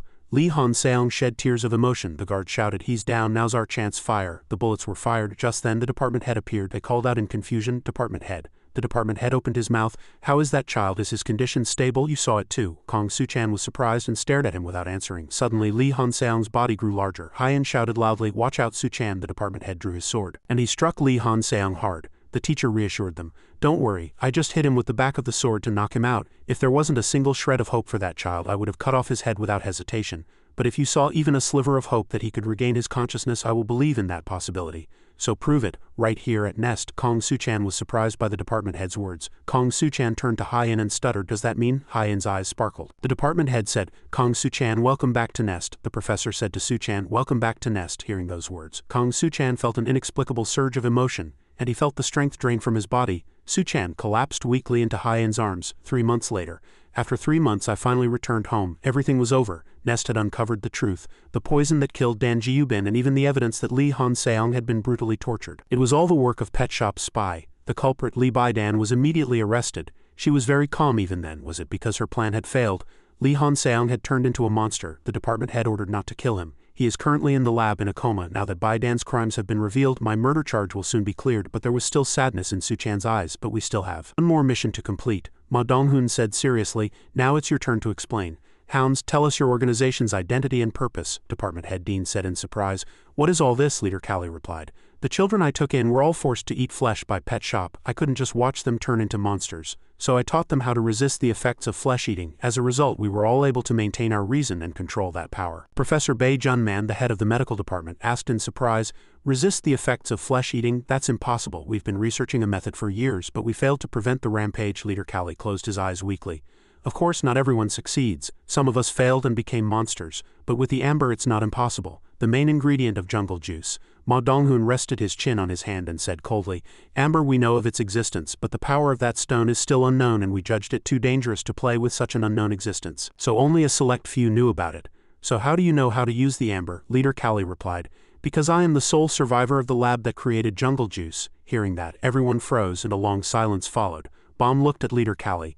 I understand that reaction. In a way, Leader Callie is responsible for everything that has happened so far, but is it a good idea to say that? Ma Donghoon asked. Why are you telling us this information? Leader Callie answered honestly. To ask Nest to hire me. Right now the most urgent thing for me is to return Lee Han Seong to his original state, but I can't do it alone. That's why I need Nest's help. There's no place with better facilities than here. Bomb was surprised. Leader Nim. Leader Callie showed helplessness on his face, bowed his head, frowned and said, please let me stay here so I can continue to treat Lee Han Seong. I beg you. Ma Donghoon immediately agreed to everyone's surprise. All right, let's decide on that. Professor Ryan disagreed and opened his mouth. Wait a minute, Professor Ma.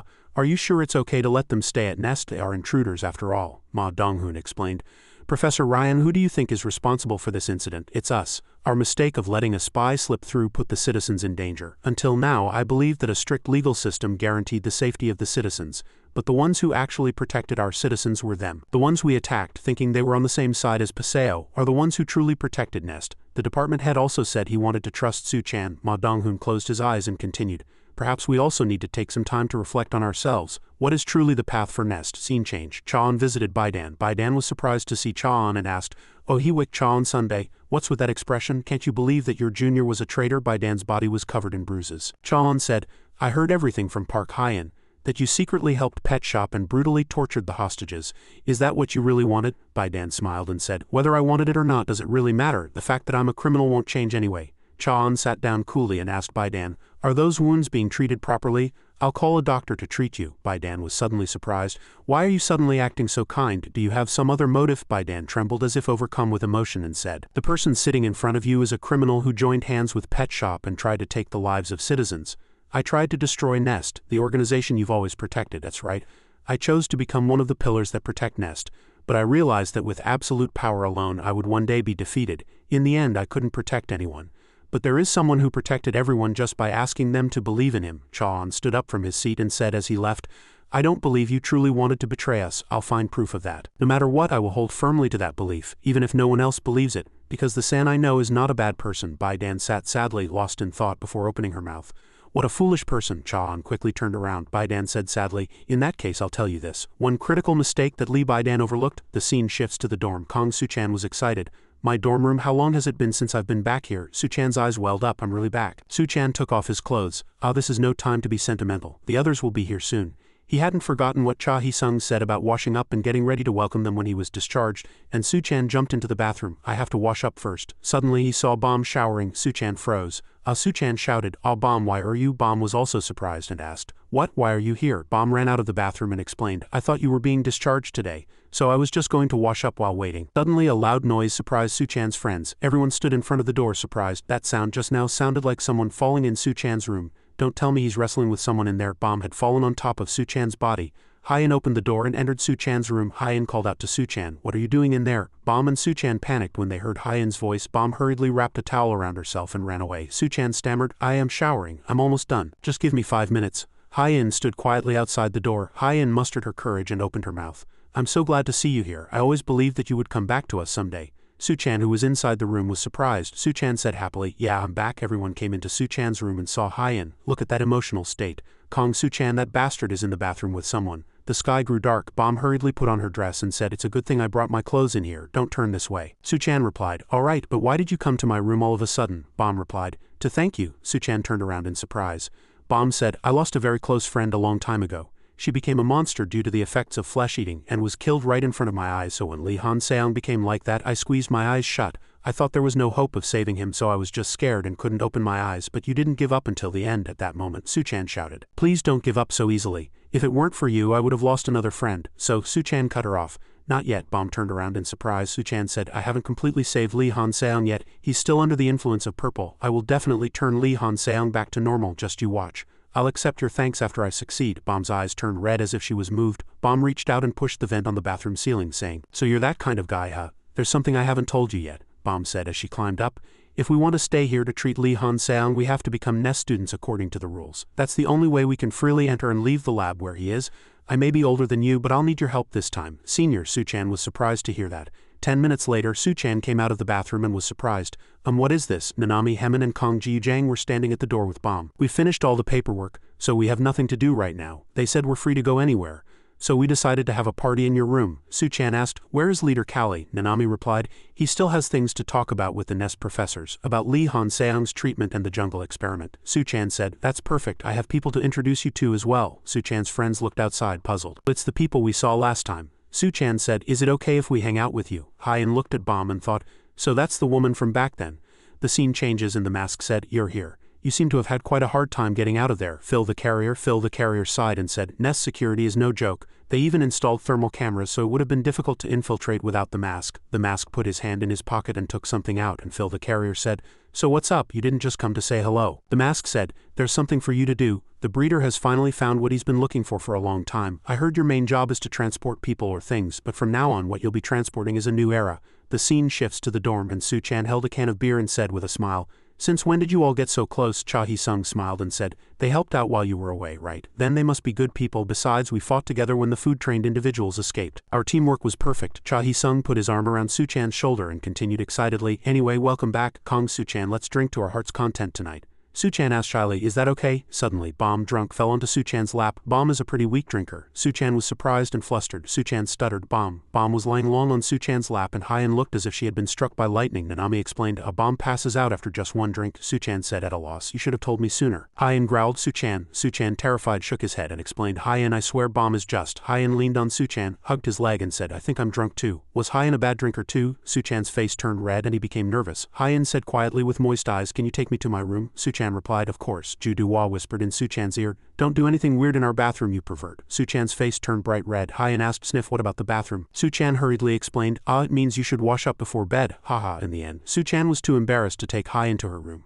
Nest's underground interrogation room. Chaon asked Baidan, Lee Baidan, how does it feel to be locked up in the very room you used to torture others? If you want, I can treat you the same way. Baidan put on an innocent face, her eyes welling up with tears, and said, Please don't, senior, I was just brainwashed by Pet Shop. Please believe me. Chaon rested his chin on his hand and said, 3 years. Baidan was bewildered. Chaon held up a radio and said, I found this radio in your room. It has all 3 years of your conversations with Pet Shop recorded on it, from before you even entered Nest, and you still say you were just brainwashed? Tell me, Baidan, what was your real purpose for coming to this school? Baidan lowered her head, gritted her teeth and said nothing, then soon raised her head and said cunningly, To please the breeder, of course. Chaon said, So you're finally showing your true colors. Is this your true self? Baidan laughed loudly. Hee, maybe. The only person who knows my true self is the breeder. He sent me to instill fear in all of you. Chaon was surprised. Baidan said, So I created a poison called the seed. It's something that will plunge everyone here into terror. I've already planted that seed in countless people's bodies. One day they will vomit blood and die. It's a real shame. Our plan will continue. Enjoy the slow fear of not knowing who will die. Suddenly a woman entered and said, Do you really think that's going to happen? Baidan turned around in surprise. Chaon said, You might not remember. You tried to kill her, but you failed because of her regeneration ability. So you used your poison to put her in a vegetative state, but San avoided the brainwashing and saved her. She's someone with the most unique and useful power in Nest, capable of performing miracles like bringing the dead back to life. Now you can't kill anyone. This is Professor Yoon Ran of the Practical Beneficial Entomology Department. Complex, Cordyceps. Baidan couldn't believe what she was hearing and seeing. No way. How could she have survived after being infected with the poison the breeder made? To ensure a 100 success rate, I even injected several other types of poison over several months. Professor Yoon said, You're not wrong. The poison he made was extremely dangerous. It destroyed almost all of my cells. Even the self-healing ability of the Cordyceps has its limits. If I had only been infected with the breeder's poison, that really would have happened. Baidan gritted her teeth in surprise. Professor Yoon explained, Fighting poison with poison. The other poisons you used on my body stimulated my immune system and helped with the treatment. Then Professor Yoon brought her face close to Bai Dan's and said, your mistake was underestimating the adaptability of humans. For you, the top student, to make such a basic mistake, that title is a waste. Unlike you, there's a genius child who perfectly analyzed the breeder's poison and successfully created an antidote in a short time. Human biology experiments, truly amazing. San made an antidote.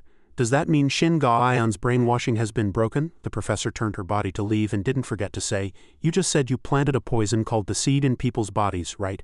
Thanks for the information.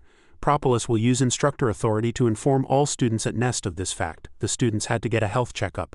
We will now begin the physical examination. Everyone asked each other, why are we suddenly doing this? Maybe they're checking if anyone got hurt after the last incident. I've been working out hard lately. You should be more worried about your face, Gian said. What if I've gained weight? I skipped a few yoga classes. The blonde girl said, Gian, you need to gain a little more weight to be perfect. Suddenly, a male student turned around. Everyone shouted loudly, it's Kong Su-chan. They must have heard about my flesh eating. Su-chan greeted them awkwardly. It's been a while, so it's natural for them to be scared of me. Gian and the blonde girl ran to Su-chan with happy faces and hugged him, and Su-chan couldn't help but be surprised. Everyone waved and greeted him.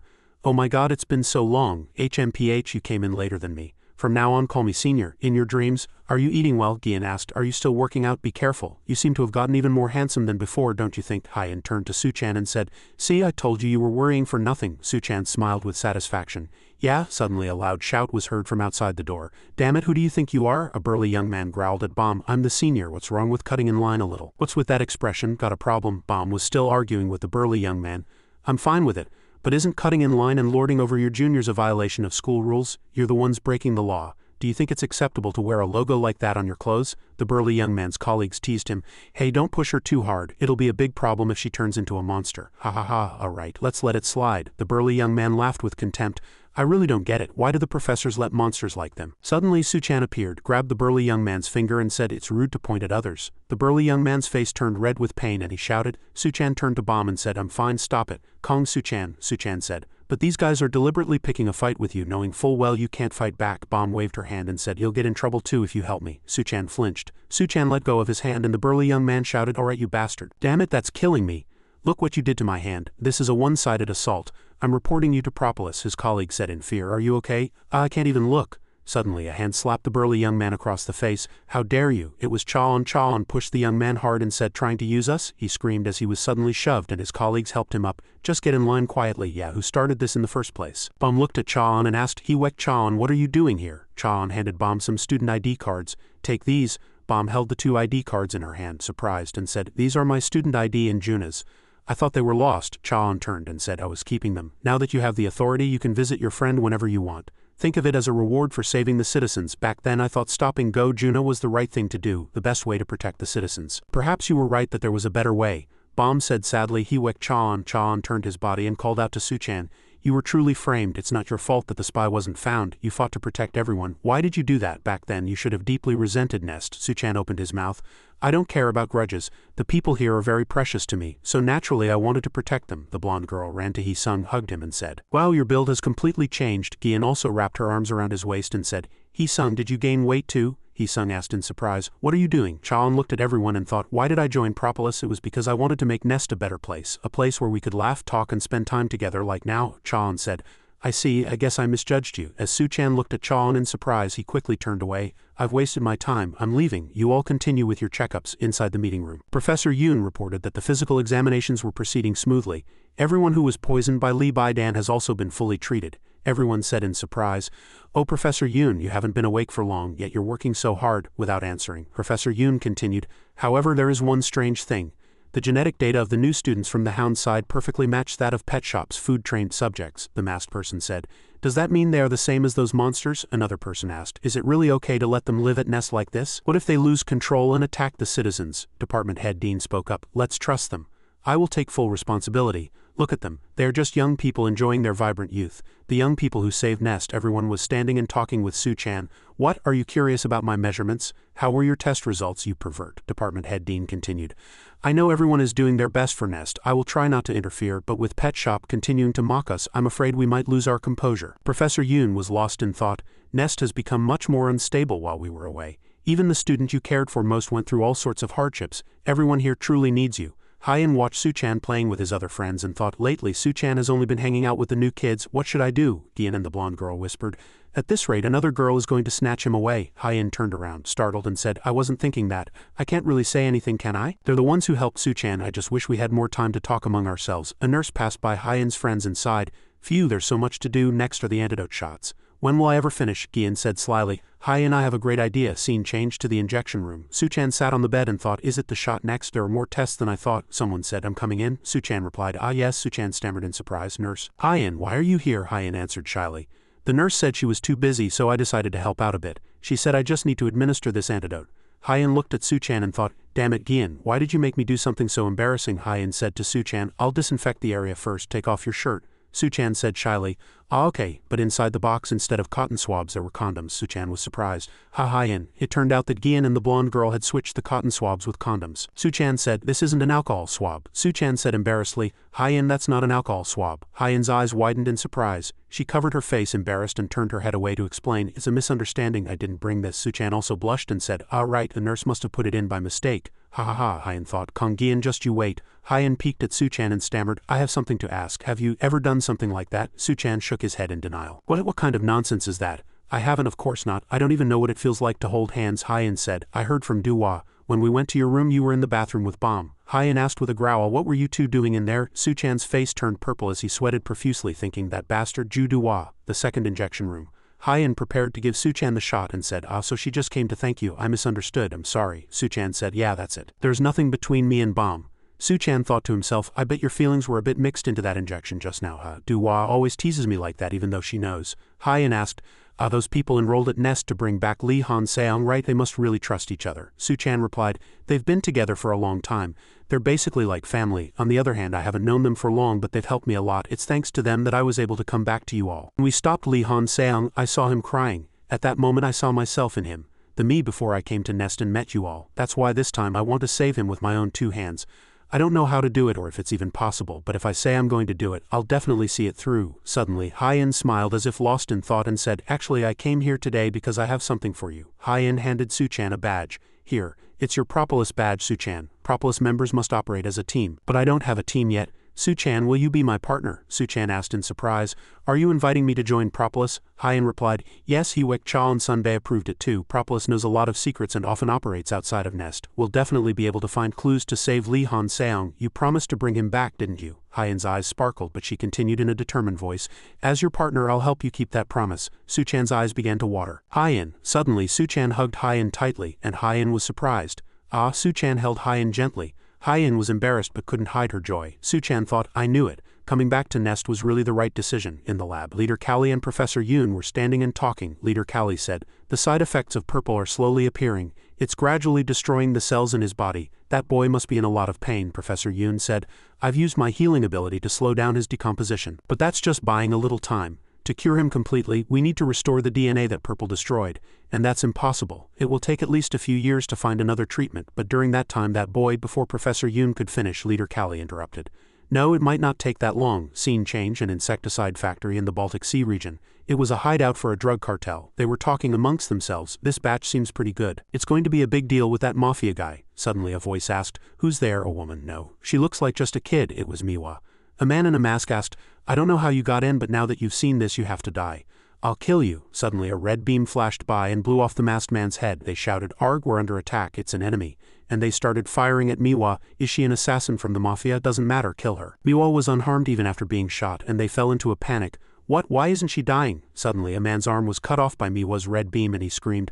Arg! The bald man behind him was shocked to see the blood-soaked floor. The bald man hurriedly fled and shouted, Shit, we were almost goners too. Demi, Igor, start the car quickly, we have to get out of here now. But Demi was already frozen. Demi and his colleagues were frozen stiff inside a strange circle. The bald man was terrified and Redip laughed from behind him saying, haha, this place is absolutely perfect. It's close to the sea and there's hardly anyone around, making it an ideal hideout. Redip waved his hand and continued, I'll be making good use of this place. All of you get lost, drugs can't be food anyway. The bald man opened his mouth.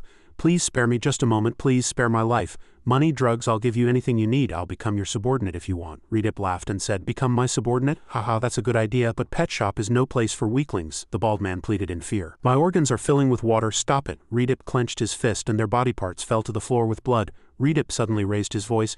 Who are you? A man in black clothes was on the roof. Redip asked, I haven't seen your face before. Which organization are you with? The monster immediately jumped down and answered, my mission is to find you. Redip laughed and said, ah, so you're an enemy. Mihei immediately attacked the monster. The monster's eyes widened as he said, Breeder, you think you can take this world into your own hands? He then unleashed his power and sent Mihei flying. Mihei fell to the ground. Ah, the monster said, so there are monsters like you too, Redip said in surprise. Ooh, so you're Nest's strongest student, the number 1 of Propolis, Son Du-son. Redip looked at the injured Mihei and said, to be able to injure Mihei, you're no ordinary guy, but how did you find us? I'm so careful that I don't even share my location with my own subordinates. Son Du-son said, it's because you crossed the line. Until now you operated secretly in the shadows, spreading food-trained subjects or kidnapping and raising people. But your recent movements have been much more blatant. I tracked you using the numerous large-scale flood incidents that have occurred recently as a clue. Redip clapped and laughed. Haha, impressive. To find me with just that much of a clue, but will you be able to get out of here alive? Suddenly, someone appeared and attacked Son Du-son. Predator Son Seo, his complex was the Thorn Locust. Son Seo laughed and said, this is Nest's strongest student. I'll be more than enough on my own from the looks of it. You seem to be a warrior type like me. As soon as he finished speaking, Son Seo rushed toward Son Du-son. Son Seo threw a punch at Son Du-son. In that case, my victory is certain. But Son Du-son blocked Son Seo's punch. Son Seo was shocked and thought his grip strength is too strong. Son Du-son said with contempt, your strength is certainly impressive, but against me it has no effect. Back at the dorm, Hyen asked Suchan, Suchan, have you read all the files on the upperclassmen? Suchan replied, yeah, I did, but there was a strange part. The number 1 spot hasn't changed in years. Has it not been updated? Suddenly, Chaon appeared and opened his mouth.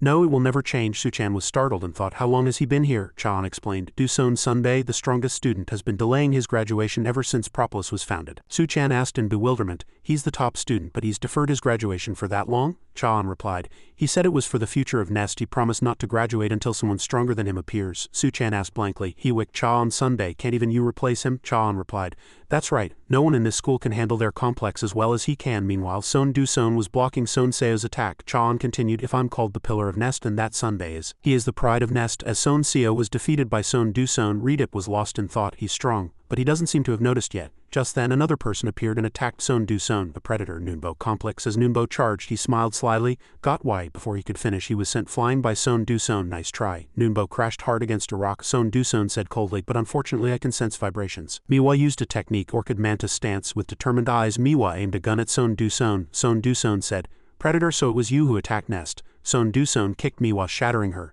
Son Du-son said, don't you feel sorry for the innocent lives you mercilessly murdered? A shout came from behind Son Du-son, you idiot. How dare you feel sympathy for mere prey? It was the Amazonian warrior of the wilderness. Son Du-son turned around. Prey, you say? Just as I thought. 30 muscle release. Son Du-son swung his muscular arm towards the warrior. People like you don't deserve to live in this world. This is a martial art that destroys internal organs. Blood spurted from the warrior's mouth and her face turned bright red. The warrior was on the ground kneeling. On the ground was a camel spider-like insect with a huge body. The weapon that helped it hunt prey many times its size was its overwhelming physical strength. Son Du-son said, pay for the sins you've committed against Nest. And with its phenomenal physical abilities, the camel spider is called the strongest warrior. Son Du-son continued, with your filthy lives, you monsters of the insect world. Mihei groaned with a bloodied face. I'm going to kill you. Mihei stood up and shouted with determination. I'll kill you and eat your flesh. A murderous intent. Son Du-son replied, that's enough. And he cut Mihei's throat. Just then, Redip raised his hand and said, rest Mihei. Redip used a technique and said, leave him to me. If you continue, you won't survive. If my subordinates keep dying like this, it'll disrupt my future plans. Redip used the water spider stance and released his web. Son Du-son was surrounded by the web. Redip stood below, satisfied. That inverted fish tank is filled with spider webs. Once prey is trapped inside, they can never escape. You may be able to overpower my subordinates, but you should know that there's always someone stronger. You're very different from other insects. A creature that pursues pure power, you fit in well with us. Nest is slowly collapsing. I can easily shake its entire structure with just one spy. If you don't leave, your power will soon decline. Come to us. Your power can evolve to the next level. Live for yourself without having to sacrifice for the pathetic Nest. When Son Du-son opened his mouth, Redip was surprised. That's a pretty tempting offer. And Son Du-son struck Redip. Son Du-son said, if only it hadn't come out of your filthy mouth. Redip smiled eerily. Ha ha ha, I didn't think you'd be able to destroy my web, but you'd still be better off dead. As Redip turned, Son Du-son stepped back. Son Du-son shouted loudly, there's one thing you've overlooked. Son Du-son released 100 of his muscles. Whether you shake or destroy Nest structure, remember this, the foundation is what protects the Nest itself. As long as the foundation exists, there will always be someone to rebuild it, and my strength will be the final cornerstone that paves the way for them. Son Du-son used the ground leveling technique. Noonbo gritted his teeth in anger and Son Seo stood in shock. Mihei knelt. Redip looked at Son Du-son and said, watch carefully, breeder. Son Du-son clenched his fist and continued, The pride of Nest still stands firm, but rain continued to fall. Son Du-son swung his fist in the air and said, "Your ability is to control water with spider webs. Does that mean you're useless without water?" Son Du-son hit Redip's body hard. Son Du-son said, "I will destroy your life and everything you've built up until now." Son Du-son beat Redip until he was a pulp. Son Du-son used his final technique, ground leveling. Redip was sent flying far away by Son Du-son. Son Du-son said, "Whatever the reason, you've taken it for granted to kill and eat your own kind. Moreover, you don't even understand the weight of the sins you've committed. Monsters like you have no right to exist in this world." Redip floated in the air covered in blood. Son Du-son declared, "I'll end everything here." Redip suddenly opened his mouth. "Then let me ask you, why shouldn't we kill humans?" Redip recalled the past. "Interesting. The way they struggle in the water. The strongest survive. The weak are always killed and trampled by the strong." Redip's friends laughed with joy as they watched the dragonfly in the water. "Haha, let's catch more bugs and put them in. That's the law of nature. I realized this obvious law from a very young age," but one friend said to the teacher. "Teacher, look over there," the teacher said. "Kids, what kind of fish are you looking at?" Suddenly the teacher's face turned pale. "I had forgotten one thing." Redip reached out, touched it, and smiled. "Interesting." The human inside the glass box suddenly floated up. "That humans are an exception to that law. I couldn't understand why everyone treated me like a monster. What's so different about humans? Is it because of the social norms called laws? So the laws of nature no longer apply to them?" "No, this problem is much simpler. Humans are creatures that don't belong in this world." Son Du-son asked, "So you think they should all be exterminated because humans don't understand you?" Son Du-son clenched his fist and said, "I've understood enough. You're just a psychopath," and he continued to beat Redip. Mihua and Redip's subordinates watched in pain. Suddenly Son Du-son's arm was cut off. Redip said, "Wrong. Why would I want to exterminate humans? They are valuable creatures that have evolved to a high level." Son Du-son was surprised. "What? Why?" Redip continued. "I just want to cultivate and raise all the creatures I like." Redip suddenly became stronger. "Sometimes when you're jogging you might feel like a strand of hair has fallen on your body. That's a spider web when a spider is casting its net in the wind, in other words. Through that web the spider species." "Why did he suddenly change like that? He's acting as if he's an adult." Son Du-son was confused. "Wings?" Redip floated in the sky with determined eyes and said, "An adult sounds cool. To create a new world one must at least prepare for the moment of becoming an adult." Son Du-son fell to the ground. Son Du-son was confused. "This cutting power is no joke. What kind of ability is this? It's dangerous. I have to kill him." Son Du-son raised his fist to attack Redip. Son Du-son repeated to himself, "As quickly as possible." But Son Du-son's arm was tied by a spider web. Redip said, "You're very strong. I'd like to spare you if possible, but then I wouldn't be able to break Nest morale, so I have no choice but to kill you." As Son Du-son's arm was cut, blood began to flow. Son Du-son said, "Even if you kill me, Nest won't fall that easily. The reason I've held the #1 spot for so long is because there was no one I could trust to leave Nest to before, but now I've found them. Very talented boys and girls who will help me. You will fail before them. I will bet everything on that future." Redip continued to wrap Son Du-son's body in spider webs, and he was unable to do anything. Redip descended to the ground and walked towards Son Du-son's arm. Son Du-son said, "You disgusting bastard, what's the point of talking anymore?" Mihua looked at Redip with eerie eyes and said, "You have to eat what's served." "There's no way." Nest's classroom, everyone was surprised. "The #1 of Propolis, Son Du-son, is dead?" the professor said. "I assigned him the mission of investigating Pet Shop. I warned him that this mission would be extremely dangerous and told him to be careful. But it seems he couldn't escape the breeder's hands. Fortunately, before he encountered them, he left a final message. The breeder is in the Baltic Sea and has found where the amber is buried. He even built a factory to produce jungle juice. As soon as he mass-produces jungle juice, he plans to spread it all over the world." The other professors were surprised. "Does that mean Pet Shop has found the recipe for jungle juice? Then we must act immediately." "But how? Even the #1 couldn't defeat the breeder. If we just send people blindly, it's like pushing them in front of a gun. This is no time to worry about that." Professor Ma Donghoon said, "There's only one hope left now." Su-chan entered and asked, "Department head, I heard you called for me." Department head Dean opened his mouth. "You look healthier now. Did you get a good rest?" Su-chan replied, "Yes, thanks to you I had a very comfortable time." Department head Dean said, "I called you to make a proposal." Su-chan asked in surprise. "A proposal?" Department head Dean handed Su-chan a bottle of medicine and said, "The medicine that turns an insectoid back into an ordinary human. The Cinderella given only to Nest graduates. I'll give this to you." "Really?" Su-chan couldn't believe his eyes. "Only the top graduate can receive that. I've never even been first in my class." Department head Dean replied, "Of course I'm serious, but there's one thing I want to ask you first. Can you fight with your life on the line for the benefit of others?" Meanwhile, Professor Ma said seriously, "We've located the breeder. Nest will soon engage in an all-out war with Pet Shop. They are also desperate to mass-produce jungle juice. We must move quickly to stop Pet Shop's goal of throwing this world into chaos, and to do that we absolutely need the help of Nest's core power, Propolis. Then you can just give us a mission like usual. Why are you negotiating with Cinderella this time?" Hewick Chan was puzzled. Professor Ma hesitated. Son Du-son was defeated by the breeder. "The fight with Pet Shop is much more dangerous than we thought. The professors don't want to force you to participate in a mission with a high casualty rate. So all of you here are certainly qualified to graduate as top students in the future, and I want to give you a chance, whether you choose to drink this medicine and become an ordinary person or remain a member of Propolis and fight the breeder. Even you, Professor Yu looked at Lee Baidan and said, you will be given the chance to be pardoned and return to Propolis. Su Chan sighed. Department head Dean said, I'll give you a day to think about it, think it over slowly. What is more valuable to you? Everyone was silent. Just then a professor in the classroom said, the department head has another schedule, so today's insect practical class is cancelled. We'll have another class instead. The students grumbled. The class is cancelled again. Are we still getting credit for it? I'm hungry. Hey, did you do well on the department head's test? I completely bombed it. This semester is over, another student replied. One step further away from Cinderella. Haha, not just anyone can get Cinderella. Haha, Cinderella, I wonder if he's really going to give it to me. Su Chan thought to himself, if I drink that, I can go back to being an ordinary human and live the normal life I've always wanted. Propolis club room. The atmosphere was extremely tense. Hewick Chaon opened his mouth. Everyone's here. You've all heard the news. Son Duson Sunbae has been sacrificed. I can't believe it. I didn't think Pet Shop would be so much more dangerous than we thought, Hong Wanjang shouted. Trembling, OG Yugun replied seriously, the upcoming battle will be just as dangerous. Besides, Nest is planning to attack Pet Shop too. The number of casualties will be countless. I don't want to die yet. Dong Songha said, our goal has always been to become the top graduate and turn back into a human, right? Then is there any need to think further about which choice to make? Wait a minute, Park Hyen opened her mouth. Are you saying we should just let Pet Shop do whatever they want? The professors also said, they are a threat to the world. Didn't Pet Shop also cause chaos at Nest before and put Professor G in a coma until now? If we just leave them alone, it won't end here. We have to stop them. At this time, Sai was lost in thought in a corner. Hewick Chan said loudly, that's enough. I've heard everyone's opinion, so what are you going to do, Kong Su Chan? Su Chan sat quietly and tensed, then soon raised his head to face the expectant faces. Su Chan stuttered.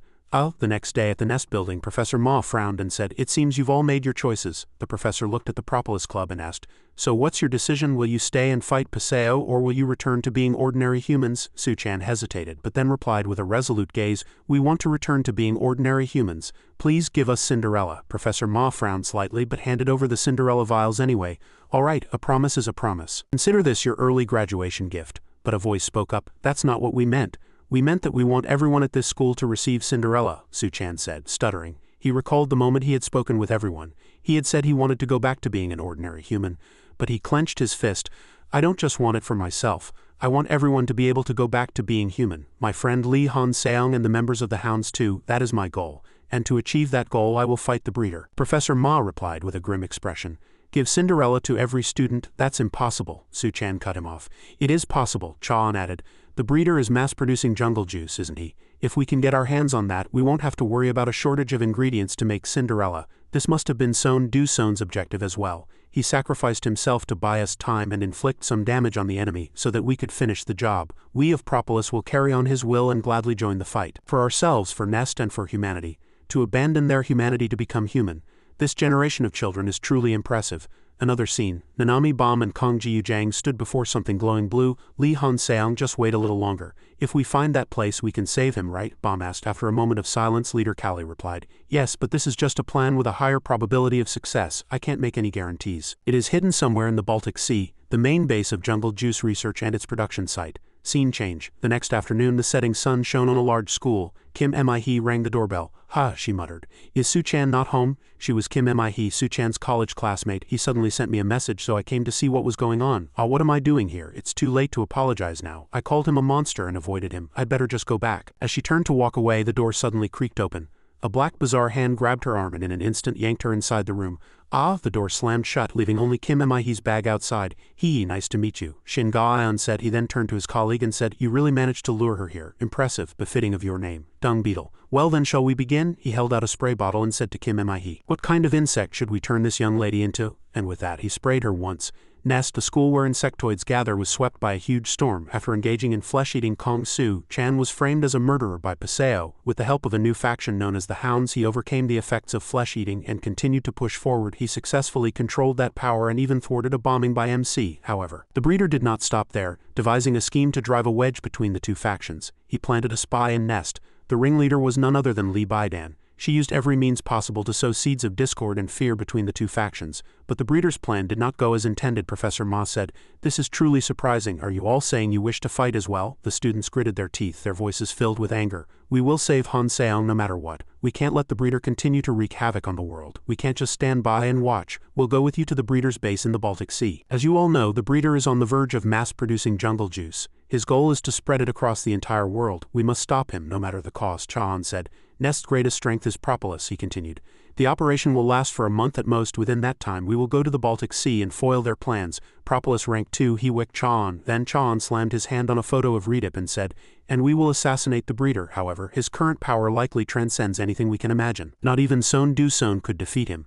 This will likely be an extremely dangerous mission, unlike anything we've ever faced. Considering the worst-case scenario, Professor Ma has given us a short break. If there's anyone you want to see, family or friends, go and meet them today." Propolis rank 6, Dong Songha said, "That's not exactly reassuring. It sounds like they're telling us to go meet someone before we die." Propolis rank 8, Sae was still spaced out. Propolis rank 5, Ojiugun said, "We're the ones who decided to fight. I actually think it's considerate." Propolis rank 4, Hong Lanjang said with a smile, "I'm excited to see my family after so long." Hyen rested her chin on her hand and said, "Someone to meet outside. I don't really have anyone I want to see." Hyen turned and asked Suchan, "Suchan, do you have anyone you want to see?" She called again, "Suchan." Suchan was flustered by something he read on his phone. It was a message from Mihei. A notification popped up on his screen.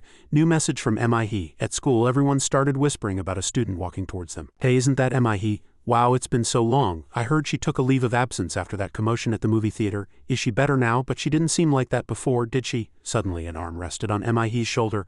"Wow, Mihei, long time no see," a blonde man said with a smile. "You remember me, right? We were in the same class.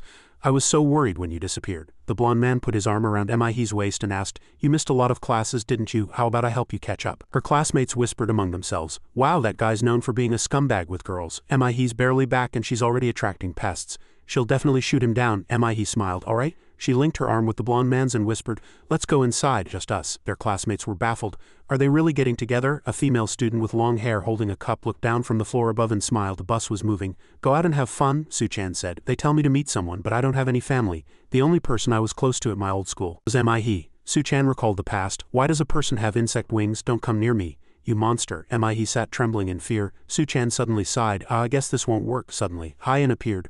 "What won't work?" Startled by her sudden appearance, Suchan asked, "Hyen, what are you doing here?" "We rode the same bus," she replied. Hyen thought, "You seemed so deep in thought I couldn't bring myself to say anything." "Actually," Hyen said, "I don't have anyone to meet either. If you don't mind, will you spend the day with me? Hewick Chaon told us to meet the people we want to see." So Suchan and Hyen went to see a movie together. "Yeah, even if I see her, she'll just treat me like a monster. It's ironic how a hero can become an object of hate." Then the two went to play at a claw machine arcade. "Let's forget it.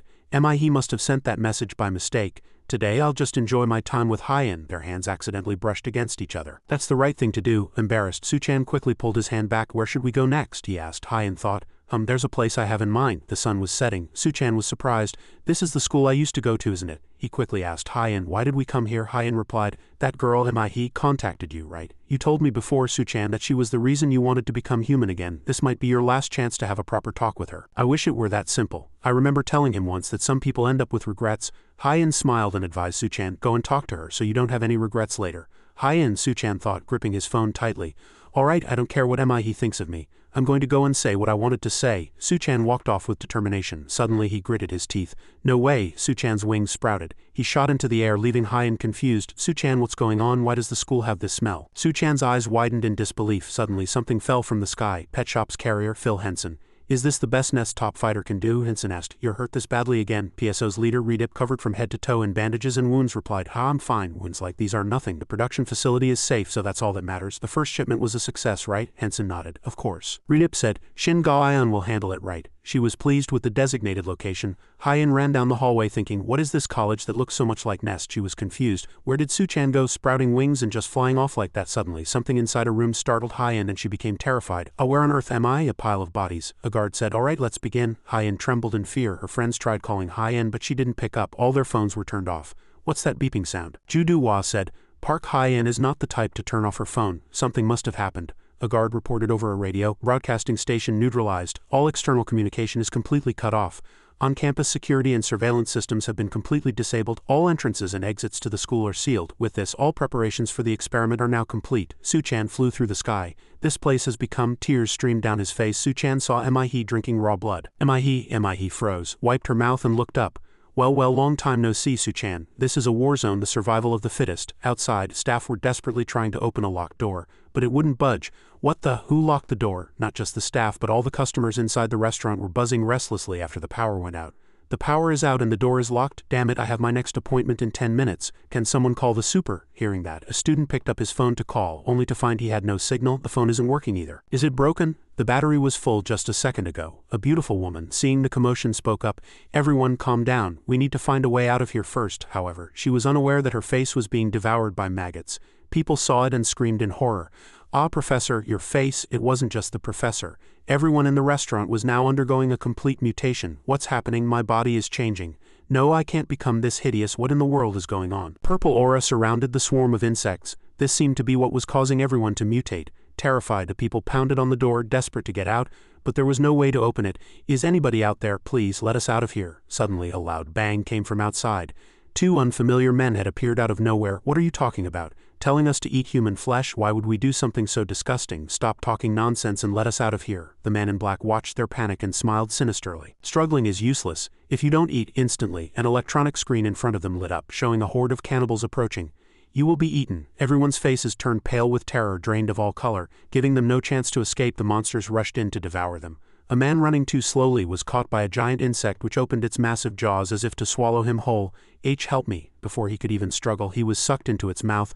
Ah, seeing this, the people panicked, desperately searching for a place to hide. Hey, stop. Meanwhile, a poor girl was cornered while trying to run. Seeing the hideous monster open its jaws, she kept backing away, trying to escape. Somebody please. Just as she said that, the man beside her was impaled and killed by the monster. His body was already showing signs of mutation. It seemed highly likely that the attack would turn him into one of those grotesque monsters.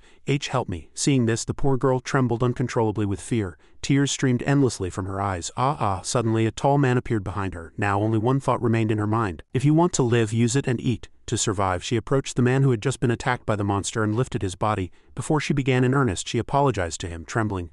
I'm sorry. Tears streamed endlessly from her eyes. It seemed she didn't want to eat the flesh of her own kind. I don't want to die yet. If you want to live. As soon as the words were out, she rushed at the poor man in front of her and fiercely devoured his flesh. I'm sorry, I had no other choice. Redip sat in a corner smiling as he watched the people tear each other apart. Yes, in a life or death situation, humanity means nothing. Only the strong can survive now. After eating the flesh of her colleague, the girl's entire body began to change. Now claws kept sprouting, and her hair was disheveled like a madwoman's. Ah, this is truly ecstatic, and she rushed forward to snatch food from others. Get out of the way, that prey is mine, you damn bastard. The scene before them now was like a battlefield of the strong preying on the weak. Over here, another beautiful girl slowly bent down to eat the flesh of the dead. Suddenly a man appeared in the sky. He had wings on his back and he was floating in the air. Mihei. She was startled by someone calling her name. She stopped what she was doing, turned her head and greeted him. Long time no see, Suchan. It seemed there were no humans left here anymore. Mihei, what's with that appearance? As soon as he finished speaking, fear suddenly filled his face. Wait a minute. He saw a man lying on the ground as if dead, covered in blood. That person, don't tell me you. Mihei stood up, smiling, and looked at the protagonist as if his appearance had brought light to her. You really came, Suchan. I thought you didn't see my message. Actually, I've always wanted to make up with you. I've regretted it ever since that day. That's why I even went to your house. Before she could finish speaking, he approached and pushed her over. He shook her body violently and asked, Answer me, did you kill them? Suddenly, his body flinched. He didn't know what had happened. A giant cockroach monster had appeared behind Suchan, so he quickly flew up into the sky, getting as far away from her as possible. Goosebumps covered his entire body and his hair stood on end. The moment he moved away from her, she turned her back and left. I'm so sorry for calling you a monster and running away, Suchan. She looked at her bloody hands and continued, I didn't know that becoming a monster would be this wonderful. As soon as she finished speaking, a cockroach tail and small wings sprouted from her entire body. Suchan's face was filled with astonishment. He hadn't expected her to turn into a monster so quickly. Who on earth did this to you? She didn't answer him, just walked away quietly. Oh right, it's been a while since I skipped my chemistry class, right? I should go to my night class now. I'll look for some snacks on the way. After she finished speaking, she threw herself down from the building and quickly flew towards the classroom. Thinking that Mihei might harm all the students at the school, Suchan quickly chased after her to stop her evil intentions. When he almost caught up, Mihei immediately used her power to block him. Now, 3 giant houseflies appeared in the sky, blocking his way. They looked at him as if he were prey right in front of them. Meat, these giant flies rushed at Suchan. They all had sharp claws. Meat. seeing that they were deliberately blocking him from catching up to her. Mihei Suchan quickly used his technique to stop them. "Now is not the time to deal with you," he shouted, his face veined and his eyes turning blue. "Disappear." After a moment he finally eliminated them all. He quickly followed the trail to chase after Mihei, but no matter how much he looked he couldn't find her. Where on earth is she? She must have passed through here. His thoughts immediately froze at the sight before him. Insects that had appeared from somewhere were heading towards his school, continuously attacking the innocent people there, and blood was everywhere. What is this? The students here seemed to have lost all their humanity, beating and eating those insects. Die? A girl who had turned into an insect was surrounded by other insects. She trembled all over, looking at the insects as if they were delicious food. Ah, so delicious.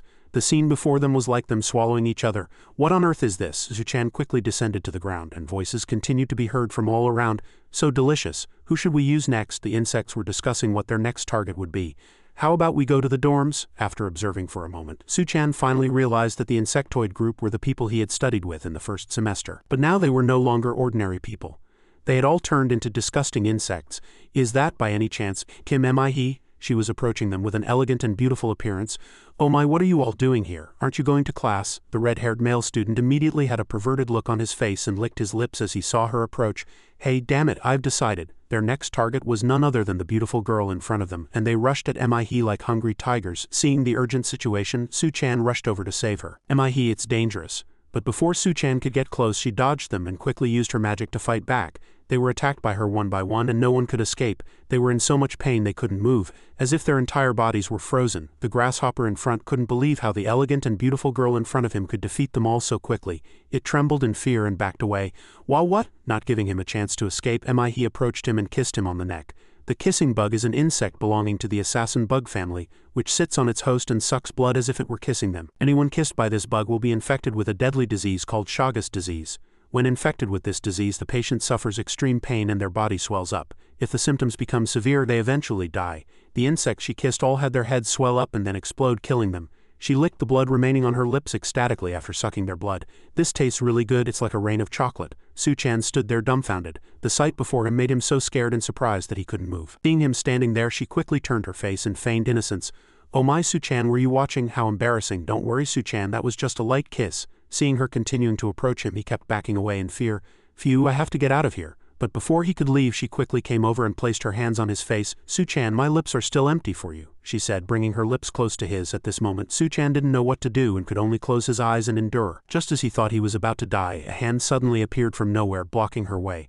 Park Hyen rushed over in a hurry. "What are you doing?" Park Hyen looked at the protagonist with angry eyes, as if she couldn't understand what he was doing. "What are you doing?" Suchan was very surprised that she had appeared here at this time. "Hyen, why are you here?" Without saying a word, she immediately slapped her across the face. "Stay away from Suchan." Mihei couldn't block it and was pushed away by her. Park Hyen didn't forget to scold him. "What am I supposed to do if you just fly off without saying a word? Do you know how hard I looked for you?" "I am sorry, Suchan, there's something strange about this school. All the students have turned into insectoids. Monsters that have been food trained are roaming everywhere and attacking people. But who is that woman?" she continued, looking at Mihei, who was getting up after being hit. "She's drooling looking at you." Mihei looked at him with a sweet, scared expression and said, "Suchan, who is that woman? Is she by any chance your girlfriend?" "Girlfriend." As soon as she finished speaking, she smelled the scent coming from Park Hyen's body and rushed at her like a hungry tiger. What a great scent. Just as she was about to touch her body, Suchan blocked her hand one step ahead. "Stop it now." He stared intently at the woman in front of him. Now her eyes had turned a demonic purple and she was completely different from the gentle woman he used to know. "Damn it." Suchan pushed her far away. At this moment, Park Hyen's arm, which had been kissed by Mihei's hand, was already necrotizing. "Hyen, is your arm okay?" She was in pain but answered, "I'm fine, but my healing ability is slower than usual. It feels like something inside my body is hindering my recovery." While the two were talking distractedly, Mihei suddenly appeared behind him like a ghost. "Playing dirty, are you? Trying to eat alone?" The protagonist was startled and quickly embraced Park Hyen and flew into the sky, preventing her from getting close to him. "Please snap out of it, Mihei. I don't want to fight you." Before he could finish his words, she immediately rushed at him again. But Park Hyen was one step faster. She kicked her far away with all her might. Because of this kick, she fell to the ground and hit her head. Hyen was very angry at this moment and kept punching her to make her come to her senses. "It's no use, Suchan. She's absorbed too much. Rational conversation is impossible right now." Inexplicably, even after being punched like that, she quickly pushed Hyen to the ground and seemed to want to eat her flesh. Hyen didn't care about her anymore either, and kept hitting her in the eyes, making them bleed non-stop. Mihei covered her eyes in pain. "I can't see anything." Hyen continued to rush in anger, and more importantly, her complex is extremely dangerous. "If we leave her like this, many people will lose their lives. We have to stop her here." The condition to activate her complex is probably a kiss. If we prevent her lips from touching, we might be able to win. That's right. But Hyen didn't know that mouths would appear not only on her lips but also on her hands. As soon as her long hand touched Hyen's face, her head disappeared. After finishing her work, the evil woman turned to the protagonist and said, "Suchan, what do you think? This way I can kiss you anytime. Want to try? Do you want to try?" At this moment, there wasn't a single spot on her entire body without a mouth. She was the legendary mouthless ghost. Now his heart was pounding with fear. He kept recalling the image of the beautiful and pure Mihei from before. The Mihei I know is not a bad person. Even when I avoided her to hide my wings, she was quietly enduring behind the door. She was genuinely worried about him. If anything happens, you can lean on me. She was genuinely worried about me. So why has the Mihei in front of me changed like this? And why in this environment? The more he thought about it, the angrier he became, and blue veins popped out on his face. After organizing the memories in his head, he seemed to have realized something. Don't tell me she was after me from the beginning. Is this all because of me? But he didn't know that Redip was watching his every move from behind the screen back at the school. After killing Park Hyen, Mihei lifted her leg. "Suchan, what do you think? Doesn't it look delicious? Let's eat together. I'll share a little as a sign of reconciliation. After you eat, we'll be close again like before, okay?" These words of hers didn't enter his ears. At this moment, there was only one thought in his head. So it's all my fault. She was still engrossed in her food and didn't see his expression gradually changing. "Can I eat first, Suchan? Which part do you want to eat?" Suddenly her gaze shifted forward. To her surprise, Suchan, without thinking about their past friendship, threw a powerful punch at her. This punch hit her squarely in the face. "I don't want to see this anymore. You've given up on being human." As soon as he finished speaking, his body suddenly transformed into his insect form, black wings. "Then I'll fight you like a monster too." He quickly approached and squeezed her neck tightly, giving her no chance to resist. "I'm sorry, Mihei. If we go to Nest, there will surely be a way to cure you. Until then, I'll take responsibility and save you. No matter how painful it is, just endure a little. It's all for your sake." As he thought, he used magic to bind her tightly to prevent her from regaining her senses and resisting again. Shin Ga-eon appeared at some point with a cunning smile. "It's no use. That child was raised as a particularly powerful specimen. Her complex has been pushed to its limits in a short time." She sat confidently on the roof and said, "So no matter what you do, you can't stop her. She won't go down easily." As soon as she finished speaking, Suchan was immediately thrown back with all of Mihei's strength. "Suchan, that's really too much." This crazy woman looked at the blood on her hands and said. She licked the blood on her hands like a demon and stared intently at him. "I was clearly trying to suppress my appetite." Shin Ga-eon sneered when she saw him trying to take her for treatment. "Take her to Nest and treat her. That kind of determination won't do. The only way to stop that child is to kill her." Suchan continued to attack like lightning, so fast that she had no time to block and was knocked back. At the same time, he thought to himself, "Good, I've knocked her down." But his thought quickly disappeared as his hand touched her and began to necrotize. Suchan clutched his arm in pain. Mihei said resentfully after being hit by him.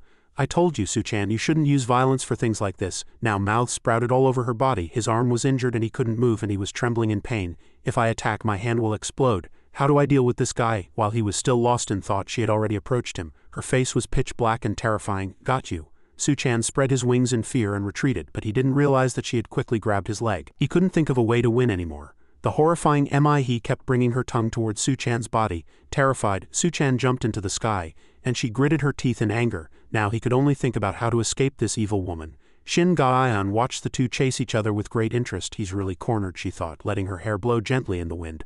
"But can he really bring himself to kill her?" Meanwhile, Redip was leisurely watching on a monitor. He said, "I told you to capture that dragonfly alive, didn't I? That's why we used that girl, Kim Mihei. Let's keep watching.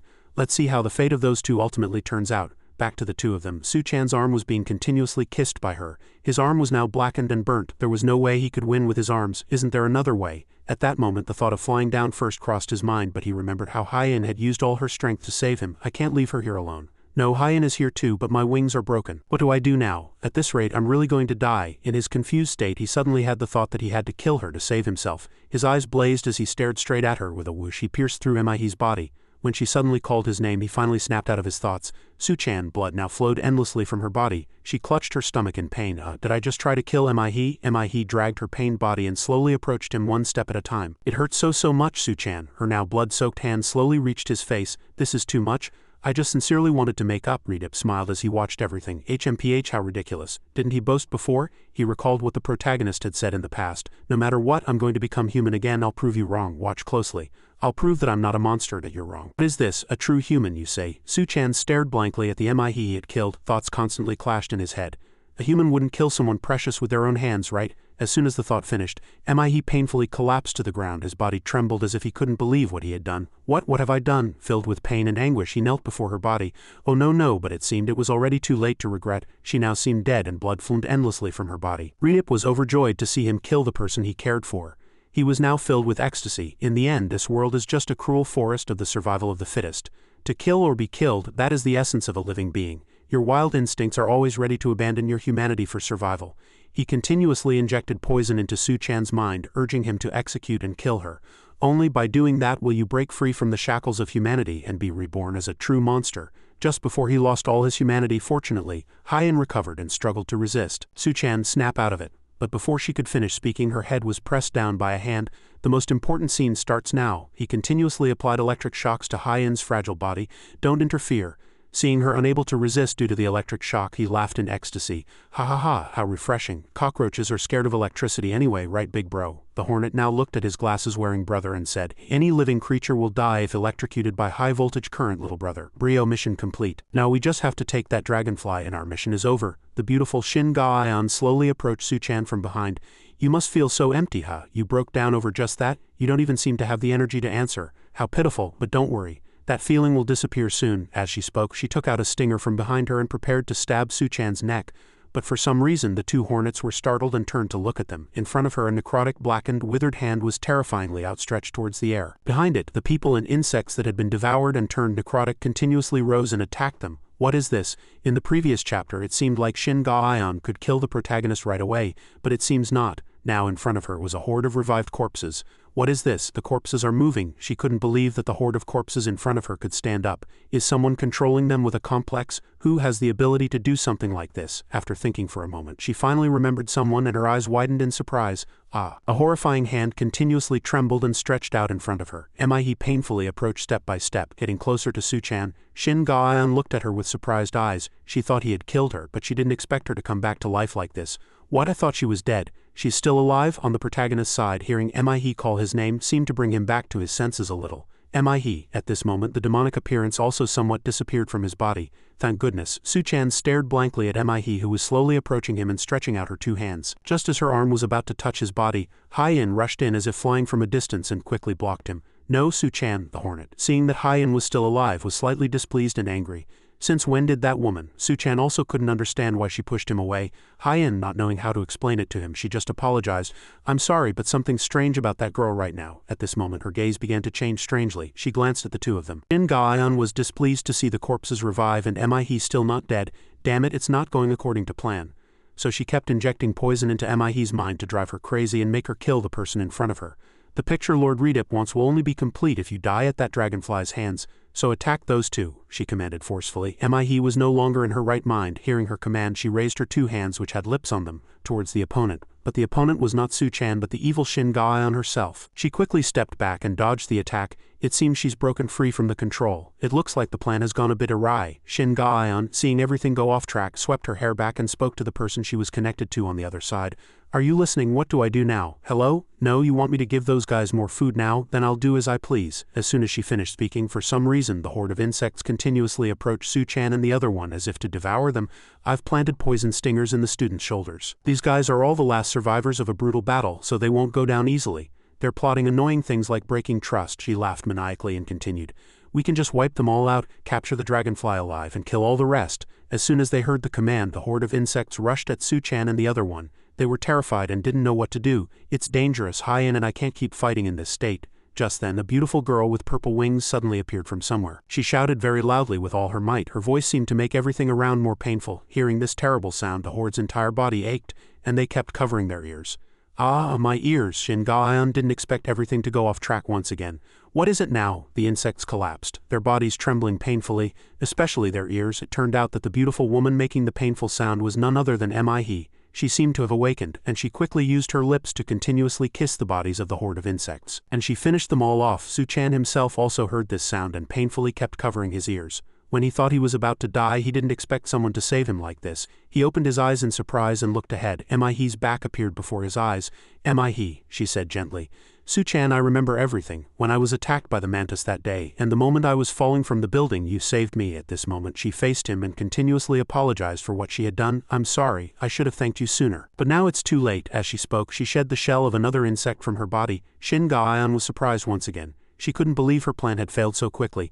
No, Su-chan dragged his painful leg and got up, approaching Mihei. It's not too late, Mihei. If you still have your reason, we can still fix this. I'll help you. But in response to his words, she said coldly, you'll help me after you were just trying to kill me. Her words struck his ears like lightning. Su-chan froze for a moment. He didn't know what he had done would backfire like this. She continued in a resentful voice, your instincts already told you, didn't they? That if you want to live, you have to kill me. Kill or be killed. In the end, you're no different from me. What right do you have to say you'll turn me back into a human? Hearing her words, Su-chan couldn't find anything to say in rebuttal, because she was so right. His body kept trembling, speechless. That's, Mihei continued to vomit blood. Su-chan, we can't go back to how we were before. We've become horrifying monsters now. As soon as she finished speaking, Mihei's entire body collapsed to the ground. The moment her body hit the ground, Shin Ga-eun quickly supported her.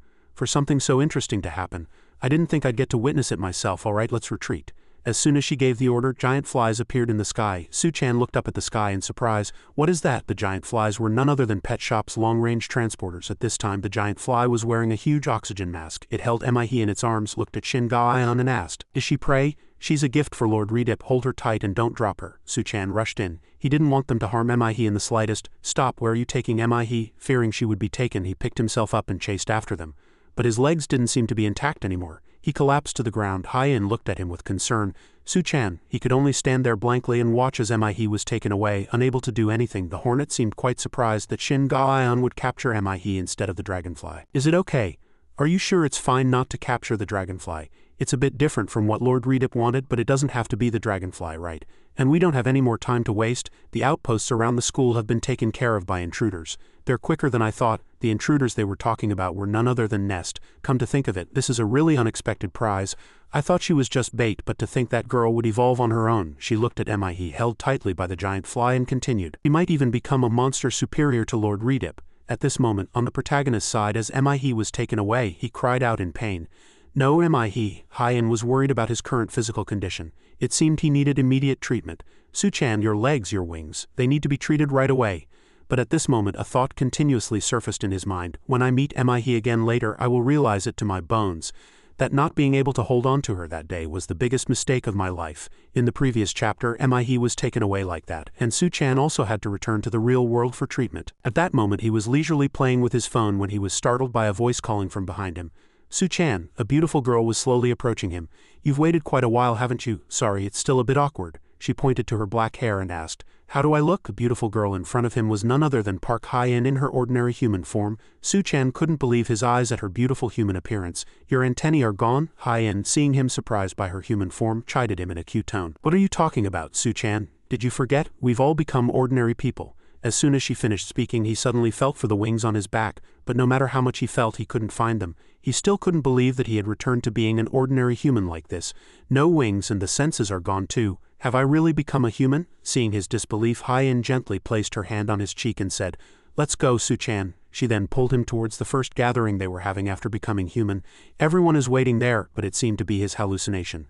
Suddenly, thoughts from the past endlessly repeated in his head. Don't forget, at this moment, Mihei appeared in his mind in a horrifying form. Her entire body was rotted and decayed, not in a complete form. Filled with resentment, she grabbed his small body. It's your fault I became a monster. As expected, Su-chan woke up on his sickbed with a start. It seemed he had a terrible dream. Unlike his dream, his body was still in its half-insectoid form, and the blue dragonfly wings were still sprouted on his back. This is Nest's infirmary. Seeing the ordinary school scenery around him, he finally realized he was back. But the words Mihei had said before kept echoing in his head. It's your fault I became a monster. Su-chan clutched his head in agony, trying to shake off the thought. Damn it, at that moment the insects at the school were being continuously wiped out. A black butterfly was stung in the back and screamed in pain. Last target neutralized. Now to move them to the car. After completing the mission, the team leader immediately reported to headquarters. With Nest's intervention, the situation was quickly brought under control. The reason they were able to respond so swiftly was thanks to Hyok Chan and Yadi-sung, along with the assistant who had previously confirmed Kong Su-chan's location. When they couldn't reach Suhan and Hyen, they rushed to the director to report the need for a search. And after completing the mission of exterminating the insects, that horrifying school was closed down. Some students were quarantined in the basement, and the individuals who had maintained their sanity would stay in temporary shelters provided by Nest. After that, everything was cleaned up with unbelievable thoroughness. At this time, Ma Dong-hoon sat in the center of the conference room. I never thought those pet shop bastards would run so rampant in my jurisdiction. They turned ordinary students into insectoids. Does Pet Shop no longer fear the human world? A council member clasped his hands as if afraid of those bug-like bastards. Not only that, they've succeeded in producing a large quantity of jungle juice. Hearing this, one of the board members shouted in anger. He was now extremely afraid that the existence of insectoids would be revealed to the human world. That's not important. The committee can no longer hide a case this big. The existence of us insectoids will soon be known to the whole world. But Ma Dong-hoon's voice reassured everyone. There's no need to worry. He picked up the TV remote and turned on the TV for everyone to see. Look, Gangwon-do authorities have controlled the media reports on yesterday's incident. At that moment, a reporter on the TV screen was continuously reporting on the situation of the previous day's incident. Yesterday, a chemical virus was leaked on a university campus. Unfortunately, we have to report that most students were infected on that day. This virus is extremely dangerous and highly contagious. All students have been quarantined for treatment. They were a little surprised by what they heard from the TV. A chemical virus? They're trying to hide the existence of insectoids. Did the committee come up with a countermeasure? No, this wasn't done by the committee. It's a cover-up by Pet Shop. Hearing that, they were a little surprised that Pet Shop had caused the incident and then worked hard to cover it up. Ma Dong-hoon explained to them with a stern face, "This isn't just a simple terrorist attack. Isn't it strange? They targeted a university in a rather remote area. The intruders erased all related traces and left decisively while simultaneously working hard on the cover-up. It's as if everything was planned in advance. Felt like they were experimenting on something. What on earth is the breeder plotting?" On Pet Shop's side, as their experiment was surprisingly successful, they immediately went back to report, "We've heard from Shin Ga-eon. It seems the work in the southern part of Korea was a success. Brainwashing the government official was a godsend. To cover up a big incident like this, you need a scapegoat for the public to attack, as we expected. In a life-or-death situation, humans didn't hesitate to become monsters." Redip smiled with satisfaction. "That's proof that my plan will be a complete success, ha ha ha." As he spoke, a wind suddenly blew from somewhere and blew them away. We also had an unexpected harvest. After the battle, the giant fly finally returned. "Take good care of her, Mihwa. That child will become the new prey hunter in place of the old man." The girl they mentioned was none other than Mihei. Redip didn't forget to praise her. "Well done, Shin Ga-eon. It's a shame we couldn't catch that dragonfly, but we got everything we needed, haha," he said, looking at Mihei's beautiful face. "How beautiful. Come here. Congratulations. From now on this will be your new home." Back at the Nest Hospital, Bom was holding a fruit basket in her hand. It seemed she was on her way to visit Suchan. "Why do I have to go see Kong Suchan alone?" But if she didn't go alone, who would go with her? Since the other two had deliberately made her go alone, it'll be better for him if Bom goes alone. "Good luck, Uni. Dress sexy. In short, we can't go with you." It was truly ridiculous. She didn't like it, but she had to go anyway. "Well, he's been through a lot of tough things, so I'm a little worried too." But she was a little surprised by the sight before her. At this moment, Kong Suchan seemed unable to maintain his composure and kept trying to escape this place to go save Mihei. Cha Hee-sung was holding him back with all his might. "Hey, where do you think you're going when you're hurt like that? I'm not letting you get out of here." Suchan trembled trying to escape, "But I have to save her, otherwise the breeder will turn Mihei into a monster." At this time, Bom was standing behind the wall, eavesdropping on everyone's conversation, and she didn't quite understand. "Mihei, who are they talking about?" Suchan seemed to have lost his reason and kept struggling. "So get out of the way, Suchan, I said get out of the way." Suchan, filled with anger, used his ability to blow them away. "Ah," he was slightly startled by a voice from behind him. "The feeling of losing someone precious, I know it well too, Kong Suchan, but losing your reason like this isn't like you." The person speaking was none other than Lee Do-young. He continued to look at the protagonist and said, "Think about it, is that child important to you, more than the people here?" "Of course not, but he always regretted driving Mihei to her death. It's all my fault. Everything has changed since that day. If I hadn't been with Mihei that day, if I hadn't spread my wings that day, she wouldn't have been captured by the breeder and wouldn't have become an insectoid. So I have to take responsibility and resolve this. No one can save Mihei but me." He swung his fist in the air in anger and then stomped the ground hard, creating a rather large crack. Suddenly another voice came from somewhere. How pathetic. A gust of wind blew at the protagonist, sending him flying far away. His whole body crashed against the surrounding wall, creating a large crack. The muscular man who had just hit Suchan said in anger, "The way you use your power, the whole execution is a mess. Is that how I taught you?" When he appeared, everyone around him's jaw dropped and they couldn't believe the sight before them. "No way, that person is, oh my god." Hyen couldn't control her emotions and burst into tears, covering her mouth so as not to disturb the others. "Wow, you've woken up from a long sleep. What is this, a mountain of work to deal with right in front of me?" That giant, muscular man was none other than the research director of the Department of Practical Beneficial Entomology. His complex was the Asian carpenter bee. At this time, everyone's jaw dropped. and they couldn't believe that the person in front of them was the professor. Crazy. Duyong and Hyen were also surprised and said nothing. Su-chan sat on the ground unable to move or stand up. Professor, is it really you, Professor? Bomb was full of surprise behind the wall. This was the first time she had met this professor in person. So that's Professor G. It's the first time I'm seeing him in person. I heard he's the strongest professor at Nest, famous for his toughest training methods. I thought he'd have a hard time waking up. What on earth is going on? The doctor said he couldn't wake up. Cha Hee-sung and Ju Do-hwa kept doubting whether the person in front of them was really the professor. Don't tell me it's another fake Baidan in disguise. If this situation repeats itself, it'll be really annoying. But everyone was startled by the words of the person approaching from behind. Don't worry, that's the real Professor G. A woman with orange hair approached, and she was none other than Professor Yoon Won-deung.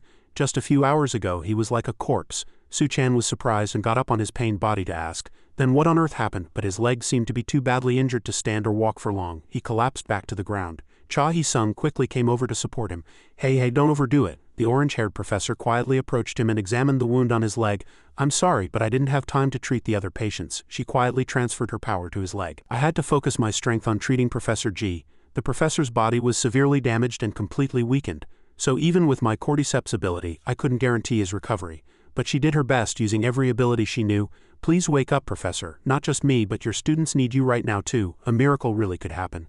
Really? Suddenly, Hyen ran from a distance and hugged Professor G. She had missed him for a long time. She hugged him, her body trembling, and cried loudly. I thought I'd never see you again, teacher. The old professor, seeing his young student run up and hug him, quietly placed his hand on her head and comforted the little girl.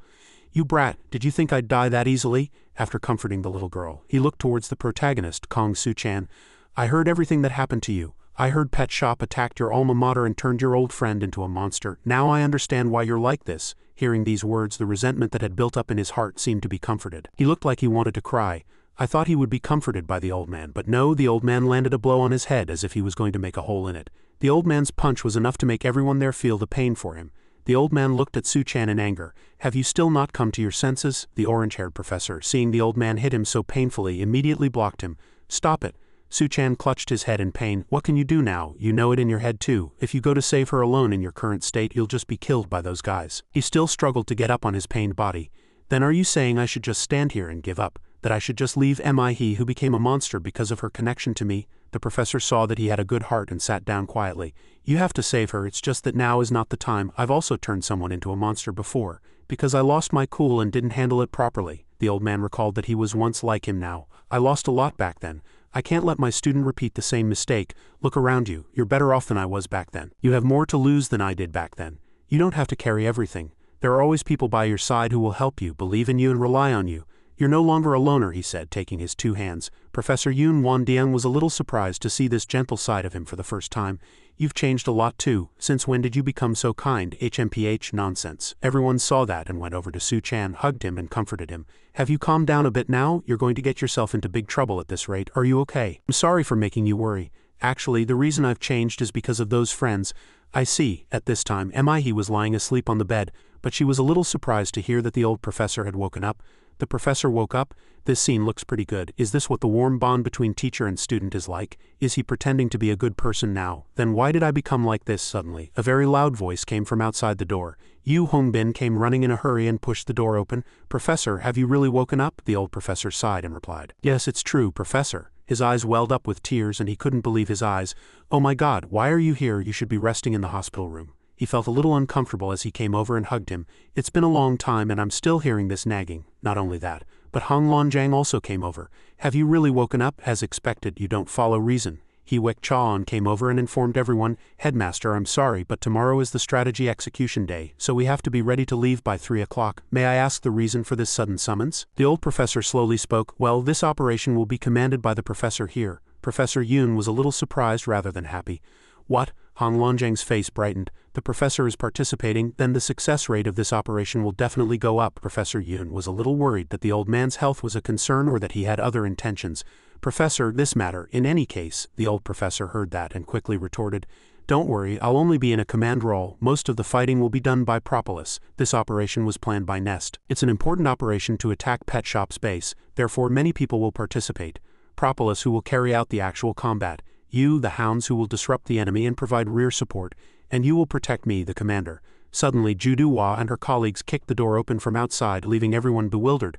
"We are the Practical Insect Combat Technology Team A. Nice to meet you, seniors." Cha Hee-sung was a little flustered by her actions. "Hey, I just told you to knock." Yu Hongbin was startled and looked at the door. What is this?" "Oh, you picked these kids? They're second-year students. Will they be okay?"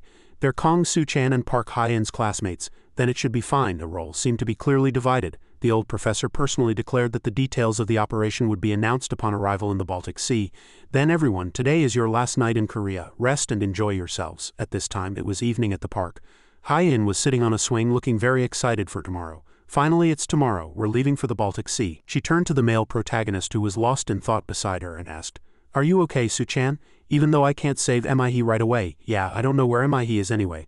And like the professor said, there's nothing I can do right now. And all of this happened because of Redip and Shin Ga-eon. I have to take those two down first." Soo-chan was lost in thought, then finally made up his mind. "Then it'll be easier to find a way to save Mihei and Han Seong." Hyen was a bit shy and had something she wanted to ask him. "Soo-chan, by any chance do you still not have feelings for Mihei?" "What?" Before she could finish he stopped her. How did you know?" "No, I mean I might, but it's not like that. Actually, the reason I want to save Mihei is," he recalled what Hyen had said before, "go see her so you don't have regrets later. You have something you want to say, right?" Hyen looked a little sad hearing his answer. She sighed and replied, "Really, let's go back to the dorm now. We should sleep early for tomorrow." At this time everyone in the dorm was sound asleep, but Hyen couldn't sleep and kept tossing and turning. She kept thinking about what Soo-chan had told her in the afternoon. "I have things I want to say too, but now is not the time for that. I have to focus on the mission for now, after everything is over."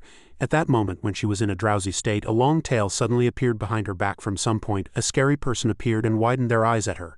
"HMPH, looks like you're tired, falling asleep too quickly. I hope you gave all your feelings to the teacher at some point." Shin Ga-eon approached menacingly. "What did you give? That's what will make you suffer more." After a tiring day, the next day finally came. The day for everyone to prepare for the attack. Morning at the school. Juduwa woke up tiredly and yawned. A moment later she stretched. "Damn it, what time is it? If you're up you should have woken me up too." She stared intently at Hyen, who was putting on makeup beside her. "Class president," she turned her body in a playful, scolding manner. "I kept calling you, but you didn't wake up. Hurry up and get ready. Today's the day we leave for the Baltic Sea." Little did they know that everyone would be gaping with their eyes wide open, unable to believe the sight before them. Nest even has a private jet. As everyone seemed surprised, the old professor began to explain. "This is a private jet provided by the committee. It can accommodate up to 40 people. We'll be taking this to Northern Europe where the Baltic Sea is." Ji-Yugun was mesmerized by the magnificent plane. Such an amazing private jet. It wasn't a joke that there's a wealthy organization behind Nest. The committee is also paying attention to this operation. Seeing that everyone had gathered, the old professor gave the order.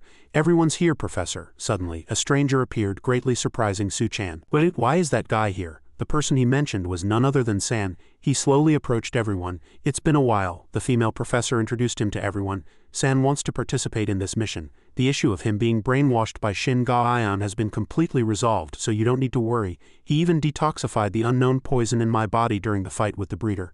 He will surely be a great help." Everyone was happy to see him and greeted him. "I didn't think you'd come back. The reconnaissance team is back to 3 members. Cha-on saw him return and asked, "Are you okay?" "I'm mentally prepared. Even though I was brainwashed, I tortured a comrade, so it's natural to be hated."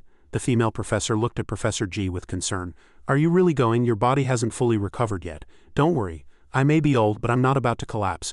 Please take care of the kids while I'm gone. There's still a lot I have to teach them." A moment later, Ma Dong-hoon finally announced their departure. "It's time to leave. We and many others are pinning our hopes on you. You must stop the breeder. Good luck." After a long flight, they finally set foot in Western Europe. Soo-chan still couldn't believe he could get here so quickly. "We've arrived, so this is Northern Europe. It feels like I've entered a world from a myth. This bustling place is Tallinn, the capital of Estonia, a country in the Baltic region." The old professor saw him spacing out and asked, "How is it? From today we'll use this place as our base. Tallinn is the closest city to the Baltic Sea and is famous for its medieval European beauty. Besides, it's currently the mask festival season, so even insectoids like us can walk around freely. First I'll contact Nest and arrange for lodging." Suddenly a voice was heard from a distance. "I'll take care of that." He was the person Kong Soo-chan had asked for help before. "If my memory serves me right, you were called Leader Callie Davidson." "Leader is just a nickname the kids gave me. I came here a few times during my research days. The Baltic Sea is one of the world's largest producers of amber. I know a decent place, so I'll go book rooms with the kids, but since we're here, just one thing." Suddenly his expression changed slightly. "There's a place I'd like to stop by as well. After we find lodging, we'll be moving separately. I hope you understand." Hyewek Cha-on was a bit surprised that everyone agreed to a stranger so quickly.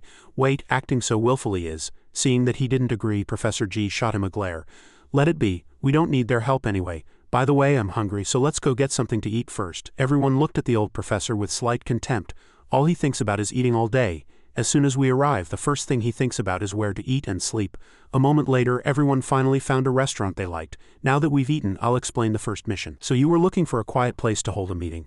That's so like you, Professor. Cha Hee-sung seemed to have misunderstood the old man.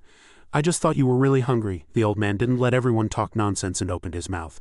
Everyone, check your emails. Nest just sent over satellite photos. There's a cargo truck from the guy's base that Son Do-son found. They must be waiting for the jungle juice. Its last known destination is this very city, Tallinn, Estonia. Su-chan was very surprised after hearing this. Does that mean the breeder is bringing jungle juice into this city? We have to stop the jungle juice from spreading into the city by any means necessary. Our main mission is to assassinate the breeder, but protecting the citizens from Pet Shop is also our top priority. Besides, if we seize all the jungle juice, we can delay the breeder's plan, even if just for a while. So the first mission is to find that truck. That's your first task. A truck with an insecticide logo. It would be easier to find from above, but we can't fly here. Cha Hee-sung looked at the two people behind him with a face full of contempt. Hey, are you guys really planning to go out on the streets like that? At this time, Ju Do-hwa and Hee-sung were already in costume. One wore majestic armor while the other had their face completely covered. Of course, it's the mask festival. In fact, dressing like this will make us stand out less. Knowing he couldn't persuade them, Hee-sung asked Hyen for help. Hey, our team leader isn't being serious at all. Say something. Yeah, you're right. If you're going to participate in the festival, you should at least dress properly like a student on a trip. At this time, Hyen was even more over the top. She had changed into a very gorgeous outfit that could transform her into a beautiful witch. Hee-sung looked at her helplessly. Wait, when did you change? Seeing that the team leader was on her side, Do-hwa quickly pulled on the orange-haired one's clothes. Hurry up and change, you idiot. He held onto his clothes in fear. Damn it, don't take my clothes off. Hyen kept giggling as she watched the two bicker like children. Su-chan was a little surprised to see her childlike behavior. What's with her? She's acting a bit strange today. But that thought was quickly erased from his memory. It must be my imagination. The sky quickly darkened, but they still hadn't found the truck they were looking for. We've been walking around all day, but I haven't seen the truck. The other teams don't seem to have made any progress either. I heard they're going to check all the street CCTVs tomorrow. I guess we should just go back for today. Let's go through this alley and head back to rest. Hee-sung looked inside the alley and suddenly stopped. There's something strange about this alley. It seems like there are almost no shortcuts. Suddenly, Do-hwa used her ability and heard sounds coming from around them, warning everyone with a loud shout. Damn it, hey, behind you? Just as she expected, everyone was suddenly surrounded by an unknown group. Surrounded? Is this an ambush? These people were covered from head to toe and wore purple clothes. Each of them held a sharp weapon in their hands. Could it be that Pet Shop found us? While everyone was lost in thought, those guys holding sickles quickly approached and prepared to attack. Seeing that everyone seemed to have lost their composure, Su-chan reassured them, saying, It's okay, these guys are weaker than they look. I can handle them on my own. Hearing that, Do-hwa smiled with interest. In that case, shall we get ready to clean up? But just as everyone was preparing to attack, Hyen suddenly shouted loudly, Wait everyone, don't fight. Su-chan, these people aren't from Pet Shop. She took off one of the guy's masks and showed it to everyone. Look, they're not insectoids. They're ordinary people. A moment later, everyone had finally captured all the robbers. The old professor heard the news and quickly rushed to the scene. What is this? Seeing his professor arrive, Su-chan quickly reported, Hello, Professor. These are the people who attacked us. We've tied them all up here for now. They're just ordinary citizens, so why did they attack us? One of the group members, seeing everyone ask, opened his mouth. Die, you monsters. Hong Longjang didn't understand what he was saying and asked, Oh, what's he saying? It's probably Estonian, right? Suddenly, a voice came from behind and explained to everyone, Die, you monsters. He's saying that in Estonian. Sae moved close to him and whispered in his ear, We're not demons. Why did you attack us? Hee-sung was a bit surprised at how she understood what they were saying. She knows Estonian? Sae knows many languages. In Nest's liberal arts courses, she aced world history and foreign languages with near-perfect scores, and her passion for the cultures of various countries is so great that she often travels the world to understand them more deeply. Because of that understanding and her outstanding skills, we recruited her to Propolis, and if she gets serious, the problem will be solved. A moment later, the old professor turned to Sae and asked what they were saying and why they attacked us. Only after hearing all their words did she gradually begin to understand. They weren't attacking us. They were targeting Pet Shop and mistook us for them. Hee-sung was a little surprised by her answer. Pet Shop? Why would the residents here want to attack Pet Shop? They say they want to be free from slavery. Su-chan was surprised why Pet Shop was here and why they became slaves. What? They are being used as Pet Shop's human slaves to spread jungle juice within the city. At this time, they decided to tell everyone everything they knew. It was just a few weeks ago. We were a gang operating in this area. Our main business was smuggling, primarily transporting weapons and drugs into Europe. They continued to discuss everything together. That bastard said he couldn't pay up, so I just kicked him in the head. Did you see that? Suddenly, two guys from Pet Shop appeared from outside the door. So it's you guys, the ones who smuggled all sorts of things into Europe. From now on, you'll be working for me. These gangsters were a bit angry seeing the guys suddenly invade their territory. "Who the hell are you? Why do you dare to barge in here?" Seeing these gangsters being stubborn, one of them smiled slyly. "After those monsters found us, our organization was immediately crushed. We had no choice but to follow their orders. That was the only way we could stay alive. We had to sell something called jungle juice." Suchan was impressed after hearing the whole story. "That's a really good method. It's easier to move around inside the city, and it's easier to handle even if the government intervenes." Hyen turned to the old professor worriedly and asked what we should do next. "What should we do, Professor? If this is true, we have to stop them." Unlike her worried expression, the old professor pondered for a moment before coming up with another plan. "No, let them continue to receive the goods. Perhaps this is a godsend opportunity for us." The scene shifts to the next morning.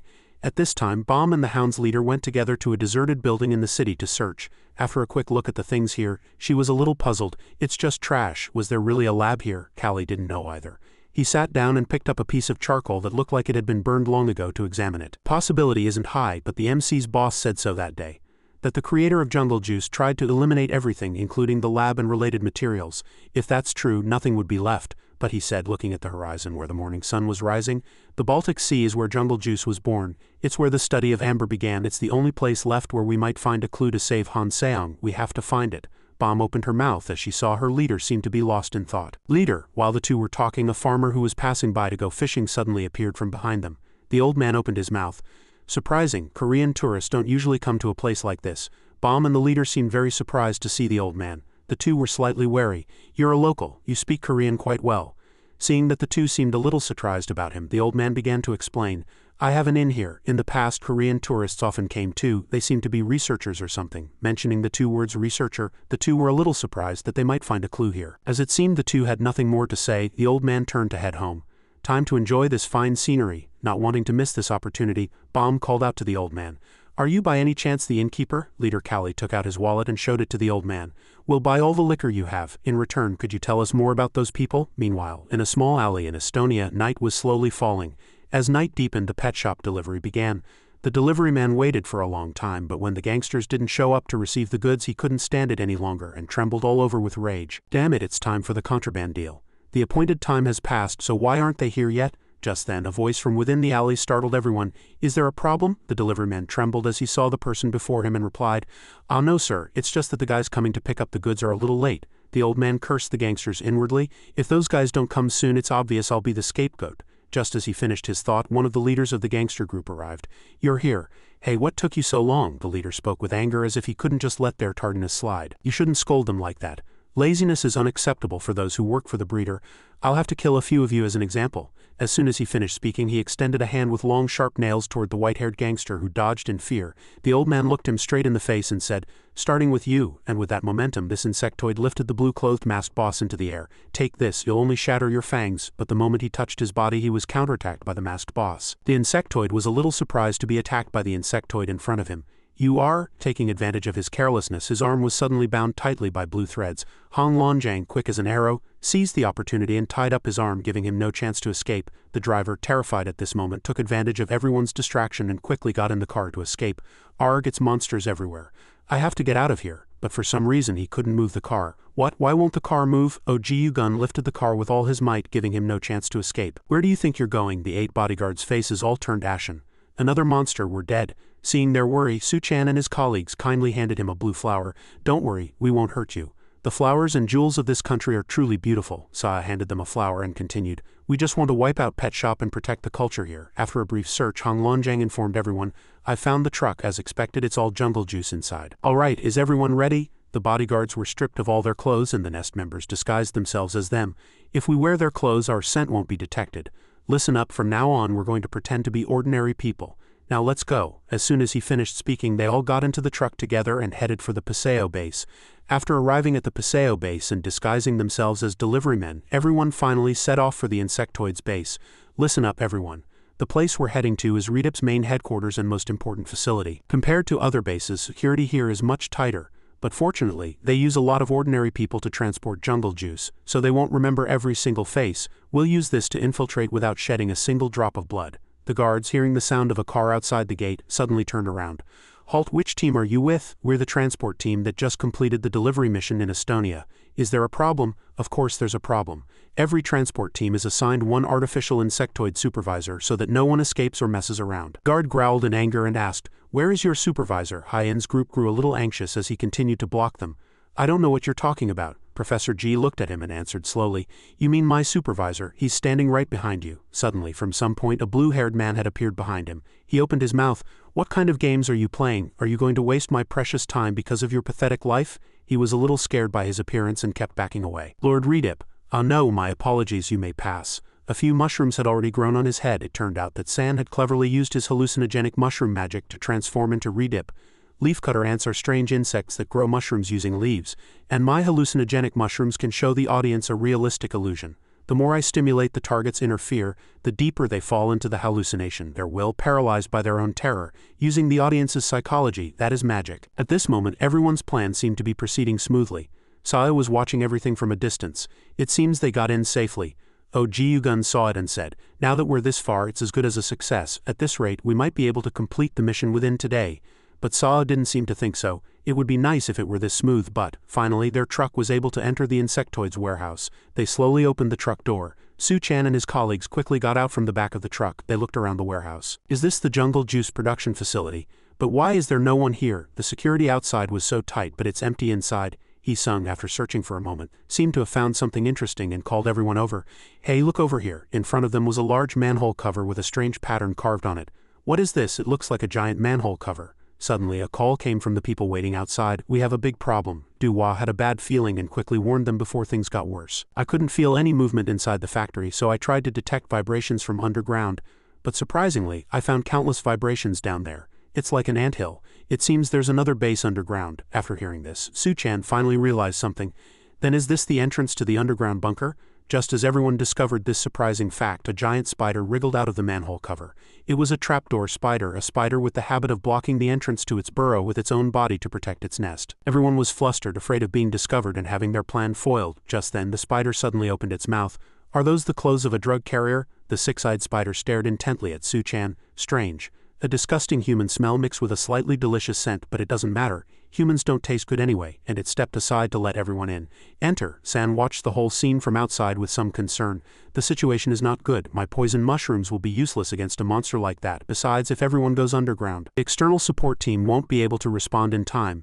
If something happens, everyone will have to solve it themselves." Guided by the spider, everyone went down to the basement together, and after a brief look, they confirmed that there was indeed another base below.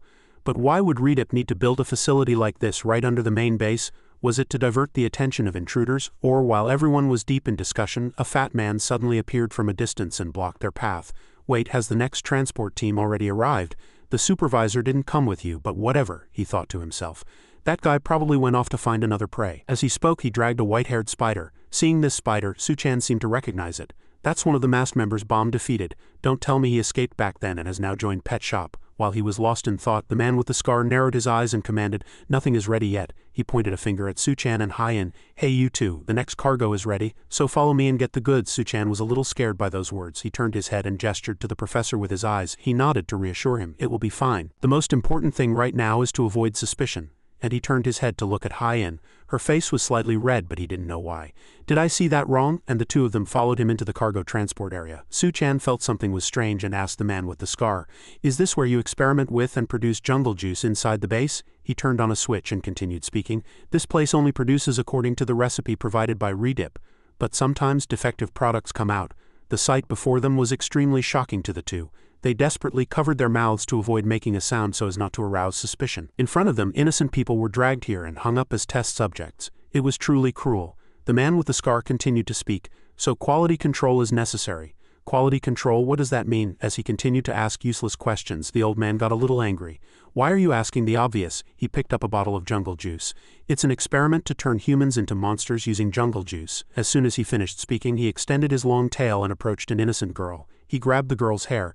"Now is this test subject a resident from the village Redip wiped out with that tidal wave?" The innocent girl screamed in pain, tears streaming endlessly from her eyes. "No, please spare me.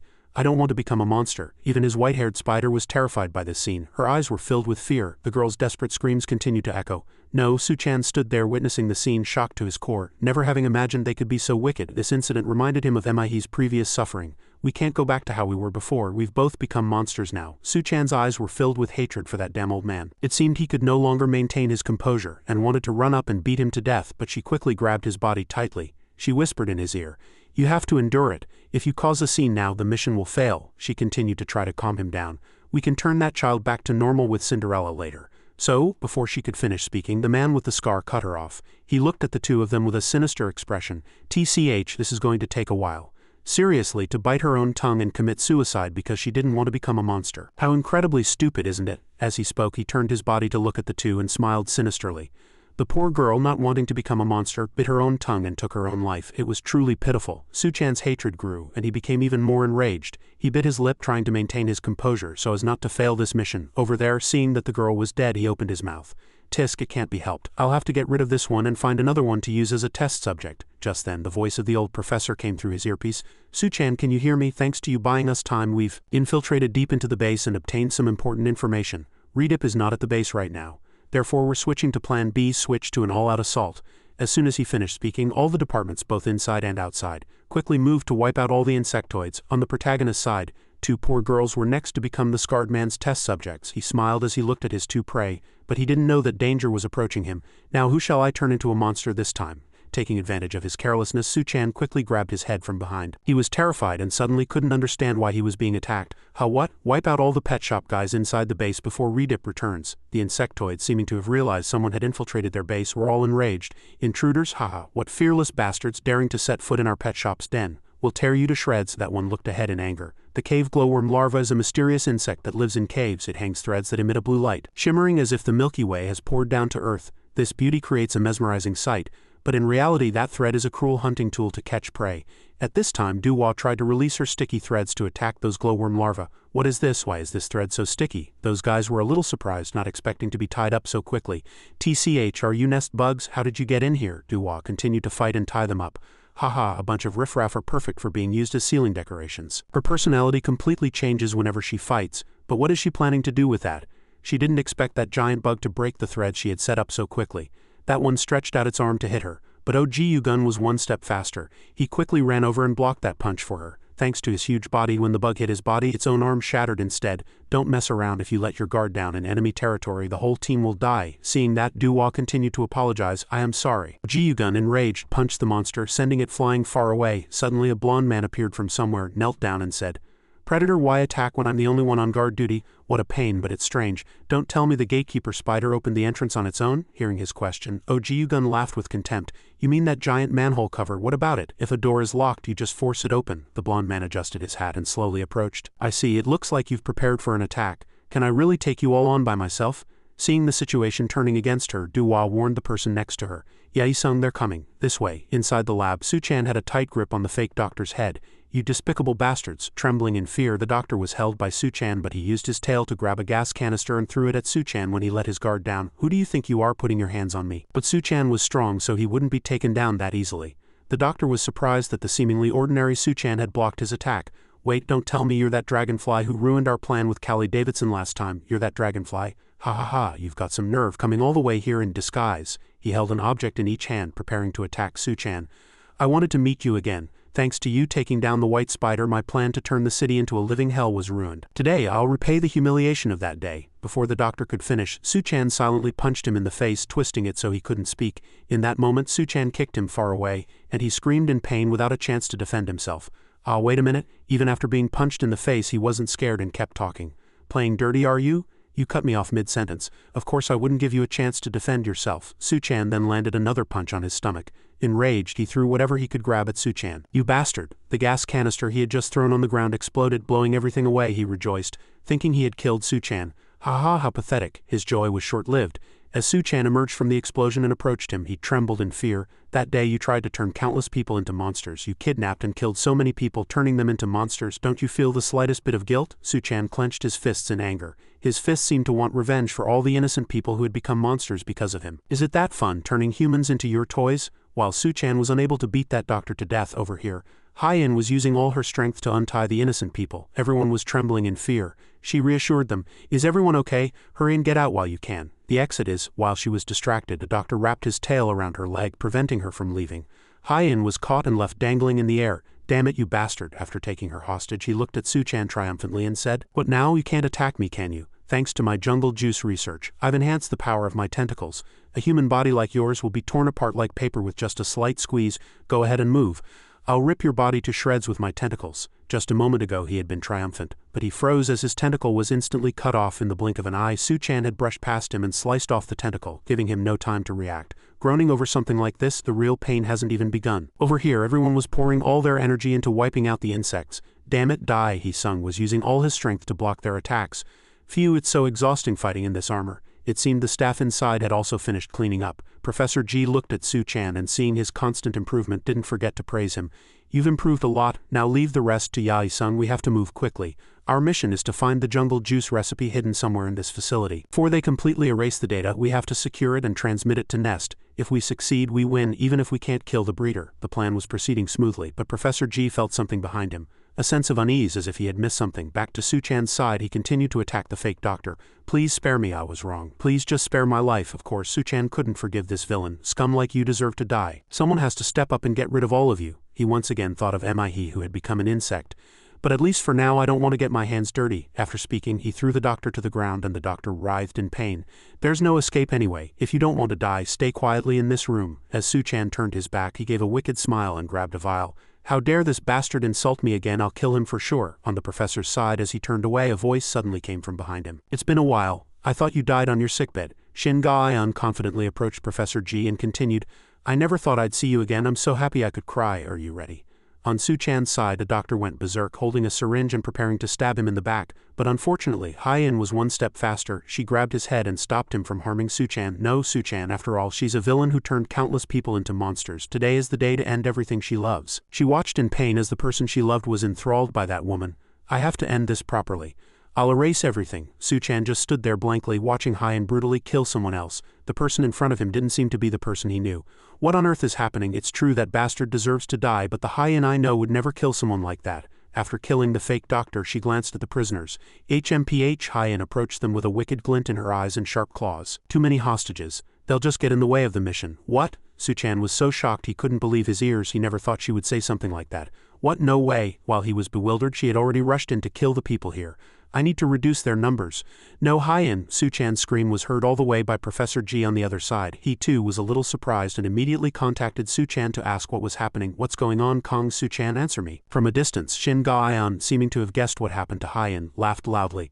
"Haha. Did you think everything would go according to plan, Professor? You always miss the most important points, which is why you lose everything." Enraged, San silently grabbed Shin Ga-eun's neck and squeezed hard. "Shin Ga-eun, what have you done this time? Is it that damn poison stinger again? Who are you trying to brainwash now?" Though in pain, she looked at Professor G with a contemptuous smile. "Do you remember? It lived inside my body, that monster." As soon as she said those words, Professor G looked shocked. It seemed his whole world had just collapsed. He never thought his secret would be discovered so quickly. Over here with Hyen, she was already being controlled by the parasite in her head. She had lost her reason and was continuously strangling the innocent people in front of her. Suchan, afraid she would hurt others and herself, quickly rushed in and blocked her attack. He thought to himself, "The unease I felt that day wasn't just a hallucination. The woman in front of me is no longer Hyen. Right now it's her and me. No, something else has taken over Hyen's body." At this point, the parasite had completely merged with the poor girl's body. The horsehair worm is a parasite famous for living inside insects. This parasite takes other insects as its host. It sucks the host's nutrients, and over time it even takes control of the host's mind. A year ago, Shin Ga-eun, a fourth-year student in the entomology department, had put all her effort into researching it.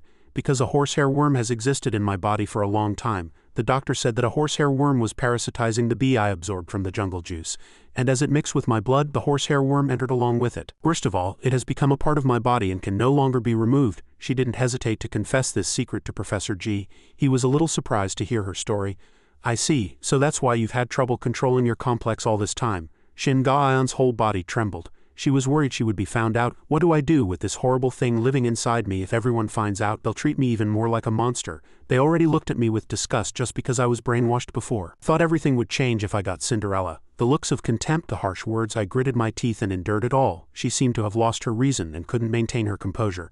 But at this rate, Yu Hongbin, seeing her suddenly go berserk, was preparing for the worst. A complex rampage is really dangerous. But surprisingly, Professor G suddenly approached, embraced the small girl and continued to comfort her. I will take responsibility and find a way to remove that parasite. So trust me. Back in the present, while Professor G was still lost in thoughts of the past, Shin Ga-eon quickly launched an attack on him. She used her arm to knock off his hat. You're too naive. You can't even use your techniques without one of your arms. How are you going to fight me? Cha Hee-sung and Yu Hongbin, seeing that their professor was no match for her, were worried and thought they couldn't let him face her alone.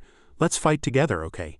But even before the two could fight her, another obstacle awaited them from behind. It was none other than the experimental insects. They crawled on the floor towards the two. Cuckoo meat, damn it, did Shin Ga-eon bring those things? Shin Ga-eon stared at him in anger. Answer me, Professor. 5 years ago, what you said to me, were you serious, or did you just say those plausible words because you wanted to hug a female student? He calmly replied while blocking her attack.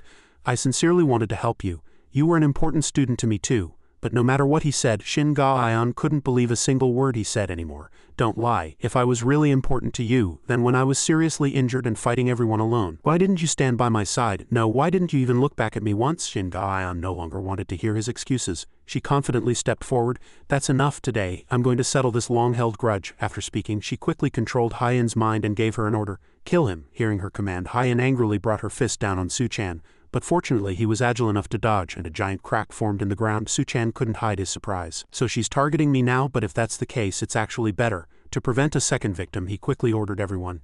Everyone run now, I'll hold them off. I just need to lure that thing and make it chase me, get it far away from here. All right. Just as he said, he quickly turned and ran in another direction. Seeing that, Hyen quickly chased after him. Follow me, Hyen, and you too, Mihei. I won't let you become a monster. Hyen chased him, but suddenly her body changed slightly and she stopped, then fell hard to the ground in pain. Su-chan was surprised. He stared blankly at her falling, not understanding what had happened.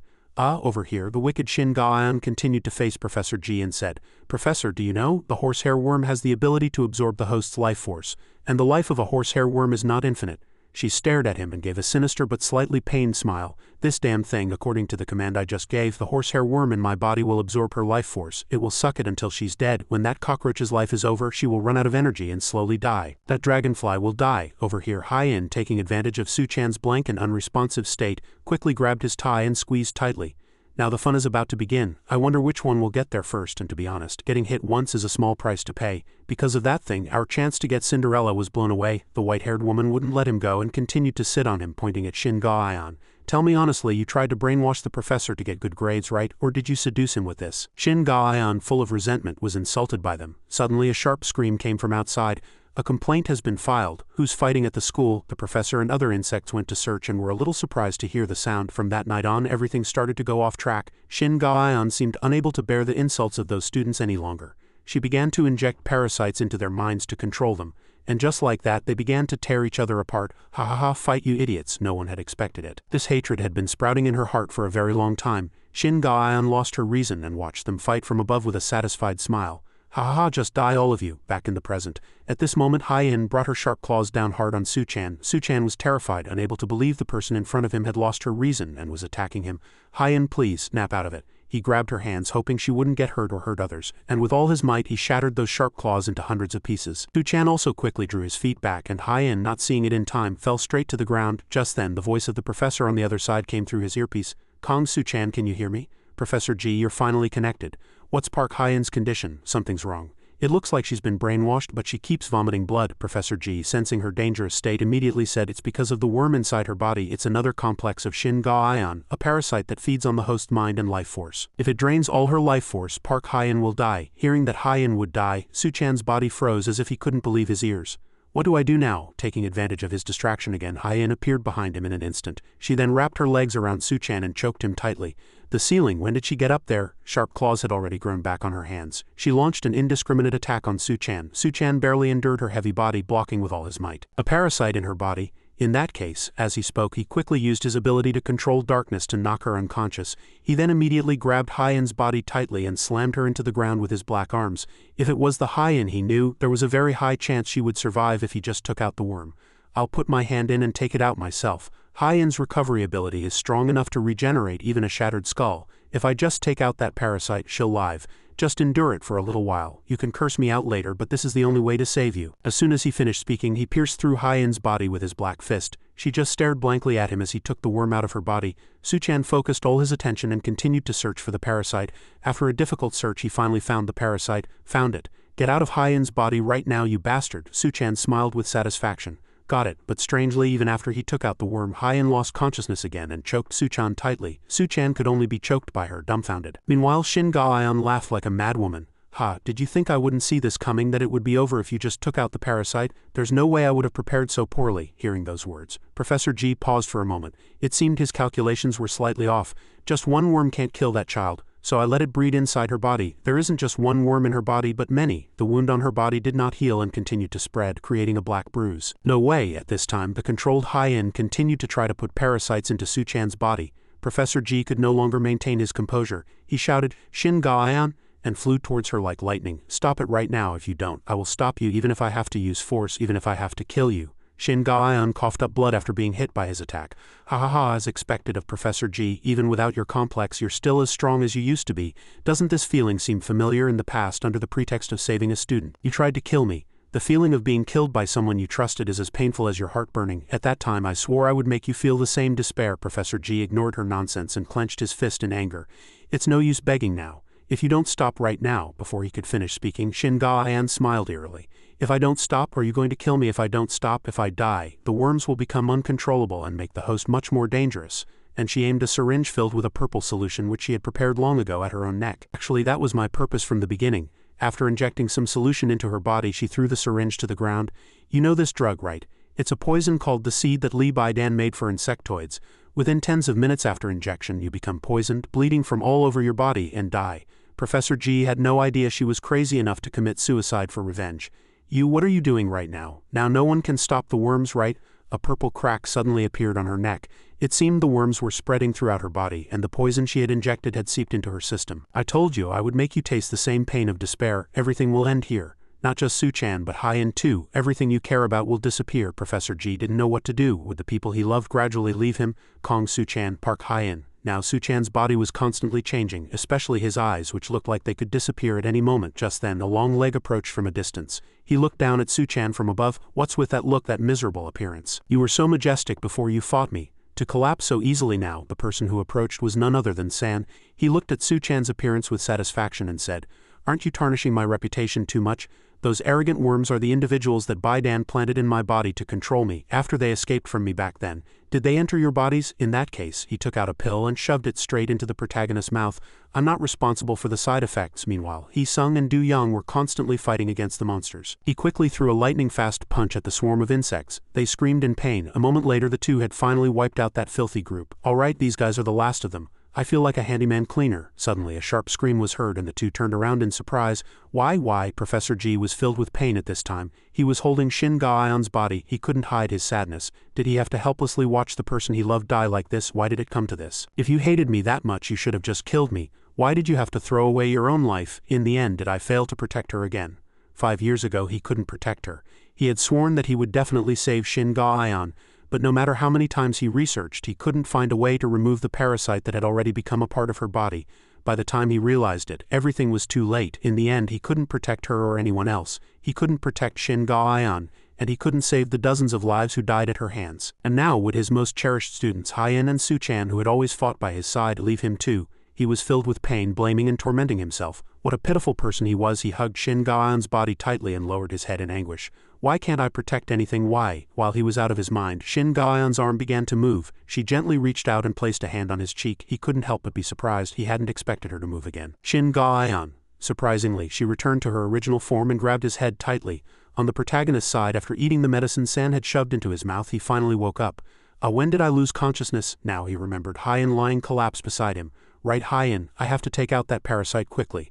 But for some reason his body wouldn't listen, and he could only stand there without moving. My body won't move. At this time, as Suchan struggled to get up, San approached and offered a piece of advice. Don't push yourself. The internal injuries from a parasite rampage are no joke.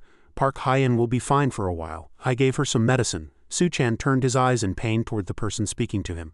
Who the hell is this guy? The medicine I gave you too is this. He held up a pill mixed with purple and blue. A dewormer, more accurately. It's a medicine I personally formulated to neutralize the parasite. As soon as I realized I was being controlled by Shin Ga-eon, I immediately started researching a drug to counter it. and after being brainwashed the first test subject was myself. Suchan, without even thinking of listening to his explanation, tried to get up with all his might. Then is Hyen safe now? No, he said, climbing onto Suchan's back and pressing down on his body to immobilize him. She's just lying still. The medicine I gave is a prototype, so at best it's just buying some time. If the parasite adapts to the medicine and rampages again, you will die. Then what do we have to do to survive? He looked at him, thinking deeply. If my judgment is correct, there's a parasite in Shin Ga-eon's body too. It's probably the central mother that controls all the other life forms. And of course there's only one way to solve everything. The scene shifts back to Professor Ji and Shin Ga-eon. The professor quickly pushed her away to prevent her from harming him. Suchan saw that and immediately contacted the professor. Professor Ji, you have to kill that parasite along with Shin Ga-eon. You must already know. Since you researched it in the past, Suchan himself wasn't sure if his professor would dare to kill the woman he loved. Professor Ji, are you really going to kill Shin Ga-eon? But Suchan's thoughts were immediately cut off by San's words. It's impossible. That man has been tormented by the guilt of not being able to protect Shin Ga-eon his whole life. And now you're telling him to kill the student he loved with his own hands. That's too much. Suchan looked in anger at San, who was sitting firmly on his back. That's too cruel. Seeing that the protagonist could resist even though his body was severely injured, he was a little surprised, even though his body was almost out of energy. Where is this strength coming from? Back to the professor and that bewitching woman, the two were continuously attacking each other. Professor Ji seemed to be having a hard time blocking her attacks. In the end, did this parasite take over her body? Taking advantage of his distraction, she brushed past his ear with her tail and shattered one of his earrings. In the end, this situation is the same as the chaos back then. Back then, everything became a mess and chaotic because of the parasite. To protect everyone, I have to kill Shin Ga-eon along with the parasite. That's what I have to do. But back then I was too weak and I couldn't bring myself to kill Shin Ga-eon, so in the end I couldn't finish anything. The more he thought, the more his determination to kill the woman in front of him grew. But this time, as soon as he thought it, he relentlessly threw punches at Shin Ga-eon's fragile body. I will not repeat the same mistake. Now her body could no longer hold up and she continuously vomited blood. Seeing that, he became even more determined and wanted to kill her more relentlessly, clenching his fists and preparing to strike. I will not be blinded by emotion. Just as he was about to hit her, her whole body suddenly trembled and she pleaded, "Please save me, Professor. I don't want to die." Hearing this plea, his body suddenly flinched for a moment. No, that's not Shin Ga-eon. The parasite is controlling her. She would never say something like that to me. Whether her mind had returned or not, she cried non-stop in pain. She looked truly pitiful. "You promised you would save me, sir." Hearing these words, the firm resolve from just a moment ago instantly disappeared. Damn it, I did promise. I shouldn't have made such a promise in the first place. As painfully as it was, that was not her true heart. She took advantage of his distraction to hug his body tightly and quickly used her tail. He seemed to have already decided to give up, resigned regardless of how others tried to stop him. "I'm sorry, everyone. I'll leave it to you." But just as her poison stinger was about to pierce his body, Suchan pushed her away like lightning. He looked at his respected teacher in pain. "Are you trying to give up? You were the one who taught us that we don't have to carry everything alone. We can fight too, so please don't give up." Shin Ga-eon, seeing her wish being crushed by him, grabbed Suchan's hand in anger. He seemed to be at death's door. The distance between him and her was too close, and in a hair-trigger moment, Professor Ji finally came to his senses. He quickly used his arm to block the arrow for Suchan. There's no other way. Her poison stinger pierced straight through Professor Ji's arm. "I really didn't want to use this, according to the orange-haired doctor's request. Your arm will no longer be able to recover. Even with my cordyceps ability, there's nothing I can do, but this is something I should have ended a long time ago. I can't run away anymore and push all the burden onto my student's shoulders." And he quickly used the dust explosion cannon arm to create a new arm. "I can still do it." To talk about the story of how Professor Ji got a new arm, we have to go back to the time when he was preparing for a small surgery in the operating room. A nurse there reminded him, "Professor Ji, are you really going to do that?" She didn't forget to warn him about this matter. "I don't know if you'll be able to use your complex if you connect an explosive device to your prosthetic arm, but your body is no longer in a state to use your complex. If you force it one more time, you could be crippled." Hearing this matter, Hyong and the blonde professor were also worried. To the nurse's concerned words, Professor Ji quietly replied, "Whether I'm a human or an insectoid." He closed his eyes and calmly continued, "It doesn't matter." Now in his mind there was only the thought of how to turn his beloved student back to her original state. If he could just protect his power and his students, that price was still far too cheap. Returning to the reality of the fierce battle, Professor Ji had no choice but to use his explosive prosthetic arm to protect his students. Moreover, he still regretted that fateful day. As a professor, he had been unable to protect or stop Shin Ga-eon. And because of that, far too many people had to die. Racked with guilt, I burned my own body countless times. Just to protect others, I pushed myself too hard. For many days my body and mind were unstable. It caused side effects with my complex and body, and the price I had to pay was my body turning to ash. Back in the present after regaining her senses, Hyen, now stronger than before, became even more vicious, continuously blocking the old professor's fists before kicking a fireball toward Professor G with her long legs, but in the moment she let her guard down, a long leg suddenly appeared from behind and stomped firmly on her scorpion tail. It turned out to be Suchan, who had regained consciousness at some point. He quickly twisted her arms behind her back and held her tightly.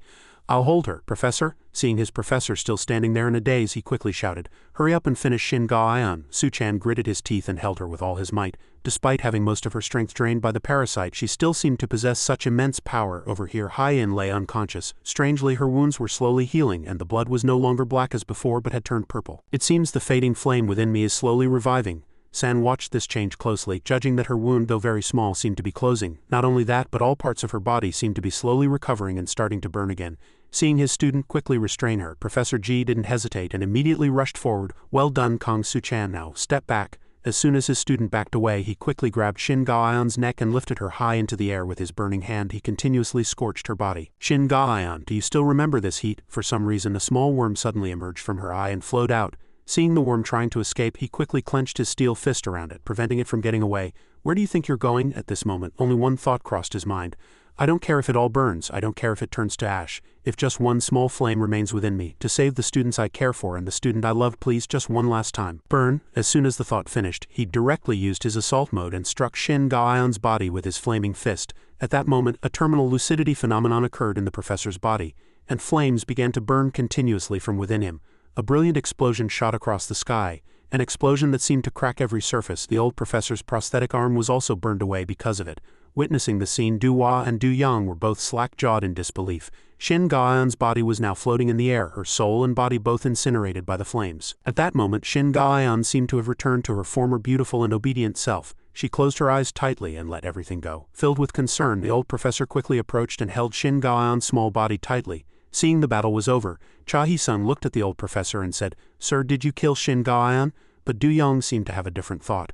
No, he didn't kill Hyen. He focused the heat on a single point to precisely track the horsehair worm. It's as if he's been honing that technique just for Hyen all this time. It's a truly terrifying technique, but to go to such lengths, after watching and thinking for a moment, Cha Hee-sung finally realized he was slightly angry because he didn't have the courage to face this fact. "Don't tell me you saved Hyen. Why would you do that? You should have burned her along with the parasite." Hearing his student's question, he simply remained silent and didn't answer. He continued, "That woman tried to kill us so many times. Who knows what she'll do next if she's alive? Even if she's slowly dying from the poison if she wakes up." Before he could finish, the old professor quickly answered, "I will take full responsibility." Before leaving, he didn't forget to turn back and tell his students, "Leave Hyen to me, please, I beg you." Hearing this, Hee-sung just stood there dumbfounded. "Professor," suddenly a voice came from behind them all, "but there's something more urgent." San was carrying the severely injured Hyen on his back. "There's an injured person here, and her recovery system hasn't fully returned yet. Hyen, if she's not treated right away, it will be dangerous. I can treat her, but not here. We should take her to the base first." Hearing this, the old professor immediately prepared a plan to treat the injured. "Understood. I'll take the injured and temporarily withdraw from the front line. The rest of you continue the mission. Assault team, what's the situation?" Over here, the assault team was spiritedly and continuously wiping out the enemy. The team leader quickly reported the situation to everyone. "It seems it will be resolved soon." That pet shop guy, after being hit, sat on the ground in pain. As expected of Nest's current strongest fighters, annoying, just like when we first fought to take that spot. Especially that guy in the iron armor. "We're not a match at all. What should I do? Tell everyone to rush in and save me?" But he seemed completely unaware that his subordinates had been taken down by the mushrooms and were all out of their minds now. "This base seems to be almost completely taken over. If I use Origin of Species, I could definitely take one more of them with me, but that would be too much trouble, so let's not." So he quickly changed his attitude and prepared to kneel and surrender. He raised both hands and said, "I surrender. I don't want to fight anymore. This base is yours. You win." As soon as he finished speaking, the man in armor, not letting him off, threw a punch to attack him. But fortunately, he was able to dodge it. Oof. Even after being hit, he still grinned as if enjoying it. "Wow, are you going to kill someone who surrendered? Have you no blood or tears? Does it sound strange? You're just monsters that should be wiped out." The man in armor, speaking, rushed at him in anger. "You spread jungle juice to turn people into monsters, you eat and kill people, and now you're trying to beg for mercy." Dong Songha, seeing it, didn't hesitate and quickly threw a rolling ball at the opponent. The round ball rolled straight toward the pet shop colleague. His body was filled with pain and blood wouldn't stop flowing from his mouth, but he still wore a refreshing smile. Haha, this is really interesting. What about you guys? Are you really an organization of justice? Do you really think your nest is any different from us? We were used in all sorts of ways too. The first ones to use jungle juice were you guys. The man in armor, hearing his words, didn't seem to believe him much. Nest was the first to use jungle juice. Hearing this, he frowned. Is that so? Even a sewer rat knows how to bark. As he continued to spout nonsense insulting his organization, he quickly prepared to punch him in the mouth to teach him a lesson. He smiled slyly. What, you guys really don't know anything? No matter what he said, if he insulted his organization, the man in armor would never let him off. I don't know what you're talking about, but don't insult Nest anymore. You guys, you were the ones who spread jungle juice. And that's what took away our normal lives. Nest is the only place that gave us hope of becoming human again. But that's just your dirty trick. To prevent him from saying another word, he quickly used his fist to land another blow on his mouth. We won't fall for your trap anymore. Though he was punched, his mouth continued to speak. As expected of Nest's loyal dog, as soon as he finished speaking, he was kicked far away again. As he fell, his scorpion tail immediately appeared. Well, it's foolish to believe the words of an enemy. So why don't you go and confirm it for yourselves? Leave this base and go to latitude 59.62158 degrees north. Something interesting will be waiting for you there. Dong Songha, as if she had been waiting a long time for him to finish, delivered the final blow. Are you done talking? If you're done now, die. And Dong Songha's ball flew and crushed his body. At this time, in a cabin in Estonia, Nest's temporary lodging, everyone seemed to be gathered for a health checkup. Suchan, asking the professor about Hyen's condition, couldn't hide his flustered expression. Professor, how is Hyen? She's naked right now and you just come in without knocking. What a pervert. Hearing this, Suchan suddenly became a little embarrassed, his face turning red as a tomato. Sorry, I'm just kidding. The treatment is finished. He held up the 2 parasites he had taken out of Hyen's body. I've taken out all the parasites in her body too. Hee, these will make good research samples. Then is Hyen safe now? She is, but her body seems stable for now. It's just that being controlled and tormented by the parasite for a long time seems to have damaged her brain system. To put it simply, her personality might have changed, or she might have lost her memories. At these words, everyone there was a little surprised. What? After the work was done, everyone fell silent, each seemingly lost in their own thoughts. Hee-sung's face turned pale. He was just afraid that something bad would happen. You mean she might not remember us anymore? Damn it, what on earth happened? The old professor saw his students all sad and silent. Is Kong Suchan still inside? What, he hasn't come out yet? Duhua got a little annoyed as the 2 men kept asking. That's enough, men are really clueless, let the 2 of them be alone for now. So that when Hyen wakes up, he's the first person she sees. At this time, inside the room, Suchan was staring intently at the fragile girl lying on the bed. Suddenly, the image of Hyen naturally opening her eyes came to his mind. But seeing him sitting there, she wouldn't recognize who he was, and unable to hide her fear, she would keep asking, who are you? Suchan gritted his teeth in anger. Just imagining it felt like his heart was being torn apart. Why does this always happen to me? Is it all my fault? Is it because I was foolish? Why do I have to keep losing people? What on earth should I have done? Should I have just let the mantis eat me that day? Or should I have cut off these wings from the very beginning? The more he thought, the more he couldn't maintain his composure. Someone please tell me. This time dragonfly wings sprouted from his back, and those thoughts seemed to be gnawing at Suchan's body. Where on earth did I go wrong? As he was constantly blaming himself, a voice suddenly came. Don't blame yourself anymore. Hyen had woken up at some point and gently raised her hand to his face. Suchan, it's not your fault. Look, I'm still alive like this. She continued to offer words of comfort to Suchan. How many times have you saved me? This time will be the same. It's thanks to you, Suchan, that I was able to be safe. So don't blame yourself anymore. At this moment he was completely engrossed in her gentle comfort. His heart seemed to have become much lighter. At this time he no longer hesitated and climbed onto the bed where she was resting. Thank you, Hyen. Outside, Duhua and Hee-sung seemed to have heard the sound. The 2 scrambled to open the door. Hey, was that voice just now? But as they reached the door, Duhua's entire body suddenly froze. Du-young quickly covered Duhua's eyes with his hand to prevent them from being tainted by the couple's display of affection. At this moment, Suchan was lost in his own happiness with Hyen and didn't hear their voices at all. Thank you for coming back safely. But the peace was short-lived as Duhua's sharp scream suddenly rang out from the room. She was grabbing his hair. Hey, you pervert, what are you doing to a patient? The old professor, who was listening from outside, smiled with satisfaction. It seemed his students could be at peace, at least for this moment. Fortunately, her memories are still intact. He looked at the woman he loved, lying motionless on the bed. At this time, purple veins were chaotically sprouting on her body. Is it time for us to end things too? Soon the poison will spread throughout your body and you will die. I'm just asking, just in case, as this will probably be your last words. Do you have anything to say to me? Shin Galion clamped her mouth shut and smiled painfully. Scene changed to the base Nest had successfully captured from Pet Shop. After finishing the job, Yadi-sung seemed to be about to leave. Where are you going, Yadi-sung? He turned and answered. There's a place I want to check. You guys report the situation to Nest. Hearing where he was going, Dong Songha seemed to guess where it was. Don't tell me, Yadi-sung. Do you believe what that predator bastard said? Don't tell me you suspect Nest is hiding something on purpose? As someone who completely trusted the organization, Yae-sung would surely not think so. No way, he said this, recalling the battle from just before. A while ago, Dong Song-ha used all her strength to throw the ball at that guy. Predator is origin of species. As she threw the ball at him, he quickly hit it back towards her. Yae-sung was only able to grab one of his legs and he got away just like that. A conflict raged within him. I'm not doubting Nest, I just want to confirm it. As he had said, he quickly headed to the location the man had told him about and opened the door. There was indeed a rather large laboratory there. What caught his eye were huge stones in various colors from blue to yellow. Those massive jewels were amber, the main ingredient of jungle juice. And it was exactly as he had read in the report. Then does this mean this is where jungle juice is manufactured? What caught his eye once again was a monitor that seemed to have been neglected for a long time but was still functioning. This is the jungle juice recipe. He couldn't control himself as he read it. All the details about the power of amber and the mutation technology were clearly recorded, and there were no errors. The person in charge of this project was none other than the head, Professor Ma Dong-hoon. And it was this name that made him freeze, unable to believe his eyes. How could the professor I've always trusted be the head of this insane project? Meanwhile, at the abandoned house the fisherman had told them about, Bomb's group quickly found Pet Shop's warehouse and base with the fisherman's guidance. It was an abandoned house that seemed like no one had entered for a long time. The leader asked, is this where they made jungle juice? After a brief inspection, Leader Callie said, it seems this is the jungle juice production site. That's right, if the old man's words are true. He mentioned this place at the bar, that lab. Now that I think about it, it really did exist. I delivered food and alcohol there a few times. The security was tight and the atmosphere was strange. It was deep in the forest, so it was really hard to get to, but there was a Korean customer there. At these words, Leader Callie could no longer maintain his composure. He seemed to want to go find this lab immediately. Excuse me, where is that building? Recalling his words, it wasn't a definite clue, but for now there was no other hope but this place. Jiu Jang shone a flashlight, constantly examining every corner of this place. But is there anything left here? Everything's burned, there's nothing but ashes. Bomb carefully picked up a piece of wood that seemed to have been burned long ago and examined it. Why is the atmosphere so strange? It feels like something is about to happen. These threatening words, Nanami seemed a little scared. Heart-shaped footprints slowly appeared in front as if someone was coming in.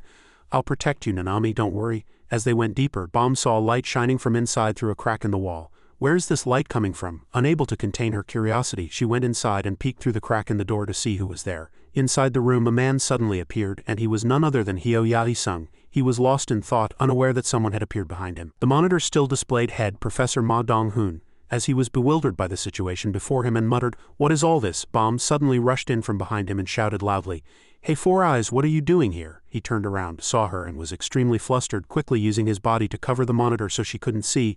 No, it's nothing, what's wrong? But he didn't know that she wasn't the only one in the room. Immediately, Professor Callie was one step ahead, firmly grabbing his arm from behind. He whispered quietly in Yae-sung's ear, is there something we're not supposed to see? Hold him for now. As soon as the order was given, Nanami and Bomb's companions quickly grabbed one arm and one leg each, immobilizing Yae-sung. Let go of me. As he resisted fiercely, she said to him, calm down, Four Eyes. We're on the same side. We just came here to find a way to save Lee Han-seong. We'll let you go as soon as we're done checking the computer. Leader Callie stepped forward, glanced at the monitor for a moment, and had a slightly scared expression. This is a document recording the jungle juice recipe. Did the pet shop bastards get their hands on this too? Wait, this isn't just a recipe, it's a commentary on jungle juice. The commentary was quite long. The preface talked about the author's journey to find an unknown species.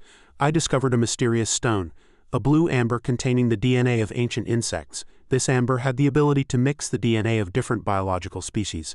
A supernatural power that transcends all common sense. If I can get my hands on this, I will be able to do what no one has ever done before.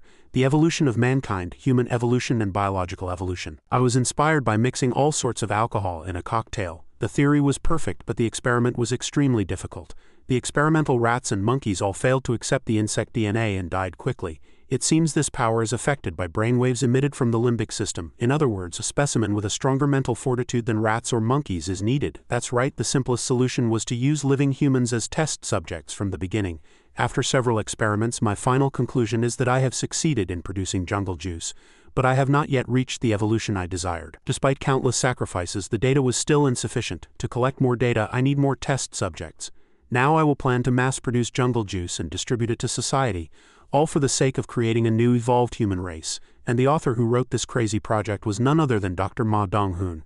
When the leader finished reading the entire content of the paper, Yae-sung continued to struggle and rebut.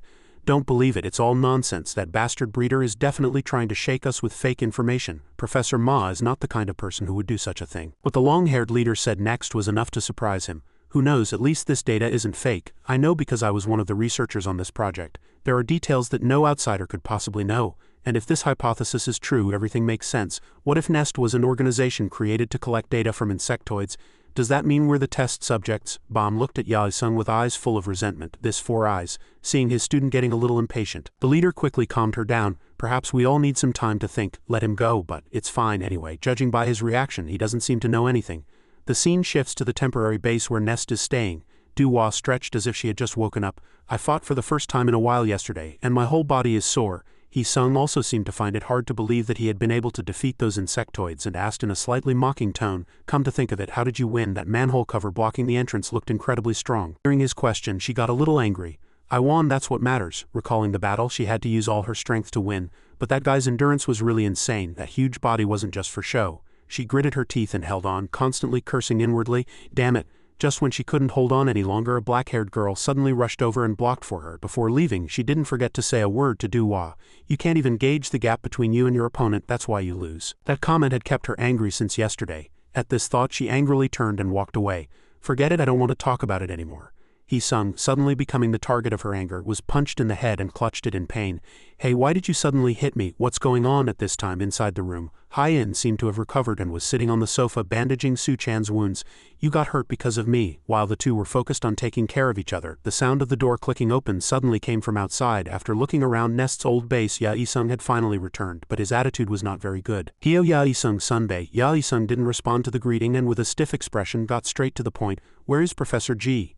"Ah, teacher's wounds are quite severe, so San Sunbae is treating him inside right now." "I see," he replied, staring intently at the two people on the sofa. Thoughts kept clashing in his mind. "Then does Professor G also know what I just saw?